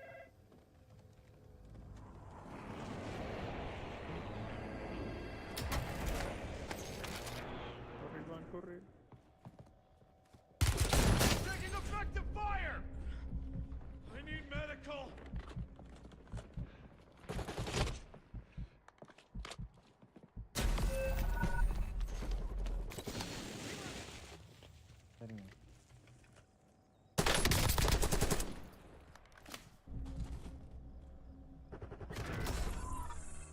You were 1 of 25 remaining. Defeat is only a mindset. Shake it off and keep pushing. Dale.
No.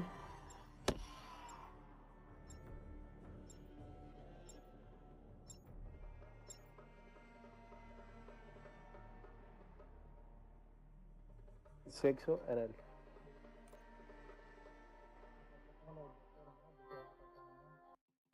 No, yo tampoco.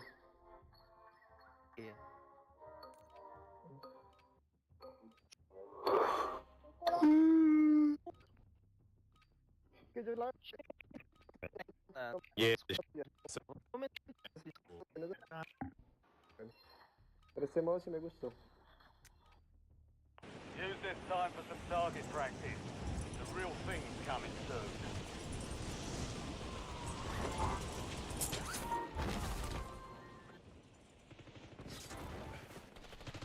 Enemy soldier incoming. Lobo. Batalla amistosa.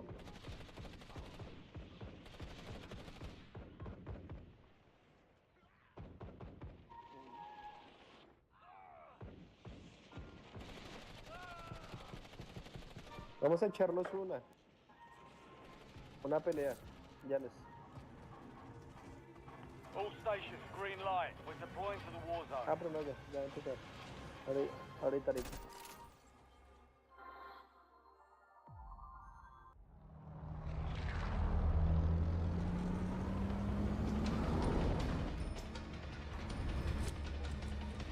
Mira cómo dice. Márquele.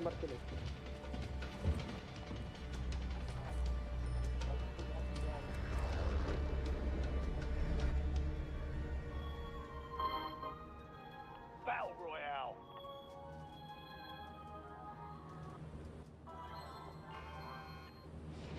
Be advised, gas is closing in. Proceed to the safe zone.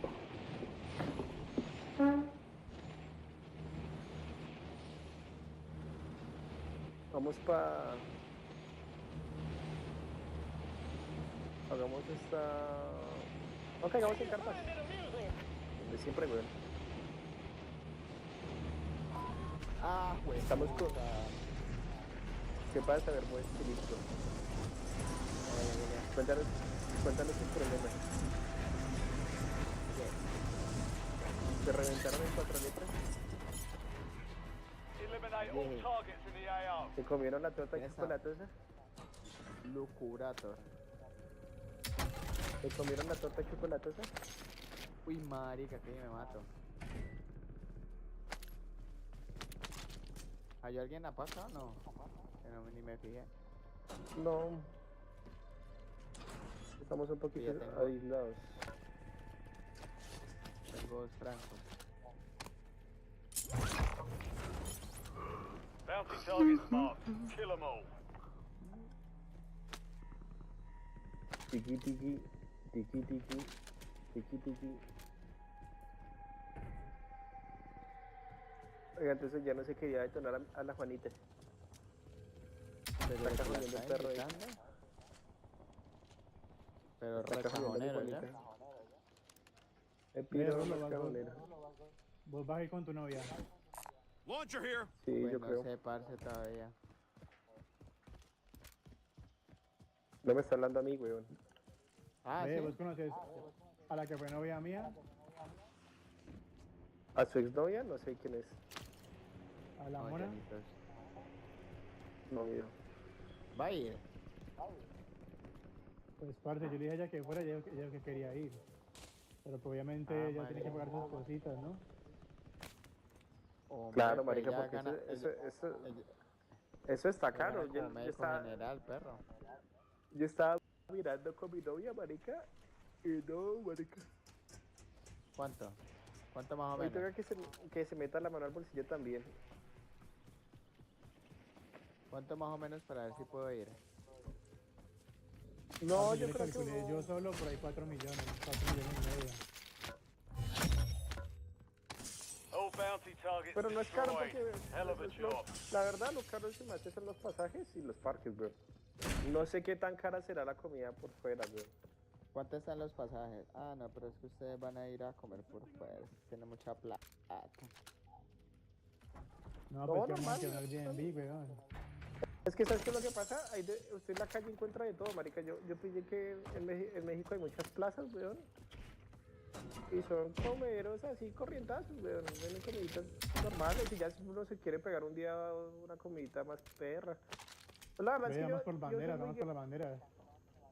La verdad, marica, es que yo soy muy guerrero, weón. Yo la verdad, yo no tengo problema en... No, lo que me importa más que todo es como el sitio. No, vamos para a comprar las armas primero. Move to the safe zone. Gas is inbound. ¿Y dónde está la curator?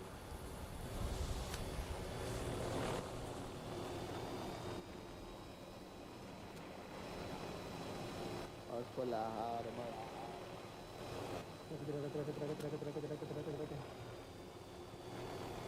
Tírate, pues. La Mónica, de chimba. Están demorando mucho. Y aterrizan la puta mierda. Qué mal piloto.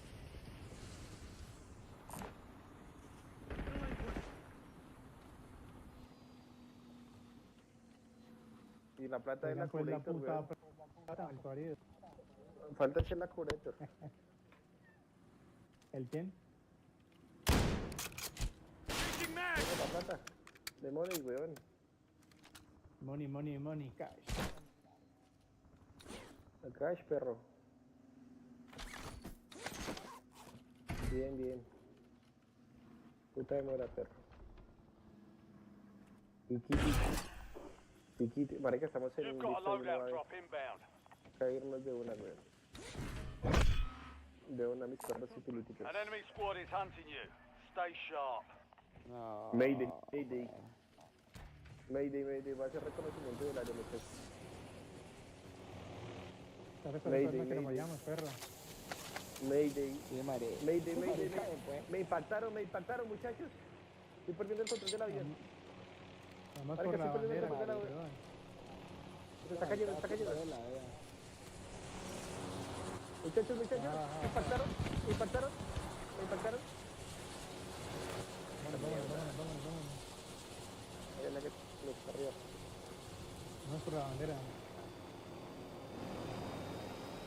Marica, acaba de llegar a buscar. Diría que eran ellos. Sí, eran esos más. Uy, perro, pero ese marica tiene hackers, weón. Marica tiene hackers que tiró, weón. Contract failed. Objective Marica, no lo va a lost. matar así, weón. No, es que yo vi que le estaban pegando todos los tiros, marica, literal se les impactaron todos, weón. Y ni con una franco. Squad mates in the gulag. If they survive, they'll redeploy. Uy, padre, está aquí, weón. Otro marica se tiró, weón. ¿Será que lo recogimos? Sí, allá lo pelaron por marica. Ah, lo mataron, parce. Uy, parce, pero ¿quién está jugando ahí? Pues está... ¿Qué cogemos? No podemos coger un más buscado, ¿no? Loading new mag. Hasta tiraron algo, weón. ¿Qué fue lo que cayó ahí? A la tienda por acá. Aquí tenemos gente.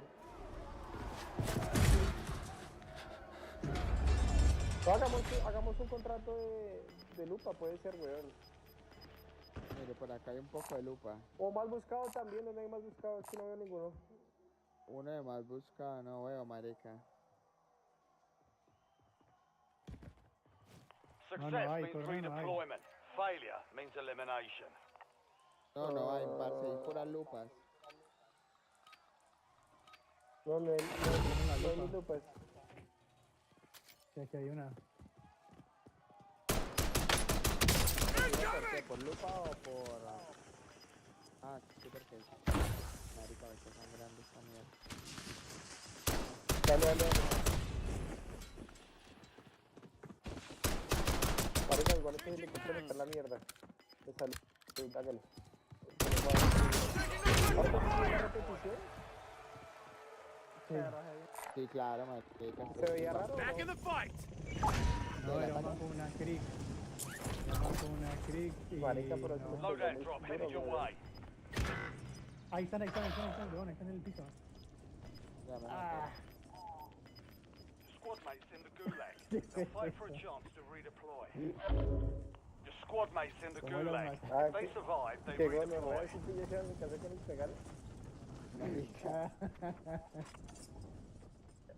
¿Qué lo pillaste, Bermúdez? No, marica, no alcancé a verlo. ¿De dónde lo pegaron? No, marica, es que fue muy rápido, ese ni le alcancé a reaccionar, güey. No, rosado, ahí fe, no, amarillo. No, mentira, ¿sabe cómo nos matamos, weón? Armas llenas de gente. No, que no, si fue medio tan difícil, estalló, weón.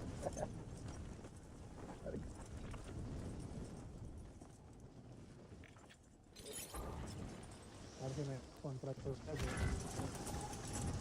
No, para. Your squad mate lost the fight. They're RTB at this time. Esperen.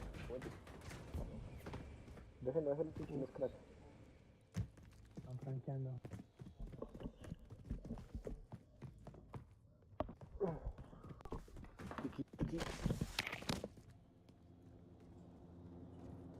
Ah, vinieron a cazarlo, pero...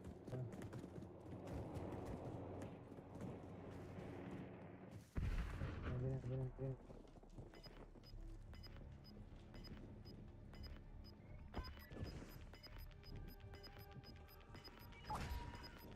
Your squad mate won the fight. They're redeploying now.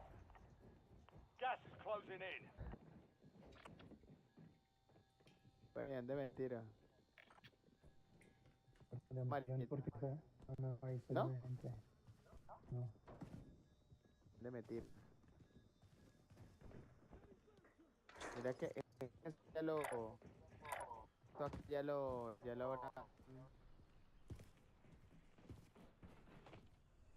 porque no sé por dónde más, marica.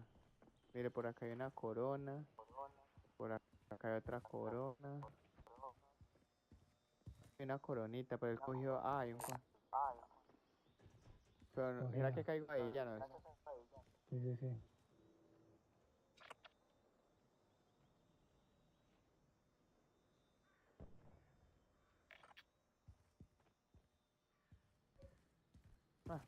Marica, un helicóptero.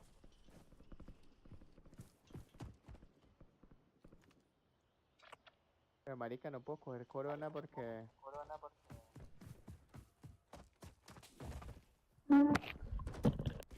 ¿Cómo va a haber moves? ¿Por qué qué? Porque no puedo, no está el otro contrato activo. Ah, el carroñero. Ah, pero ya se va a acabar en 30 segundos, weón. Quédate ahí. De pronto llega alguien y lo matas. Laqueate. Y tienes que robarte este camión, weón. Ah, ¿sabes qué puedo ir haciendo? Ah, no, mentira, no, espera, aguante. Ya quedan 20 segundos, muchacho. No, uno va a ver. Perro, se...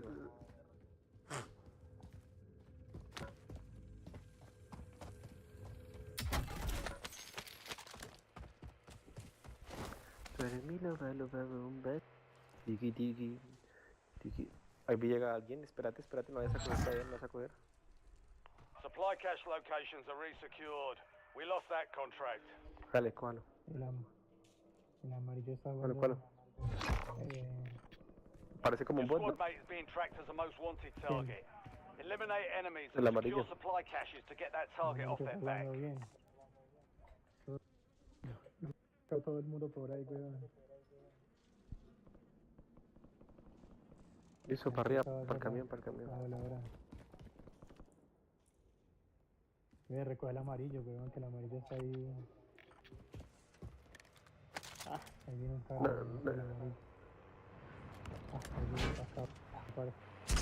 Andate vos, que si ese marica, si usted gana, el otro perro se levanta. Viva su día, ñero.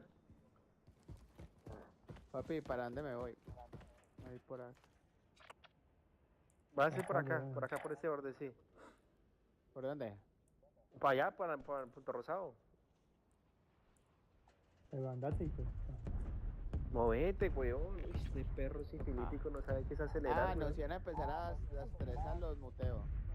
No, ñero, así toca con ustedes. Enemy Sí, UAV is sí, que online. con este marica ya no se puede a las buenas y después que porque lo trato mal, que porque solo es como groserías, pero marica si es que funciona. Gas is inbound. Marking new safe zone. ¿Métase por la derecha? Derecho. Izquierda. No, andate. Ah, bueno, no está bien, hágale. Devuélvase.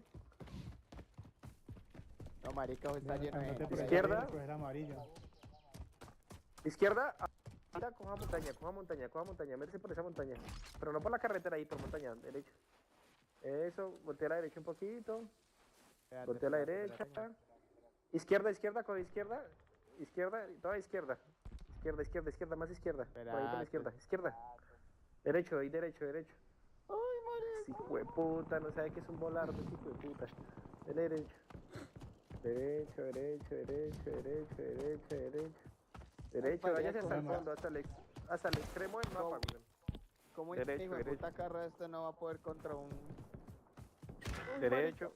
Ay, me mataron. It's all down to you now. Step up.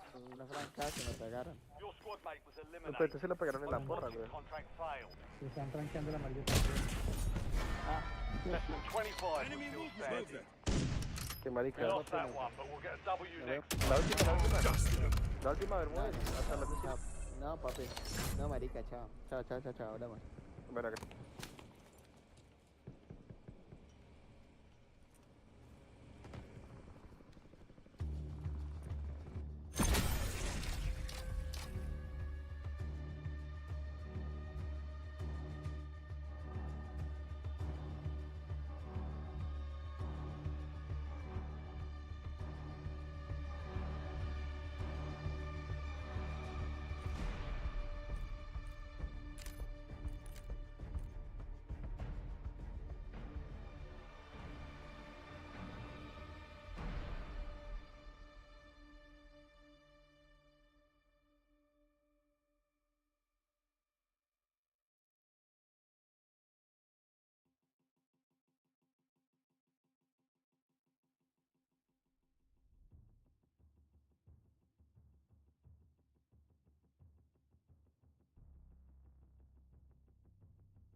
están teniendo esa baicaleota chida, güey.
Shoulder.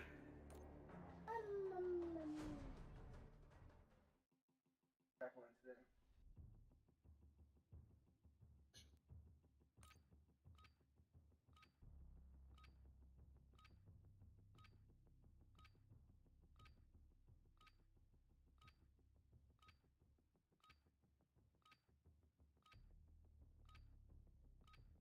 Enemies are dropping into the area. Watch the skies.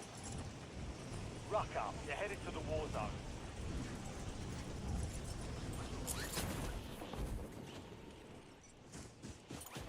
I don't.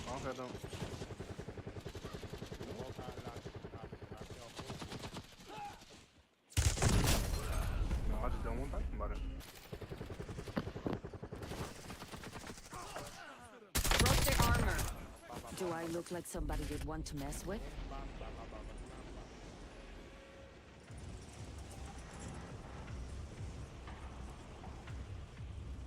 All stations, this is Shadow 01.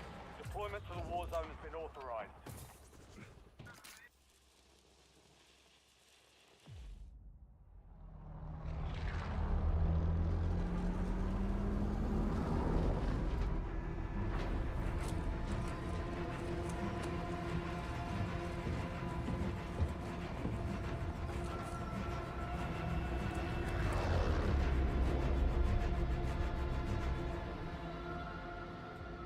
Battle Royale.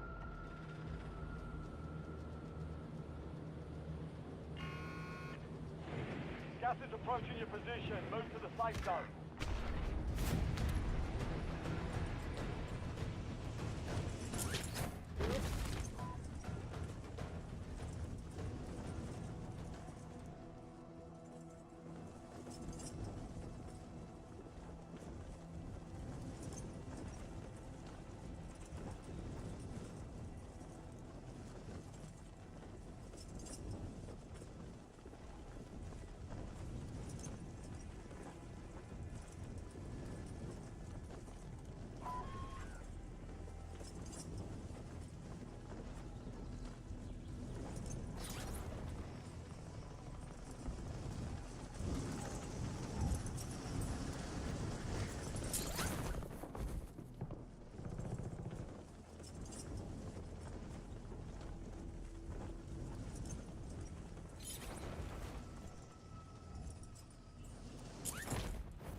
Hunt down the enemy.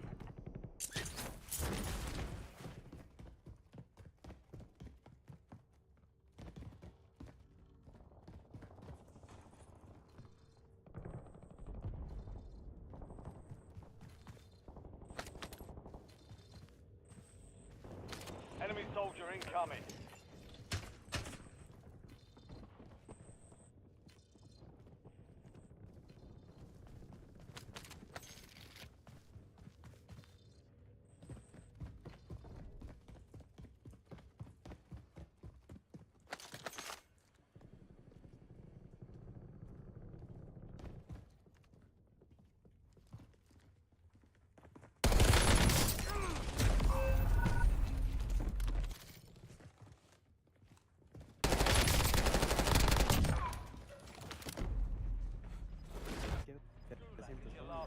Fight to earn redeployment.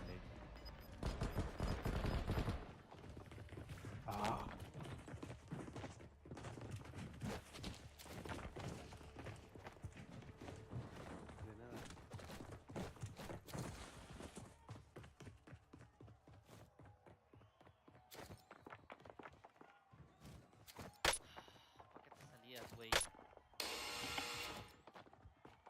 Fight for your life. Be ready. You're next.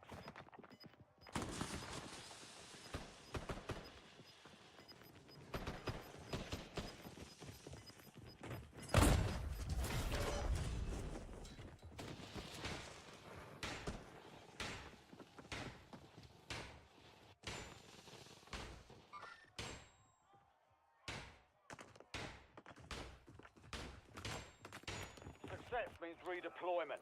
Failure means elimination.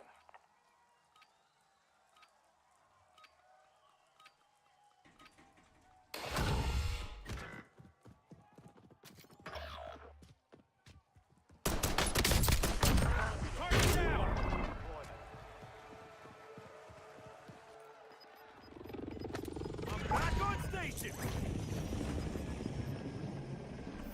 Gas is moving.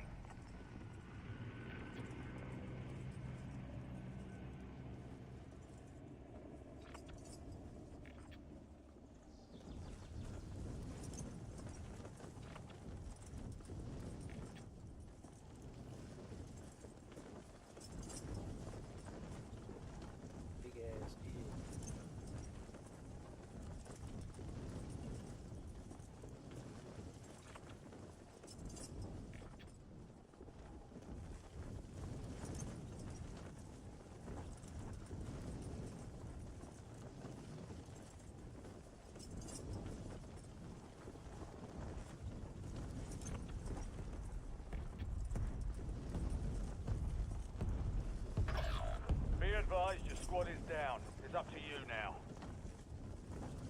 Your squad mate failed their mission. They're headed back to base.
Enemy dropping into the AO.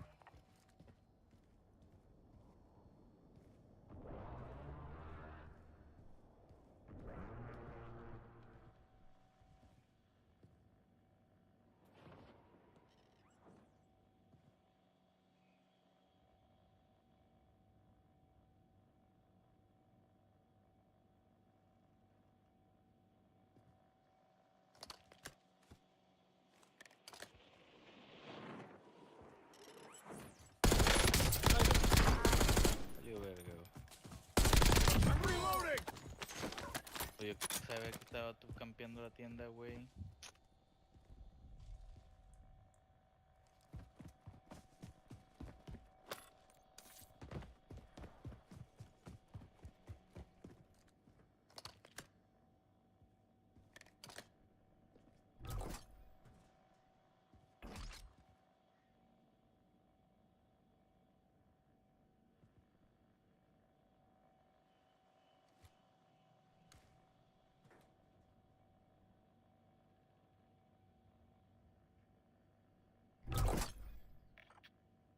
You've got a loadout drop inbound.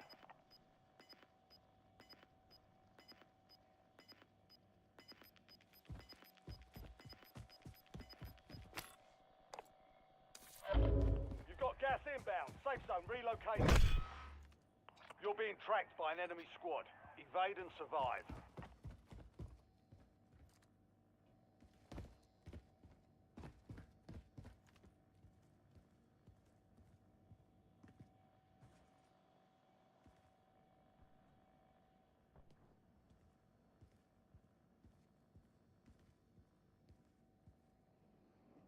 Enemy soldier incoming.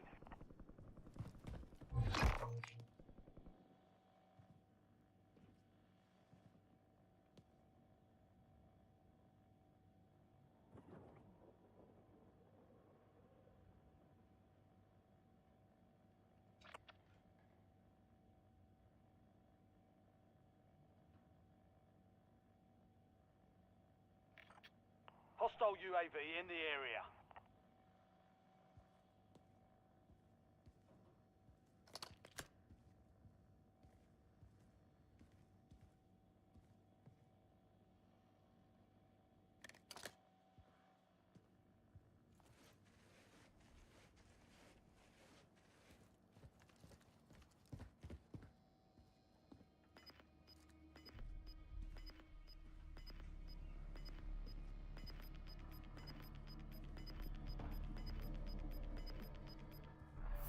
You're losing ground. Move it.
Solid work evading the enemy. You're clear for now.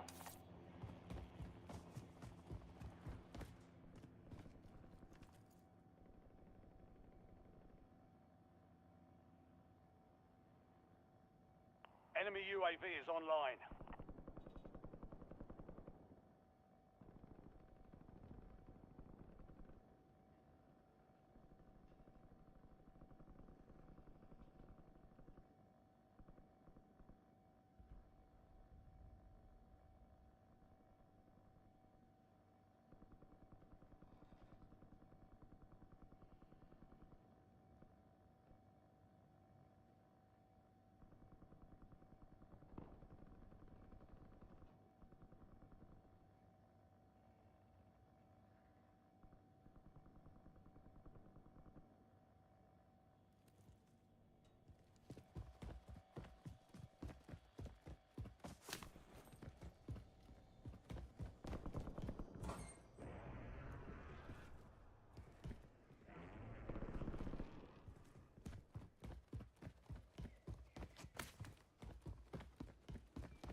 Relocating safe zone.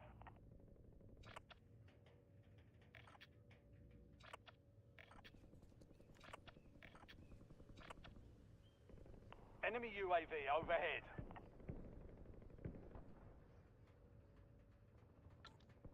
Moving here.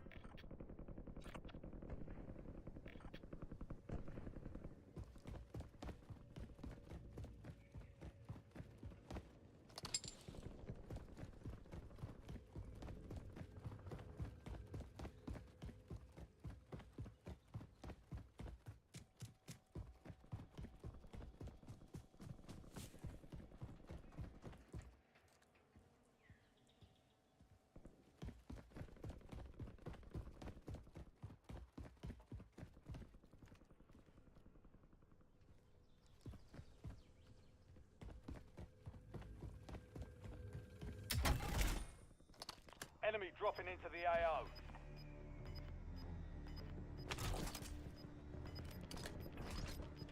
I gotta get back to you. I'll just get that. You've got gas moving in.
Ándale ahí, mero. Gas is moving in. New safe zone located.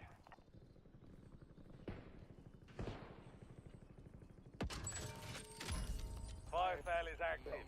Buy station prices are adjusted. No, o sea, volteen a la tienda para que los maten a los vatos que vayan.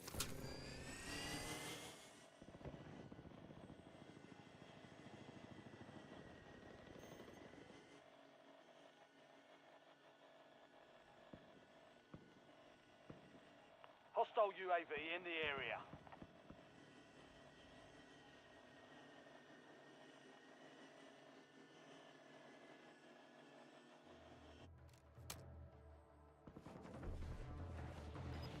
Enemies are dropping into the area. Watch the skies. Niggas be playing me like I'm coochie. I'm fucking pop. Gas is inbound. Waiting on my shit like that.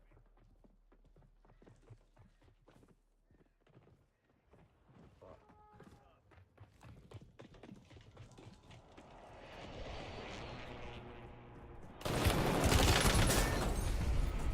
You were 1 of 25 remaining. Please is only a mile.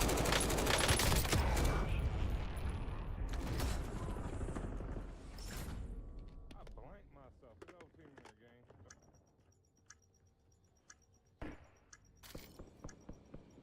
I can help you. Fire sales done.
Gas is closing in.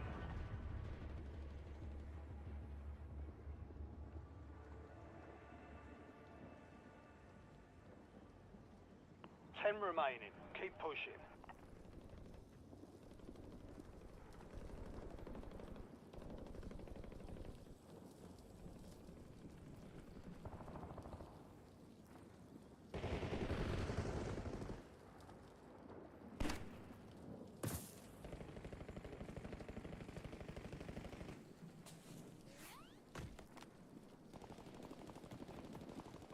Throwing stun.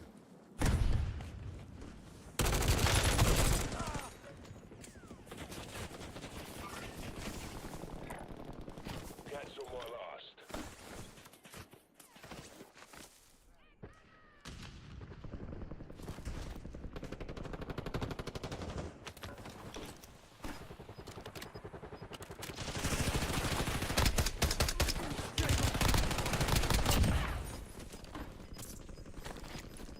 You're in the top 5. Bring home the win. You've got gas inbound. Safe zone relocation. Taking effective fire. Supply crates have been restocked. Load up. Reloading.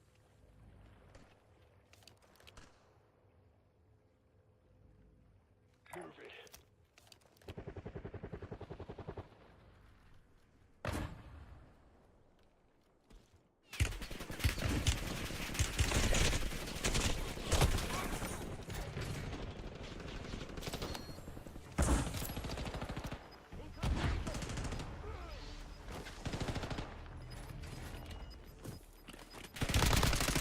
Fire over here.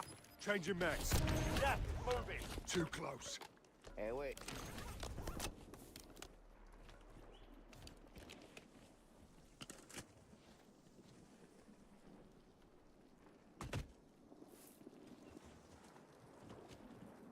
Enemy here.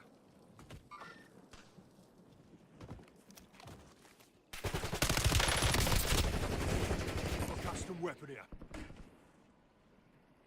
You're in the top 3. Don't let up Cheers. now.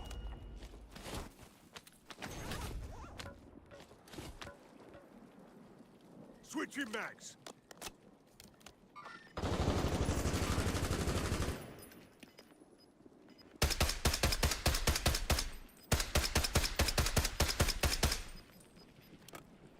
Gas is closing in. Get to the new safe zone.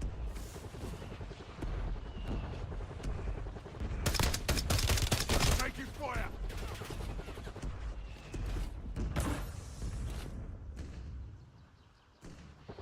Move, reloading.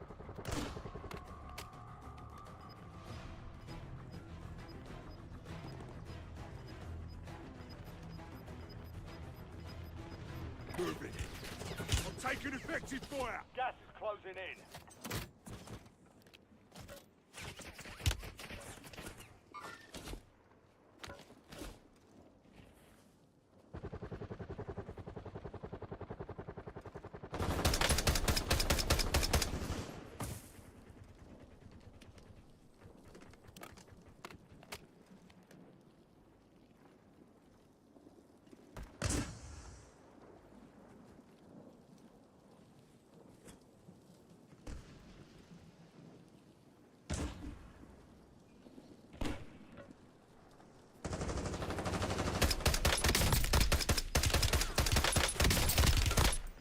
Thermite incoming.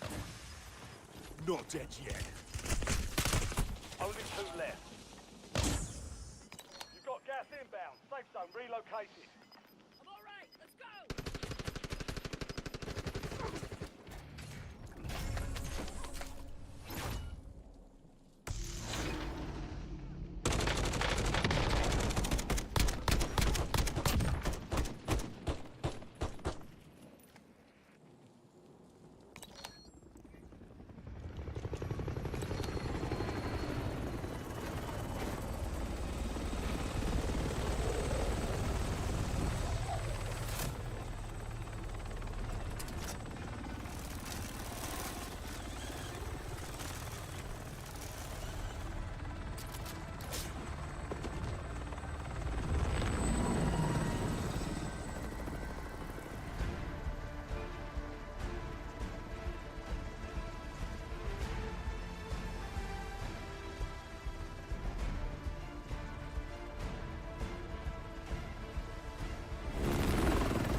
We're headed to the war zone. Get geared up and stand by.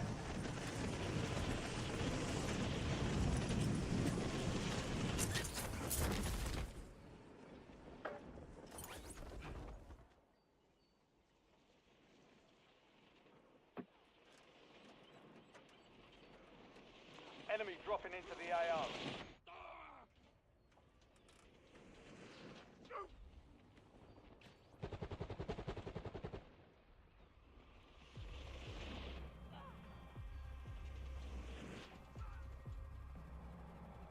All stations, green light. We're deploying to the war zone.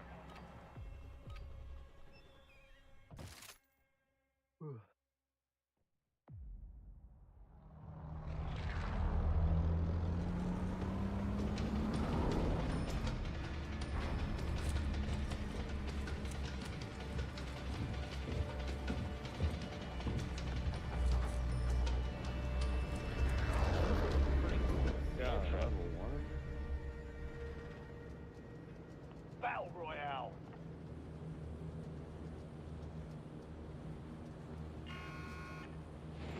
You've got gas closing in fast. Double time it to the safe zone.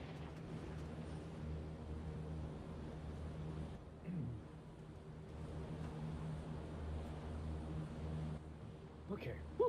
There's a level 1. Let's see what he's got. Can't be legit. This gotta be a glitch. Well, I'm assuming it's right because he's got that basic piano thing. Oh, maybe it is. But it's showing up.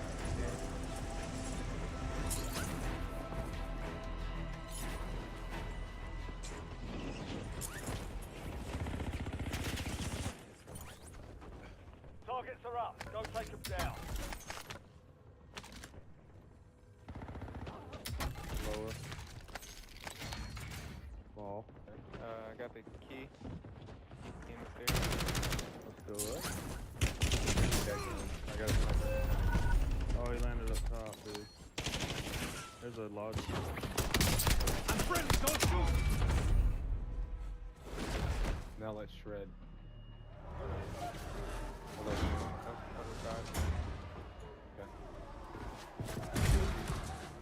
Potential. Stay over there and just stay alive, and we'll let you know if somebody's on the top. Time for a fight. Be ready. You're next. Fucking looking at your boy. Good job.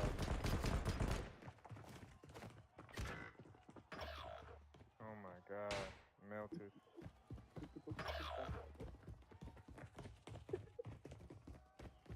Success means redeployment. Failure means elimination.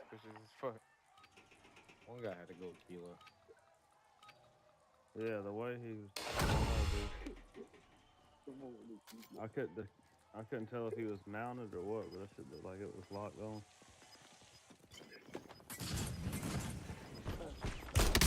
Taking effective fire! I think I helped you out a little bit right there, Lubricator. Lubricator. Back in the fight! Lubricator.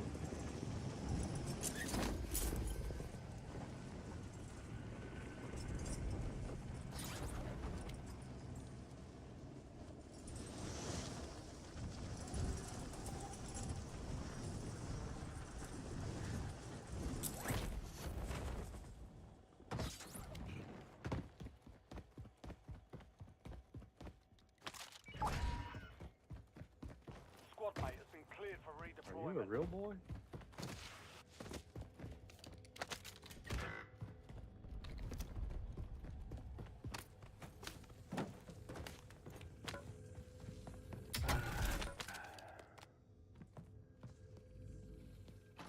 Your squad mate is belly up.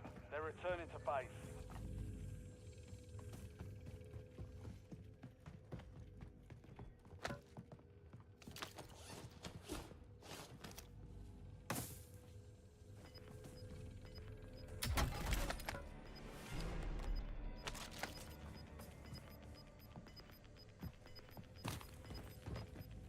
Your squad made it to the safe zone. You're losing ground. Move it. Squad mate redeploying to the AO. Dude, You know what I've noticed? Wherever you die, it's on the side of the house. We gotta get some of that stuff.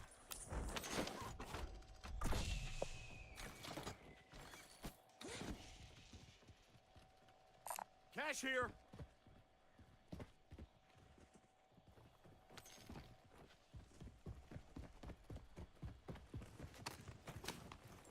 Let's check this house.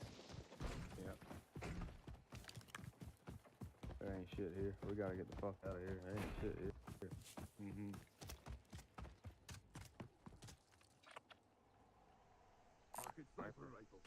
Oh, Yes, an work LMG. here. I'm by loadout. Thank I'm by you. loadout. Nice.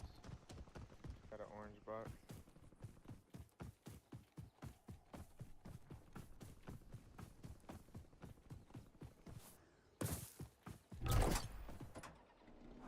Friendly loadout drops on the way. I'm gonna drop that plate box too. Armor box here.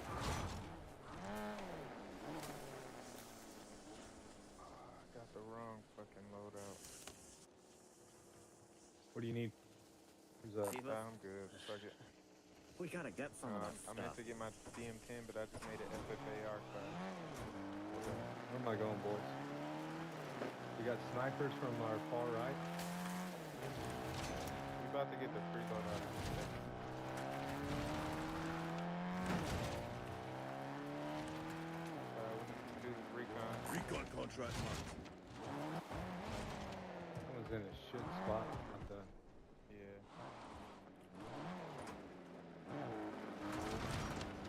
Another one. It's two more.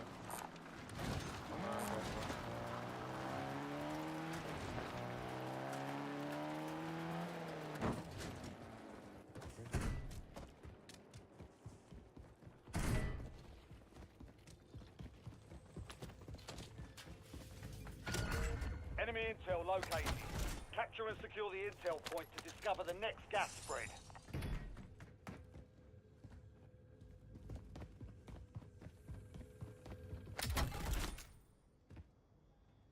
It's the direction of them snipers, ain't it? Yeah, but they were far off by that big ass building. Over by that box.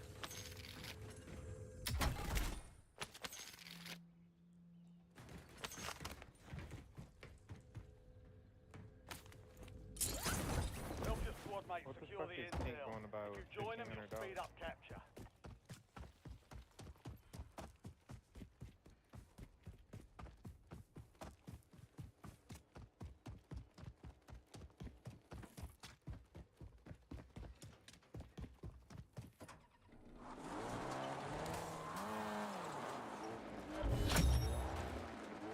Capture complete. Hell of a job. Uploading information on the next gas spread. Check it out. Fuck it.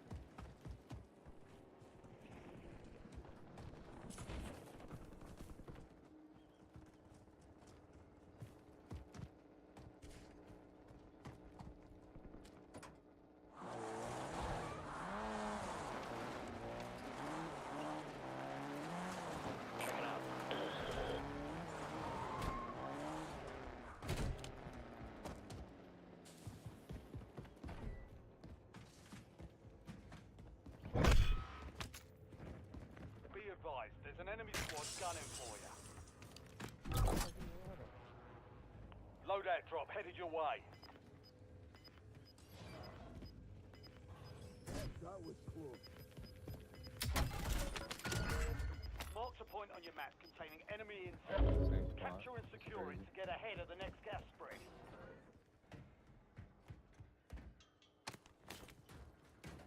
I need to hit that freeloading. Alright, I'm gonna do this. Alright. Only one box. Your squad mates started securing the There's another intel. recon back Join there. them to increase the speed of the capture.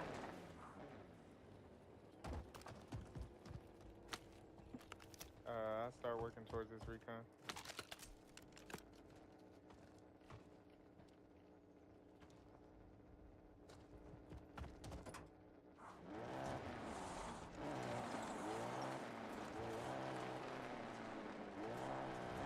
we do a recon and there's no extra Intel point yellow captured. circle? Great on the work. map? You've earned a peek at the next gas spread. The circle closed.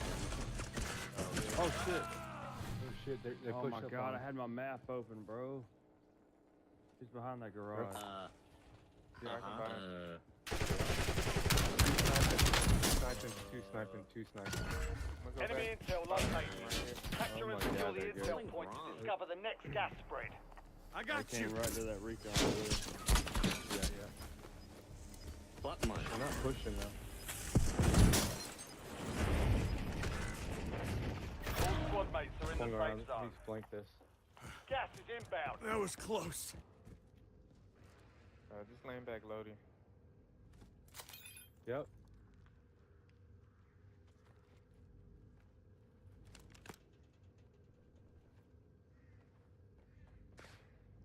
Yeah, dude, of course, while I got my fucking map open, dude.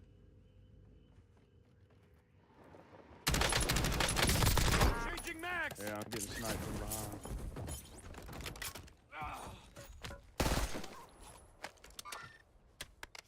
Oh yeah, that's them. That's a whole different team. Is it?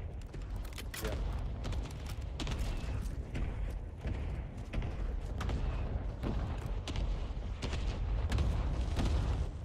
That's his bounty. He's got a bounty on him. Enemy nearby. Enemy UAV is online. Move it. Alright. Upstairs. Third floor. He's broke. Contract is compromised. Stand down. Contact. Reloading. Why are they putting airstrikes on a building? It's not gonna do anything. Cover the sound. What a dumbass. Well, they're not using it to their advantage.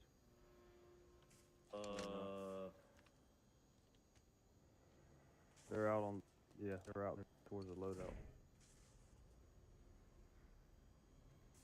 They're moving around, left.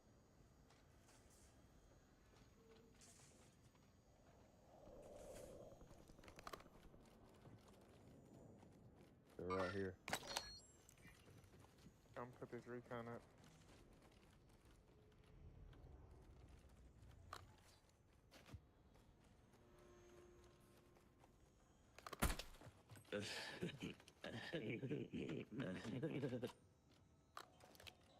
Alright, right here.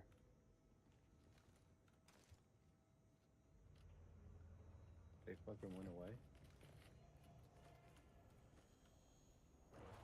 So they're weak. They just got those DM10s though. There they are. Oh, I'm going to get them. I'm down.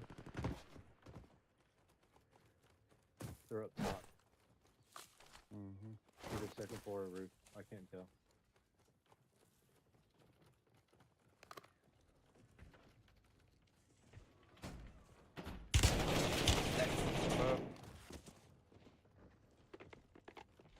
Come with me. Come with me. Come with me.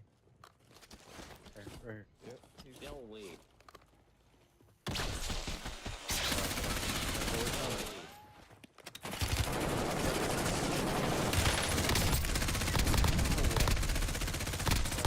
Reloading. Careful, careful. You got what you call it on you? Fire, basically. About time. Gas is inbound. Safe zone. Oh, I want to do this move, man. Don't finish the ball. Oh, Damn. somebody else was shooting. You guys told me that before. Time's up. Contract failed. Sorry. That's why I didn't finish it. I was coming back for him. Yeah, somebody else was shooting. From the back, from the back. Either way, we gotta move. A long Yeah, way. we did. We got to buy pink Jackson. Somebody back, just they bought just back. Brought back.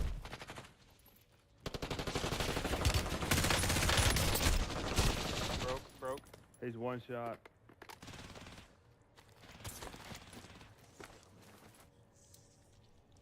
Nice. Your squad is getting you out of here. Stand by. I'm back on station. There's some guns down here. Well, we got one. Hey, somebody should buy a self. We all had gulag here.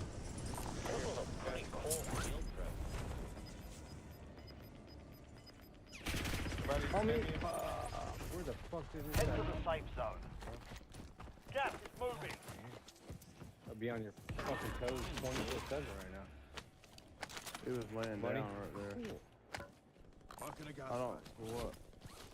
Self-revive. Oh, here. And then whatever's left, get a UAV. Or multiple. here. Here, Grim. Pink, get out of Alright, the get UAV, my- bro. I need to get my sniper rifle back. I need cash. I appreciate it. Alright, I got one in pocket. I'm gonna go grab that. Check it out. Big guy. Oh, that loadout. I just got shot from far From the right, right, far from the right, from the right. Can't see him. He's on top. Reloading. Pink dog skin broke. He's inside the service.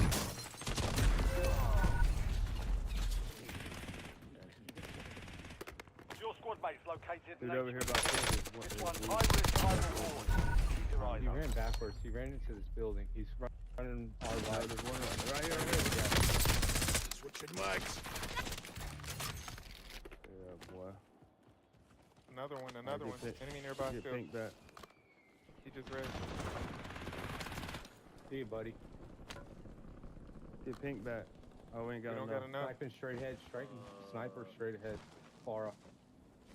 Couldn't see where it was. I saw one. So.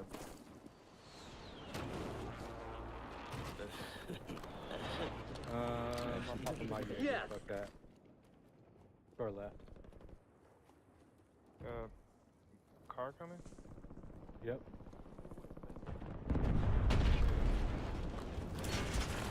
Disabled it.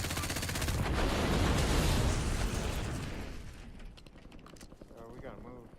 Changing mics. Why the fuck would he come this way? He didn't know we were here. He tried to run me over, but it didn't work. He fell under my trap. There's guys. Still I have think a pretty cool at least field 3 trip. guys heading to that buy. I would love to go murder them right now and take their money. Well, we gotta get Pink back there too. Yeah, there's 3 up I'll here. have it. Collect cash right now. Grim, you need plates? Yeah. Here. Dropping cash. They just and res. plates. They just got their teammate. Here's a satchel. There's a UAV. Uh-huh.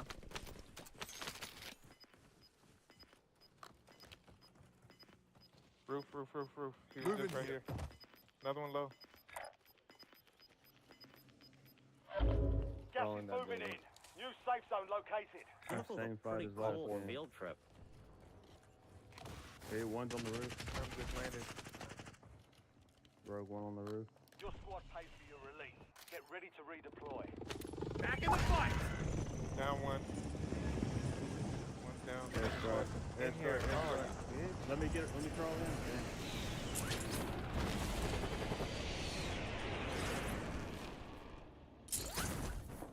Give me money.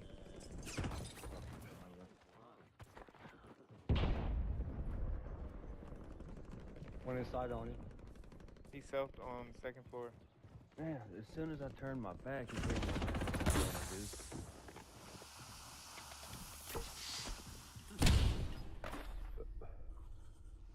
There's some nades up there.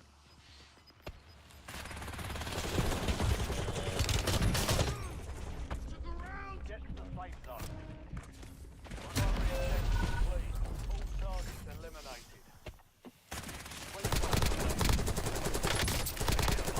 Loading fresh Dust mag. yourself off, regroup, and get back out there. Maybe he Find was me back level here. one. Now.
Estoy viendo el capítulo de Goku que lo lleva el Shenlong.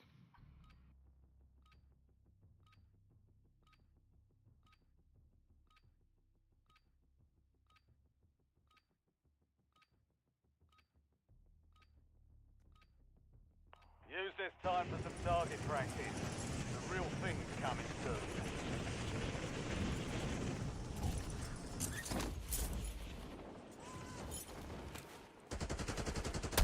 Enemies are dropping into the area. Watch the skies.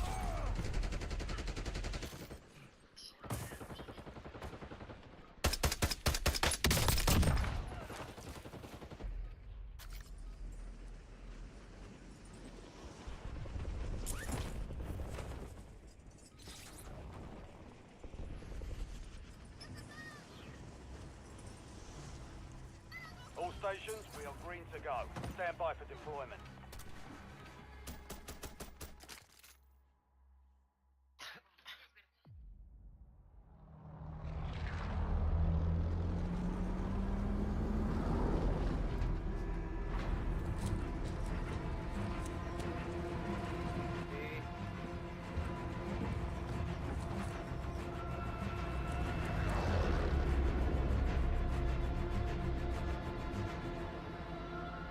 Your team leader. Set a drop point for your squad soldier. Keep clearing the gas. Get to the safe zone. Recon contract marked. Sí, vamos a sacar el pelito ya fuera.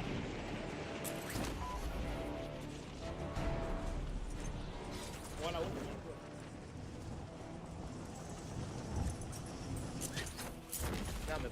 Yo ya me había tirado para la bandera.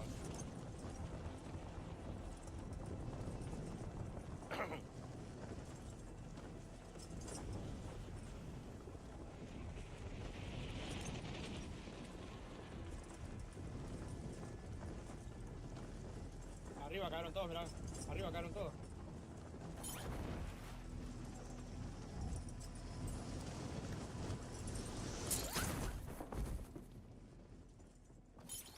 Buena pelota, la pelota, la pelota, la pelota. Engage all hostiles. Cayó arriba el random. Más, yo estoy lejos, más.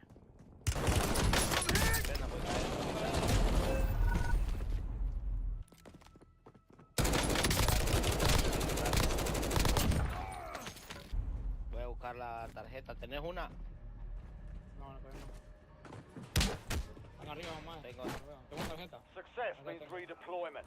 Failure means elimination. No hay nada aquí, más. No hay nada de pelota tampoco. Buscar la pelota en el restaurante. No. Ya busqué el restaurante, más. Ya buscaste la... No hay nadie, aquí están arriba, más. Están arriba. ¿Dónde está vos? Sí, pero yo estoy buscando en el primer piso, más. No encuentro nada. Warriors to the Warriors. Your RTB. Nada, no hay nada aquí. Están arriba peleando. Solo esperando están que llevemos los balones, ¿no? Bueno. ¿Cuántas llevas? Solo llevo una tarjeta yo.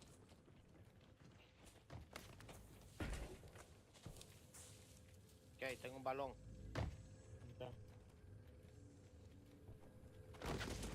La tarjeta de aquí. Aquí, no está ahí, no tengo que buscarla ahí.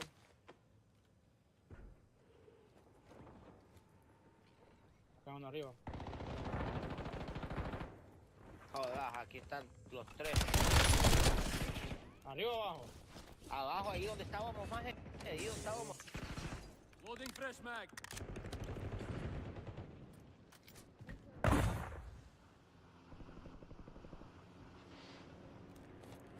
No sé cómo subieron los tres así de rápido, man.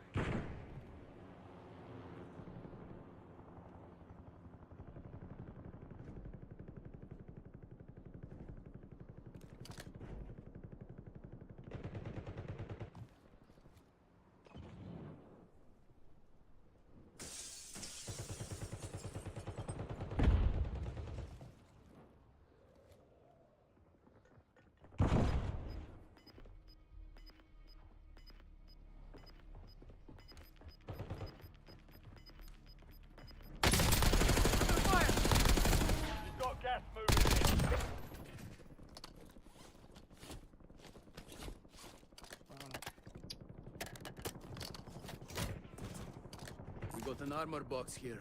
Checale, gente tiene pelota hablando. Checale, checale.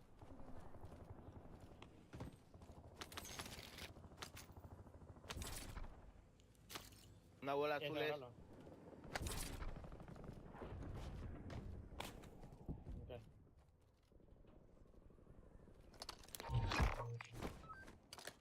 Your objective simple.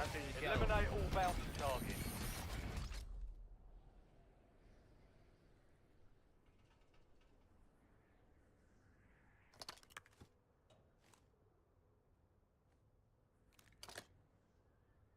¿Te una tarjeta o una bola?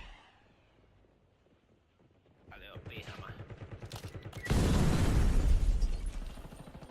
Oh my god, Nando, son 3 aquí. Tengo uno en el suelo.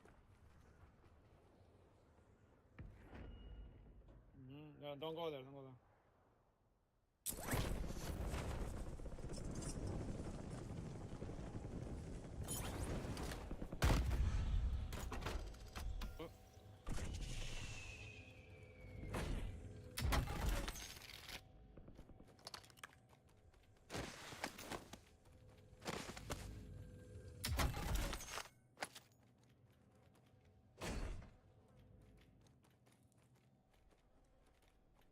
Armor here.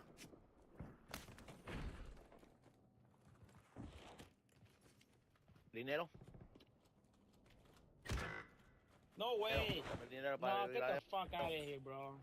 Oh my god. Inserting armor. Dale. ¿Y el random murió? Sí. Ahorita lo reviso. We got an armor box here. Yes. Armor here.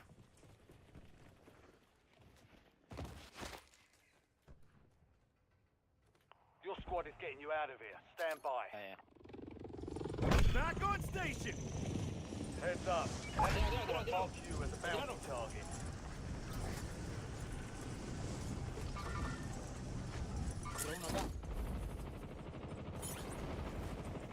Te lo mandé roto ya. Te lo mandé roto vos.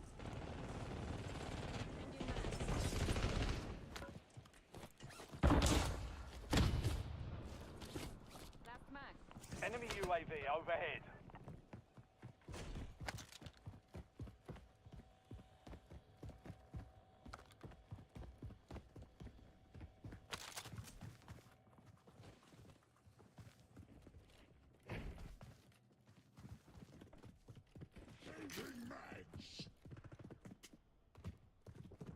No, Mario. No, ¿dónde está el otro? A la derecha. Está en tus armas, No, ahí. Gírale, toma. We lost track of the bounty Corre, target. Fernando, Contract failed. Sí, porque vos sos el... ¡Ay!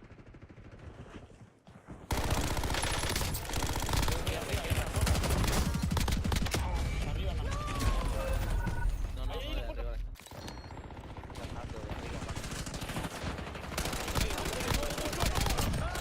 Please drive it back.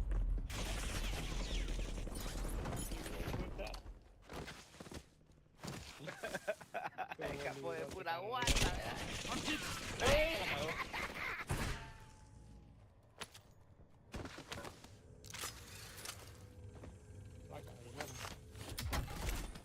Friendly loadout drops on the way.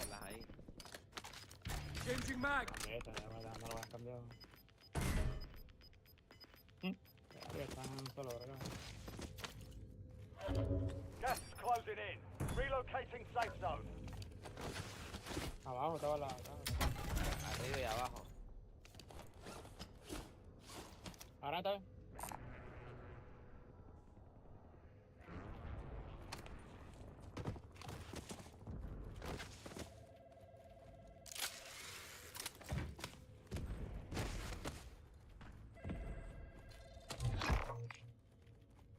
Your squad mate is marked as a most wanted target. Kill enemies and secure supply caches to help remove the bounty on their head. Dale.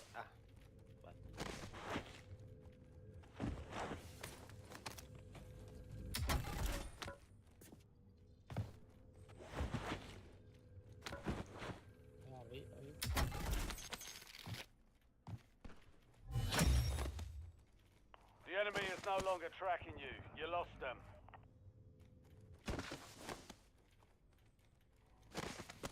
Voy a arriesgar a ir a la tienda, man.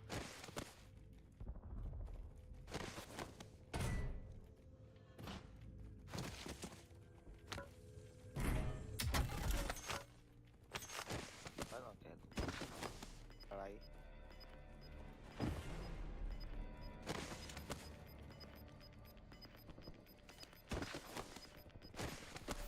Gas is closing in. La bóveda.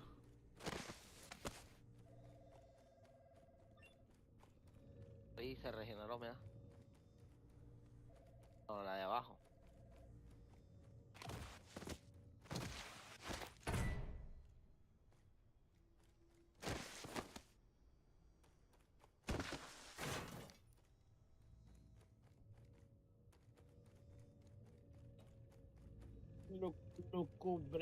Lucubrador.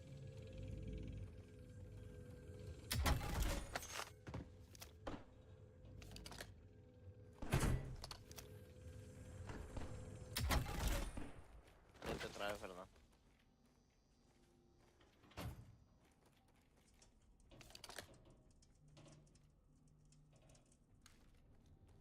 Echa la bala de arriba que está mirando, ¿ah? Ahí bajé. Loading fresh mag. La caja de abajo, la caja de abajo. La caja que está abajo. No, dale otro piso más abajo. Dale, dale.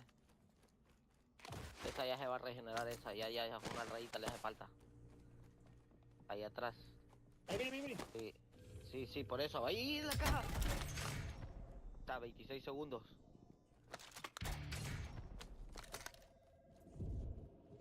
No suba, baja.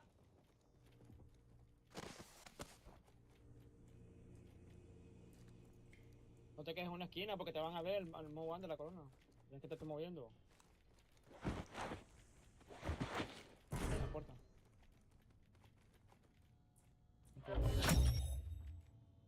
Your squad mate survived. Contract Valora, complete. valora.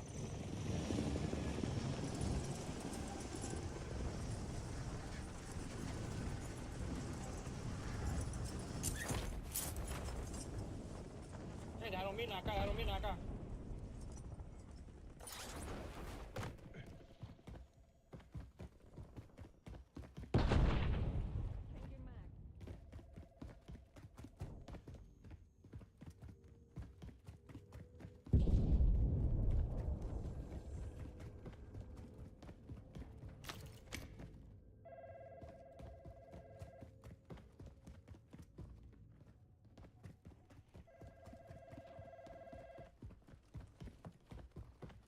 You did it good, bro.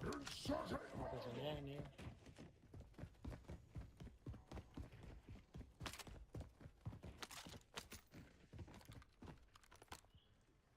Por allá arriba ese edificio, loco, no le pega. Taking effective fire. Gente.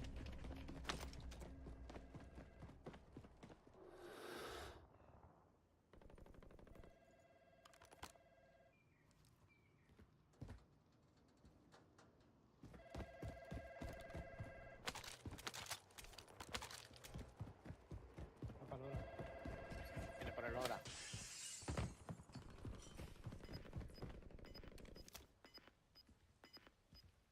Son varios.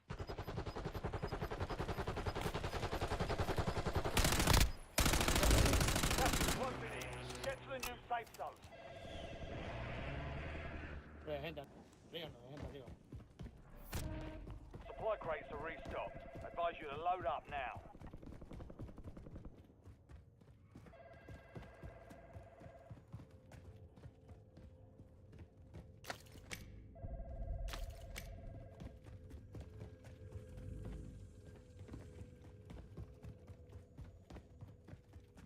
Moving this way.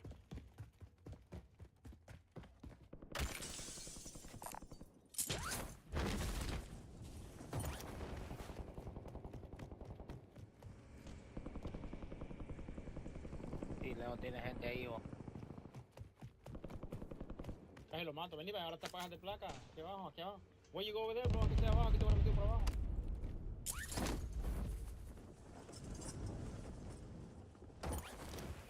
acá, placa, aquí te vas metido, aquí mismo, antes de caer arriba. Tira ahí.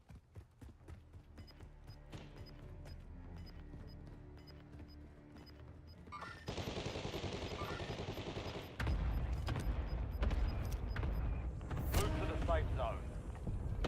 Gas moving. Mirao. Camperos, hijo de puta. Enemy UAV is online.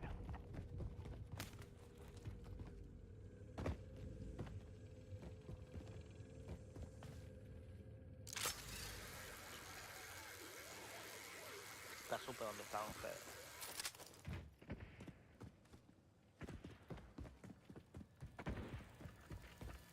Changing mag. Changing mag.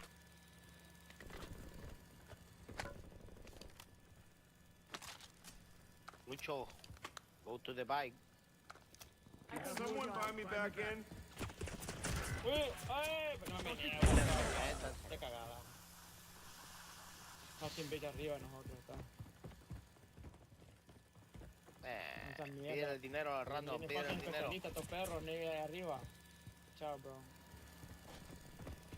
No, te voy a ir a la verga, no. Go, you can play. Cuidado, que tienes la DMX, ni que te pegan un paregazo y te mata. Go here, bro. Vete a la verga, go here, look. Can someone buy me back in? Oh, aquí Can también, someone aquí buy me también, back aquí in? también. Bro, play your game, bro. Don't worry about it. Ni que estaba jugando yo. No estaba jugando. Cambio de la vida. Tienes una corona ahí, Fernando. Cuidado. Va para donde vos, va directito para Hey, donde firm. vos. Oh, did it. No. Madre de segundo. A ver si este más se anima a tirarse a la tienda o. Ya se animó, mira. Soltar el paracaídas, tonto.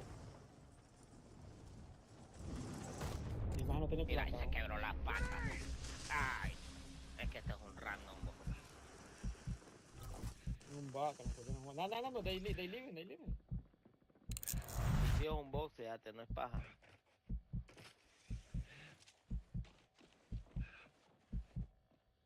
Smoke, man. Yo, die, bro, die. Kill yourself. Just die. Kill yourself. I'm not going over there. Kill yourself. Compremos el hora. Oh my god, aquí están en la police station, bro. Dale, verga. Gas is closing in. Relocating safe zone.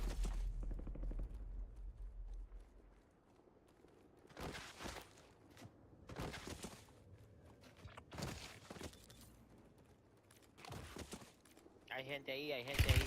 I'm hit. We have work to do. Buy me back. No, dale, seguí, ajá.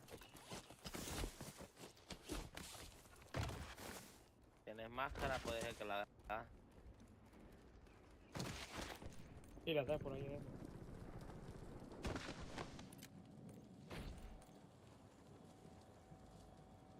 Puta, nos estás cargando un vergo, nos estás cargando. I feel really bad. ¿Qué hacemos, bro? No, bro.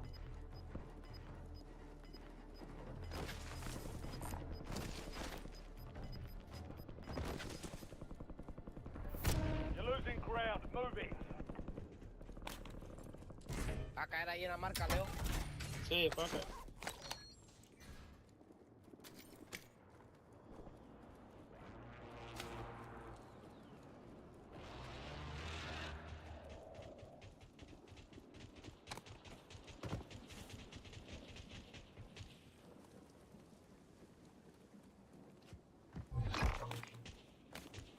Your squad mate's located an HVT. This one's high risk, Uy, high sniper. reward, so keep your eyes open. Atrás.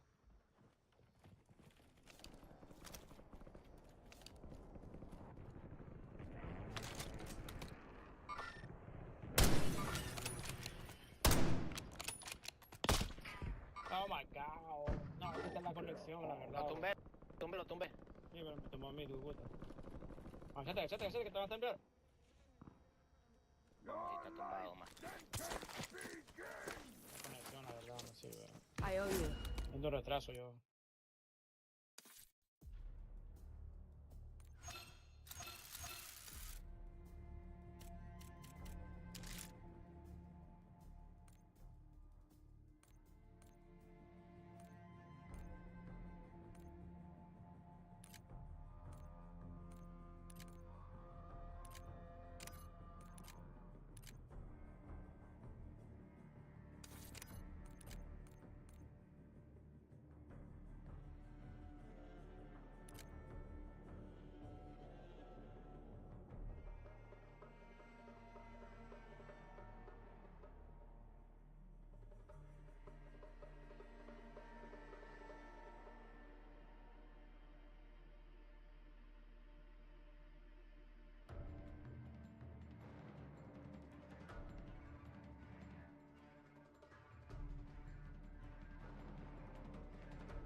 Julio.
Use this time for some target practice.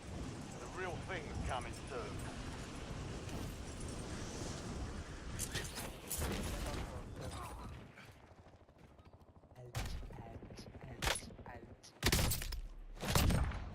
Enemy dropping into the AO.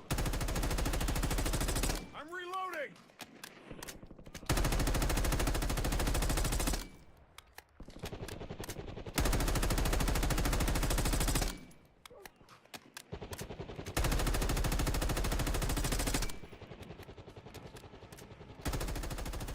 Enemy soldier incoming. All stations, green light. We're deploying to the war zone.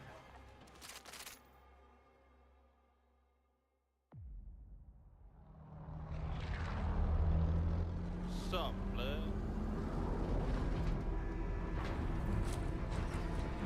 Oh, sure we got Beavis in the motherfucking building.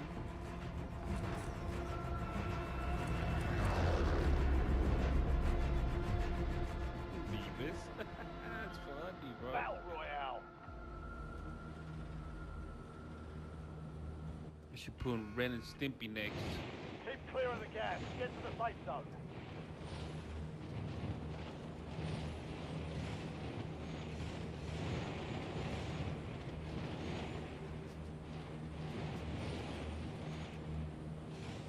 Contact marked. I'll be back.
online.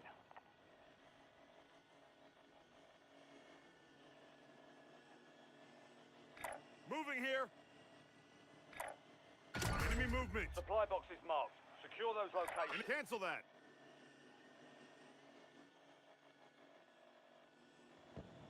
Enemy movement.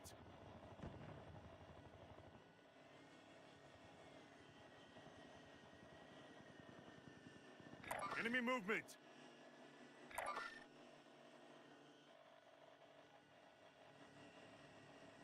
Marking enemy.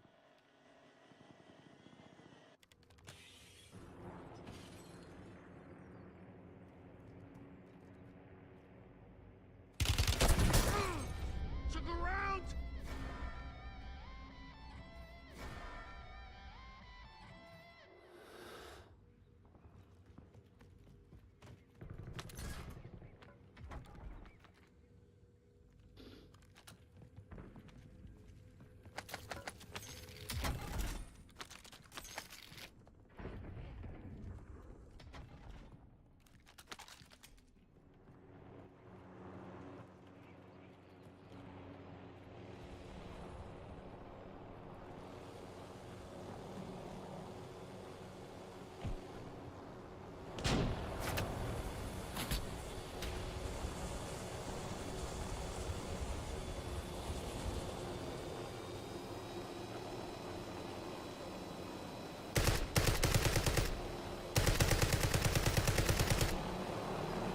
Changing max! Supply box secured. Move to the next one. All squad mates are in the safe zone. Gas is inbound. Thanks.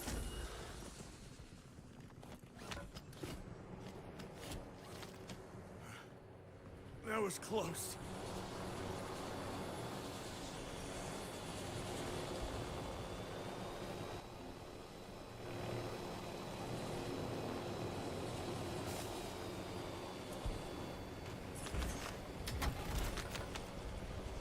Two supply boxes secured. One remaining.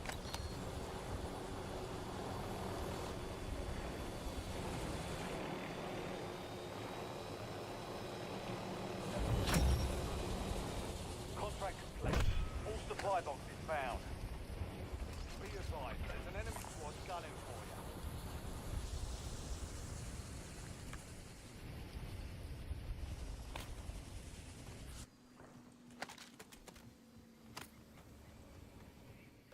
We're gonna score.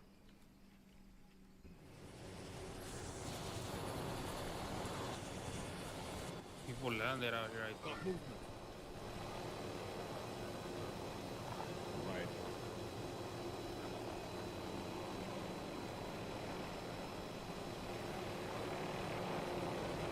Reloading.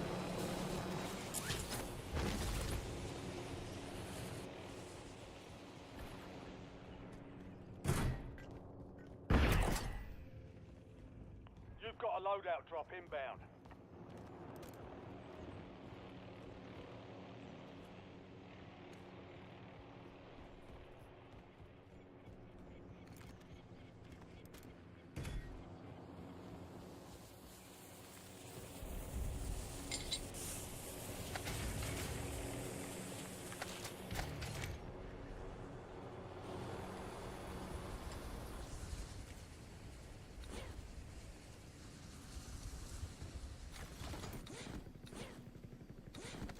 Cash here. Enemy movement. Cancel that.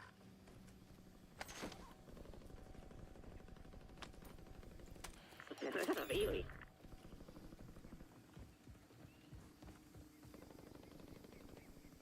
Oh. Copy.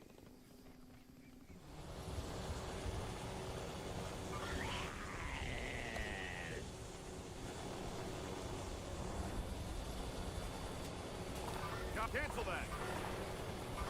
Copy. Marking and moving here.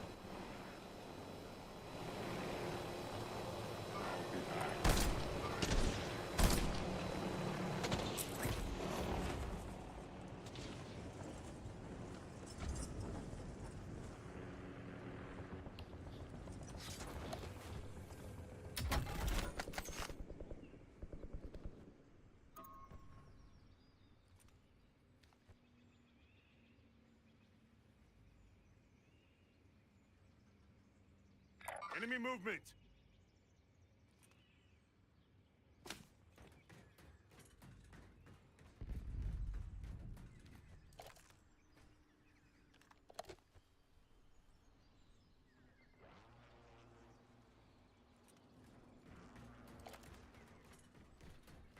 Almost killed me though. The enemy is no longer tracking you. You lost them.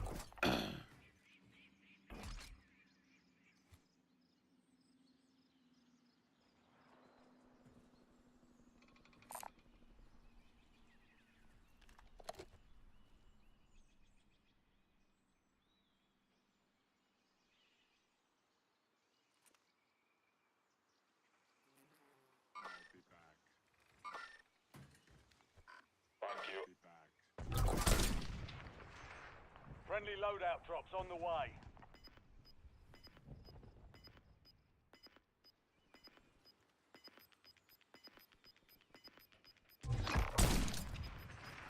Bounty targets are up. Get after them. Gas is closing in.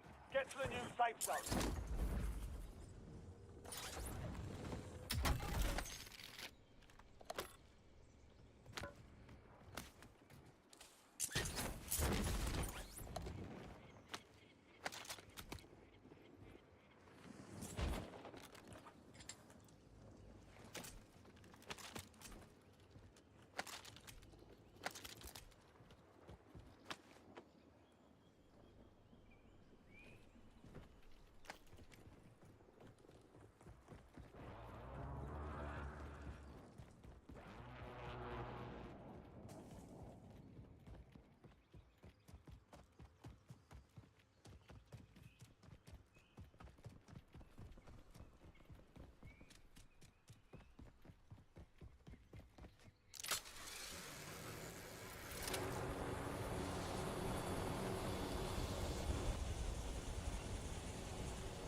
Head to the safe zone.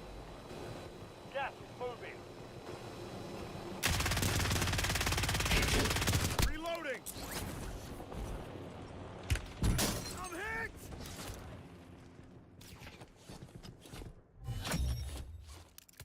Primary objective complete. All targets eliminated.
Enemy UAV overhead.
redeployment.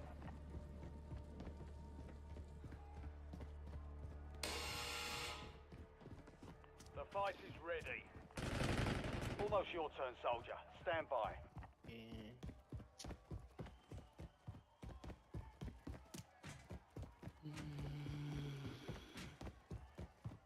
Earn redeployment or die trying.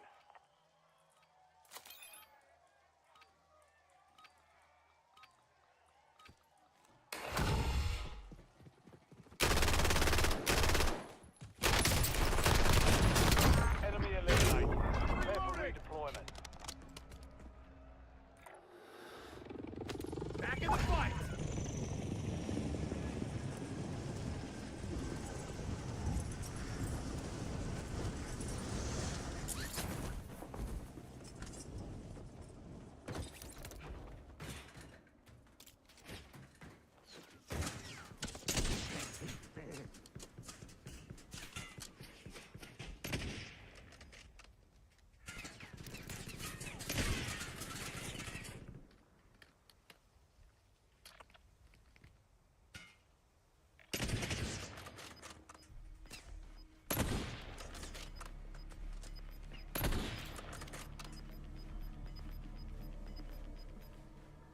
Move to the safe zone. You've got gas moving in. Fuck you, asshole.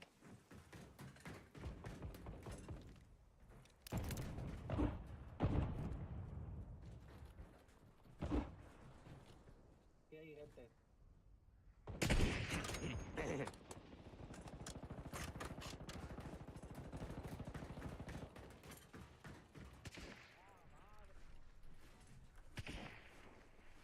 Stay frosty.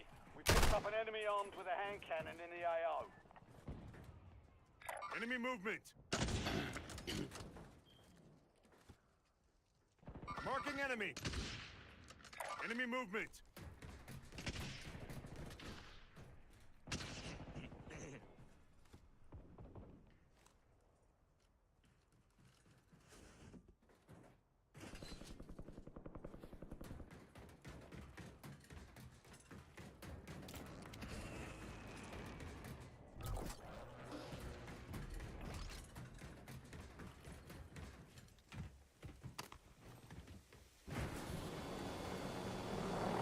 Enemies are dropping into the area. Watch the skies. Squad mate redeploying to the AO. Around!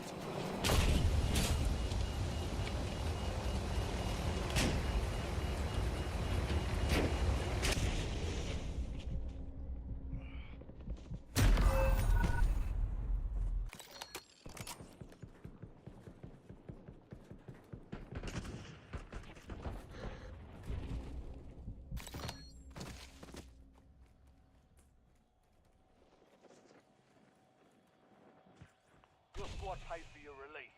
Get ready to redeploy. I'm back on station!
closing in.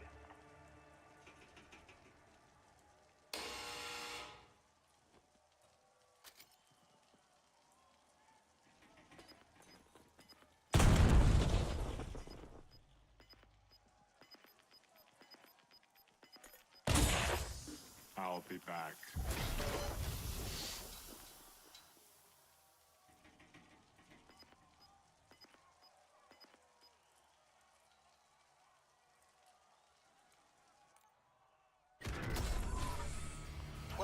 Remain. Valiant effort. Keep your head up and return to base for debrief. Look at that, man. Damn. Buy me back.